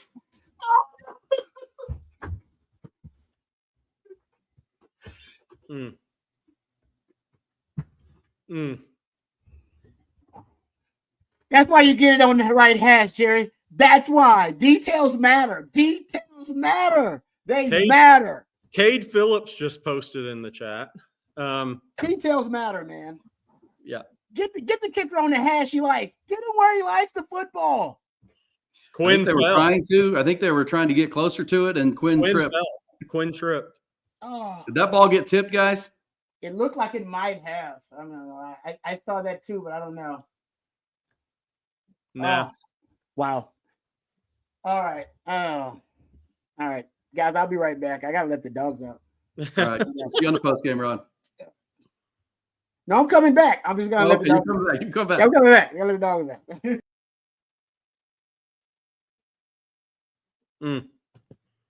Wow. Longhorns have been their own worst enemy. Can we remember a game where they played this poorly, Jerry, in a lot of phases?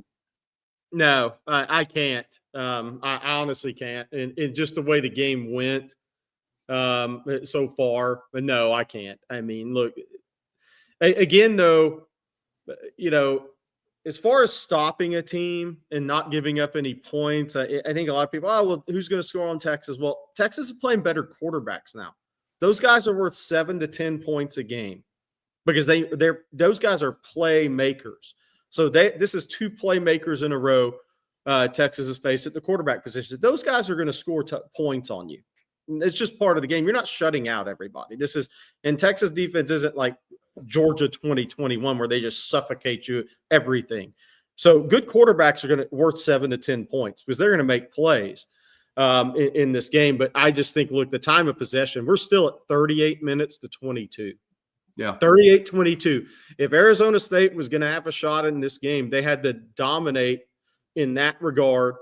Scatterbo had to have 30-plus touches. What is he at? 32 with a pass. So 33 touches, but 32 for 215 yards in this game. So everything's gone according to plan, and this now just going to overtime for them. They had to do all that to get this to overtime. But again, it's, you're up 14-0 or you're up 14-3 in this game early on. And it looked after that first drive like Texas was going to be able to throw it. Then that would open up the run, the downfield throws. And then Arizona State's really bottom line, they've outplayed Texas. They've outplayed Texas, whether it's the more physical team in Texas. Yeah, outcoached for sure. This is the kind of game Kenny Dillingham, this was his path to win, and he's got a chance here. Well, he's executed his path. The Longhorns have averaged 1.8 yards per rush on the game, which is, that's Georgia-like, which is not going to win you a lot of football games. They've thrown for 267 and run for 50. They've been sacked by a team that doesn't sack many quarterbacks 3 times and had 8 negative plays. So, it just has not been a good offensive performance. Defense has been good enough to win. As you said, good quarterbacks are going to make some plays, but they also, when your defense has to face 85 plays and 40 minutes on the field, they can only do so much. The offense has not, come to help out. You missed now 2 field goals and just a mistake-prone offensive game. Yeah, no doubt. Look, and people look at the box score. Well, Texas gave up 465 yards, but it's your point. Yeah, look, you're on the field the whole game. People are going to make some plays against you. There's just no doubt. You can't keep one team on the field twice as long as your defense twice as long as your offense. You're going to get worn down in a game like that. But it's just now it comes down to overtime, and this is the look. Texas red zone offense is about to come into play here, Aaron. Now, this is what red zone and Arizona State outside the top 100 in red zone defense. And now you have to stop them, right? You have to force a field goal. But whether Arizona State scores or not, it's going to come down to Texas red zone offense in this game. And That is the concern. We've said this before. These games, one of these games, I didn't think it was going to be this game. Y'all know that will come down to what does Texas do in the red zone? What does Quinn do in the red zone? If you have to have a score, you have to have the throws be made. You have to have a throw be made. This game's coming down the red zone. It's about to be decided in the red zone. So who's going to play? Who's going to make the play in the red zone? All right, from 24-8, Texas to overtime with a lot of offensive mistakes, the Quinn Ewers interception, a safety in the end zone. And then, our Arizona State, as we talked about, throwing the whole kitchen sink at Texas. They've gone for it on fourth down now 5 times. They've converted 2. One of them was a halfback pass for 42 yards and a touchdown.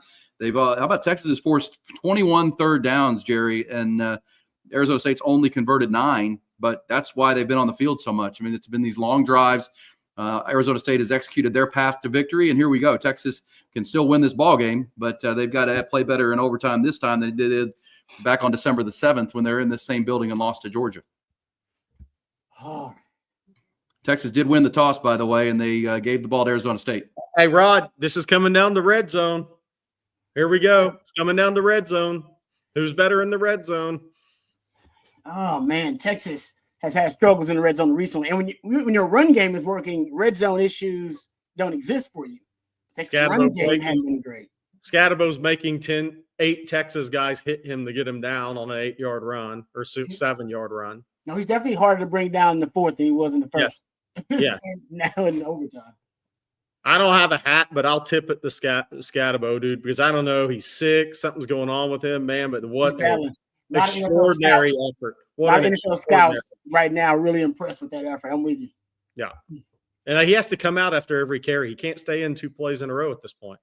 Oh, it's going. Back shoulder. Oh, did he? No. Do. Ooh, good D. Woo. That's good D. That's good D. Good D. Good D. Good D. They coming after. That's good D. I was like, hey, look, both quarterbacks have to make throws. That's an underthrown ball there from Levitt. He had a 6'5" receiver, had a 5-inch advantage and a length advantage. You got to throw that ball up where your guy can get it. That was not a good throw by Sam Levitt. If he makes a good throw there, he's in a win. His receiver's in a winning position. It's good. Throws in the red zone. Throws in the red zone. Yeah, Malik was out of phase and made a play on the ball. It's the play. All right, big third down here. And remember, guys, they're not a great field goal kicking team either. That's a great point. Oh, he almost got it too. He's a monster out there. Wow. That dude's fun to watch, man. I ain't gonna lie. It's fun to watch. All right, what do you do here? You gotta you got to go. Ooh, you know what? You're playing with house money if you're Arizona State at this point. You're in overtime with Texas when you were a 14-point dog. You go. You got to go. You go. Yeah, you go, baby. You saddle up and go. You got Scatterbo? You go. Scatterbo, you go. You go, man. Under center. Everybody know what you're doing. Who cares? Unless you got something else up your sleeve. Yeah, I wouldn't mind play action, roll right. If you're Texas slipping. They might kick it now, trying to catch Texas slipping, maybe. I do feel like they're playing with house money. I feel like he's going to go for it, but, his team, like I said, you are wearing down the Texas D a little bit, though. Yeah. This is an awfully tough call because this is a tough call. Because look, it is house money. I totally agree with you. Well, and he doesn't have a great kicker too, right? They don't love their kicking game. Right. I mean, look, we're in college football. We're talking about a 33-yarder too. That, of course, I get it from a Texas fan's perspective. but this is still a tough call if you get stoned here. And you're going up against one of the best goal line kind of short yardage teams in the country, too. They do this all the time, Texas does. Yeah. But you know what? You got to roll. Hey, DKR said it. You got to dance with what brung you, damn it. Yeah. You got to dance with what brung you. And Scatterbo brung you. Yeah, you got to roll with it. run it to the weak side of the formation. Quick hitter, weak side of the formation. Let's see. Oh, now they're going quarterback sneak. The most successful short yardage play in the history of football. It still works. Especially if you have an athletic quarterback. It worked in 1945 and it works in 2025. it still works, and you can do it. You can get under center, which some people don't like to do. Still works. All right, Kenny Dillingham rolls the dice again. That's now 6 times he's gone for it on 4th down. He's got it 3 times. I know he's going for it a lot. Their 6-game winning streak prior to playing Texas, they went for it on 4th down 22 times.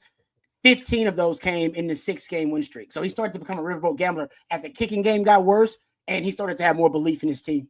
They're taking a look at the spot here. I think they're going to give it to him. But it's tough because they call it a first down, and now they're looking for evidence to overturn it, right? Yeah, I think he got it pretty clearly. Yeah. I think he got it because I don't see the lower half down. I don't see his knees down. Yeah. I don't see evidence to overturn it, but it's close. Someone say the elbow. Elbow, man. I didn't look at the elbow. Look at the elbow.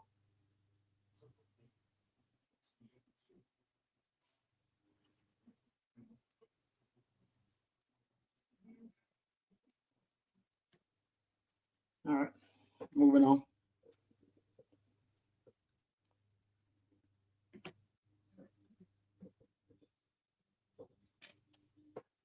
Somebody said tough to overcall. Great, totally agree. D-man did. Yeah, it was clean. I mean, there was no real penetration. It was really more about. I think it was the right call. Well, now Texas has to bow up here. If you can force a field goal, this is. Yeah, you got to force a field goal. I mean, Yep. that's the bottom line. Oh, penalty flag on the play. Good defense that time by Texas. Strung that play out. It's the flag on.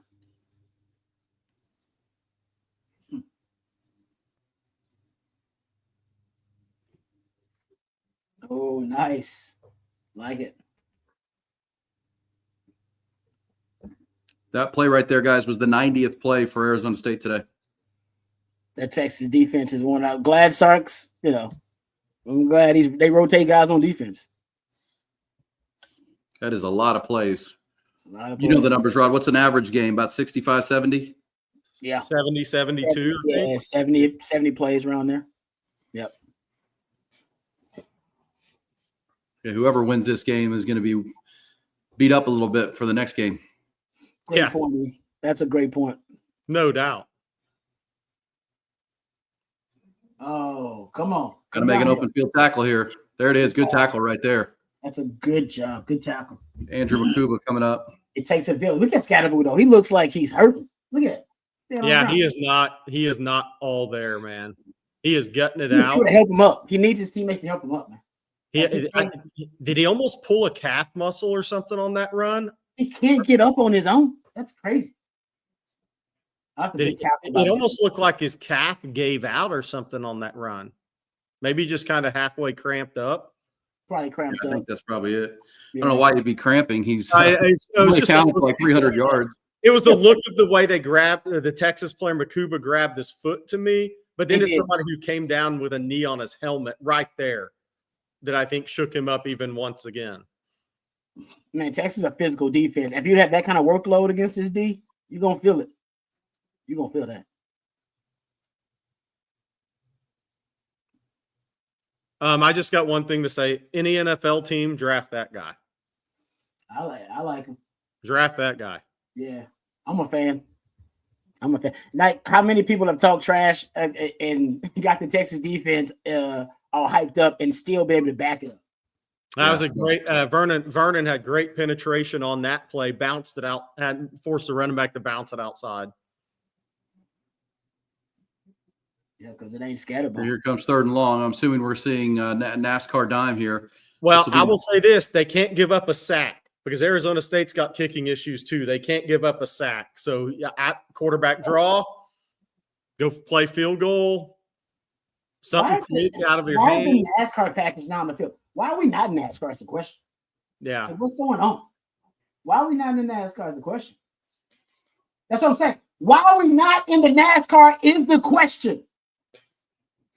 Sam Like, Levitt just made a play. Game-changing play right there, guys. Why do we have so many D tackles on the field to stop the run on 3rd and 14? There you go. It makes no sense. Yep. Like that makes no sense at all. Put your spies on the field. Speed on the field. Yes, totally agree. What the hell are we doing? Yeah, that might be the ball game, at least for this possession, to give up 3rd and 15 on a 17-yard scramble. That's crazy. It's a dang coaching mistake. Yep. Ooh. Oh, man. That was a He's in, grown guys. man effort. Whoa. He's in, boys. Dude, you see, one of the D tackles had him wrapped up initially. He just he just rolled out of the D tackle's grasp. I thought he was stopped right at the line. I think it was Norton that had him wrapped up. That was amazing, actually. That was amazing. Watch this. Watch the D tackle. Some D tackle gets his both arms around him, I thought. Yeah, it was Norton. No. Oh, and here's the O lineman pulled him in. That dude he's a beast, man. He's a beast. If they would have the NASCAR package in there on that 3rd and 14, I promise you, he does not, because they have usually when they put the NASCAR in, they had Simmons and Hill spy him. Yes, like both guys spy him. You have the speed to chase him. Yeah, you didn't have the speed to chase him. What are we? Yeah, I didn't like that call. That was I called for it, the NASCAR dime, and it wasn't there. They had 2 big D tackles. Vernon Broughton and Bill Norton were on the field and really didn't do much. That's not their fault. No, I know doing what they can do. Yeah. Well, here we go. Red zone Texas offense. Red zone Texas offense to stay in the game, keep your season alive. Whoa. I don't use the word very often, but I'm flabbergasted. Flabbergasted. I'm with you. It was 24-8 early in the 4th quarter, guys. It's down. And it didn't look like Arizona State had any hope, really. Right. But the defense fatigue makes cowards evolve. They've never been this tired. How many plays they defended? This is the most plays they defended all year. I got to check. I mean, how many plays? 93 plays. I mean, there's no way they defended more than that in the game, right? Maybe in the Georgia game when they went to overtime. Incomplete on 1st down. Yeah, I don't know what that throw was. I guess he thought Juan Davis was going to stop at the sticks there, and he did not. He doesn't trust the running game either. They don't trust it at all. Oh. 1.8 a carry. Like I said, I'm not mad at them for not trusting them, but saying they don't trust it. They're one-dimensional now. It's Quinn's show.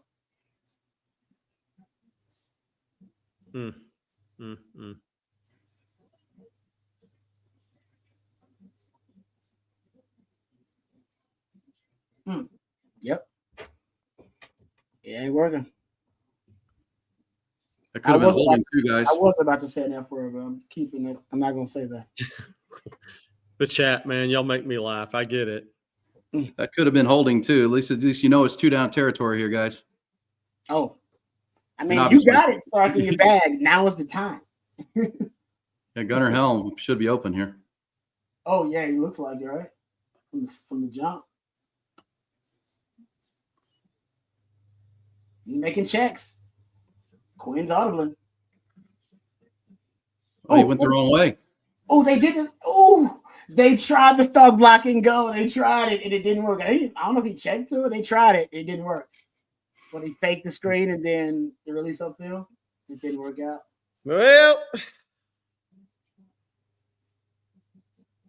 kind of feels like DeAndre Moore should have spun to the inside that time, guys. He spun out, and I don't know. This offense has not been sharp, obviously. Now he went to an oldie but a goodie. Sark loves that. That stop block and go. Play of the gear so far, guys. Oh, and there's going to be a penalty. That's going to be 10.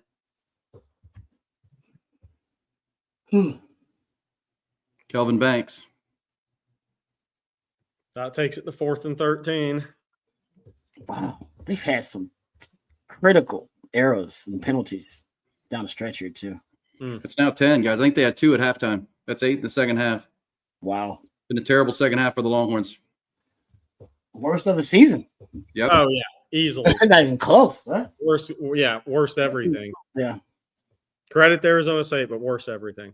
You give credit to Well, I mean, who would have thought Arizona State's going to outrush Texas 212 to 53? And so it's going, okay, let's go. What you got here? Bringing extras. Oh, he got open. Touchdown. Oh,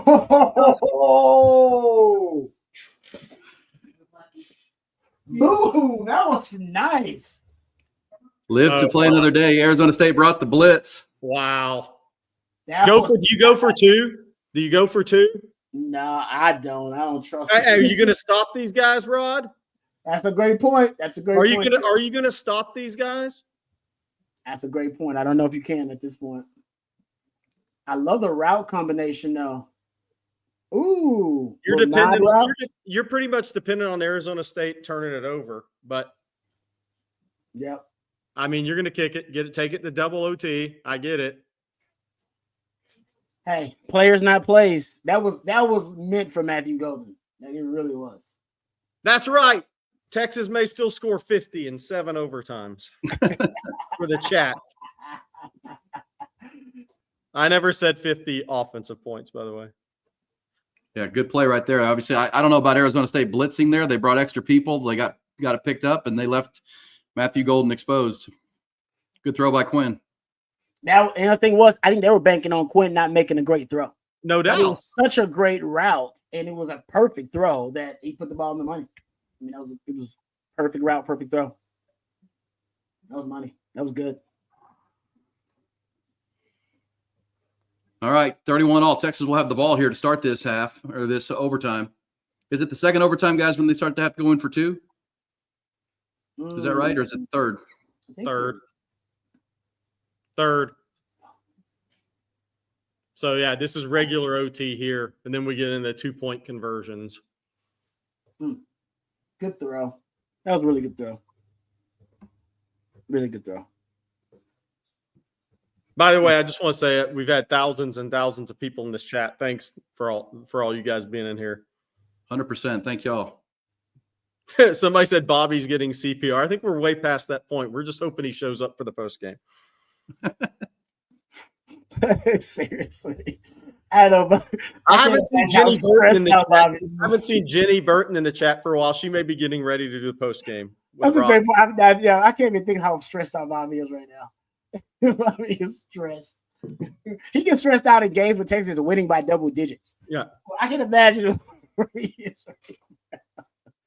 All right, first down for the Longhorns, and they're going to score on back-to-back plays, guys. Gunnar Helms in the end zone. Quinn Ewers is over 300 yards. It's third touchdown. Wow. Hey. Oh, wow. Killing it. Look, see if Texas defense can come up with one stop, but this is where legacies are made. Quinn scored 2 touchdowns in a row.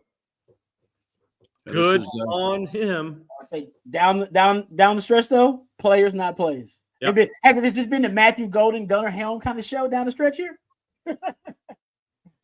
Man, Brian Wingo, they sprinkled in a little bit. All right, here we go. They got to go for 2 here, guys. This is what I thought. You go for 2 here. Both teams will have to, by the way. Oh, you're right. You're right, Aaron. My bad. Matthew Golden's got it. Longhorns are back up 8. What a ball game, guys. This is crazy. Matthew Golden, Gunnar Helm. You Golden players you trust down the stretch, man. That's what it's about. Matthew Golden, what a hell of a football player. Did you see the body control on that catch? How he had to contort his body, Rod? Look at this catch with everything on the line. What a hell of a play, man. And Quinn Ewers, guys, at 4th and 13 for the Longhorns, have made 3 really good throws in a row. That was very similar to that Boise State play, though, the scoring play. That Boise State had one of those at the tight end, delayed release on a half bootleg, like a half roll last night. They had the exact same. Sark used that concept before, but they scored on that play, I believe, if I'm not mistaken. Look, I'm really happy for Quinn. No matter how this game ends, he needed that. Those 2 really big possessions for Quinn. I mean, really struggled in the red zone, right? When it was on the line. Those are 2 really big possessions for Quinn. Congrats to him. Does the defense have one more big stop in it, guys? It's been the MO of this team all year. I almost feel like you need a turnover.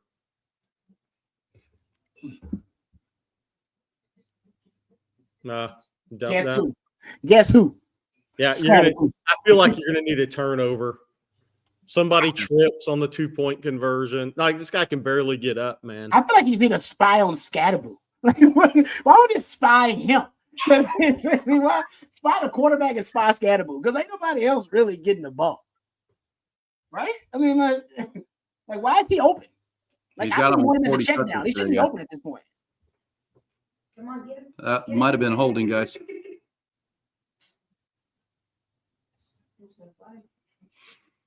All right. There hadn't been one holding call that I can remember in this game, guys. Like maybe one on DJ Campbell. Looked like Colin Simmons got hogtied that time. Crazy. All right, second down. You just mentioned it, Rod, about the spy on Scatterboo. He's got 40 touches now. He's got 29 carries, 8 catches, and he's thrown a ball. So he should never be a check down. I would never allow him to check it down to him. You ain't checking it down to Scatterboo. Agree. They want you to put the helmet back on, Rod. All right. Oh, well, I think we're doing good without the helmet right now. I don't know. Okay, it's going to be third down. But they got 2 downs here, obviously, to get the first.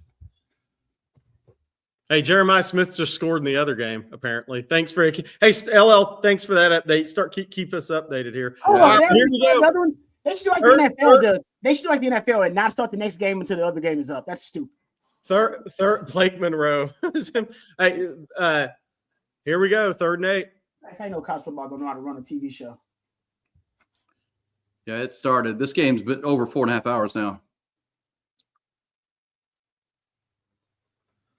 Pick. There it is. Ball game. Andrew Makuba. Longhorns will advance. Nice. Was there ever any doubt? Was there ever any doubt? Hey, we'll see you on the post game, Rod. See you on the post game. Well, Jerry, that was fun. Let's just let him get to the post game. Texas wins comfortably, dominating performance by the Horns. Double overtime. Hey, listen. When we get into the post game, give Quinn Ewers some props. 322 yards, 3 touchdowns, facing a big 4th down. He completes the touchdown to Golden.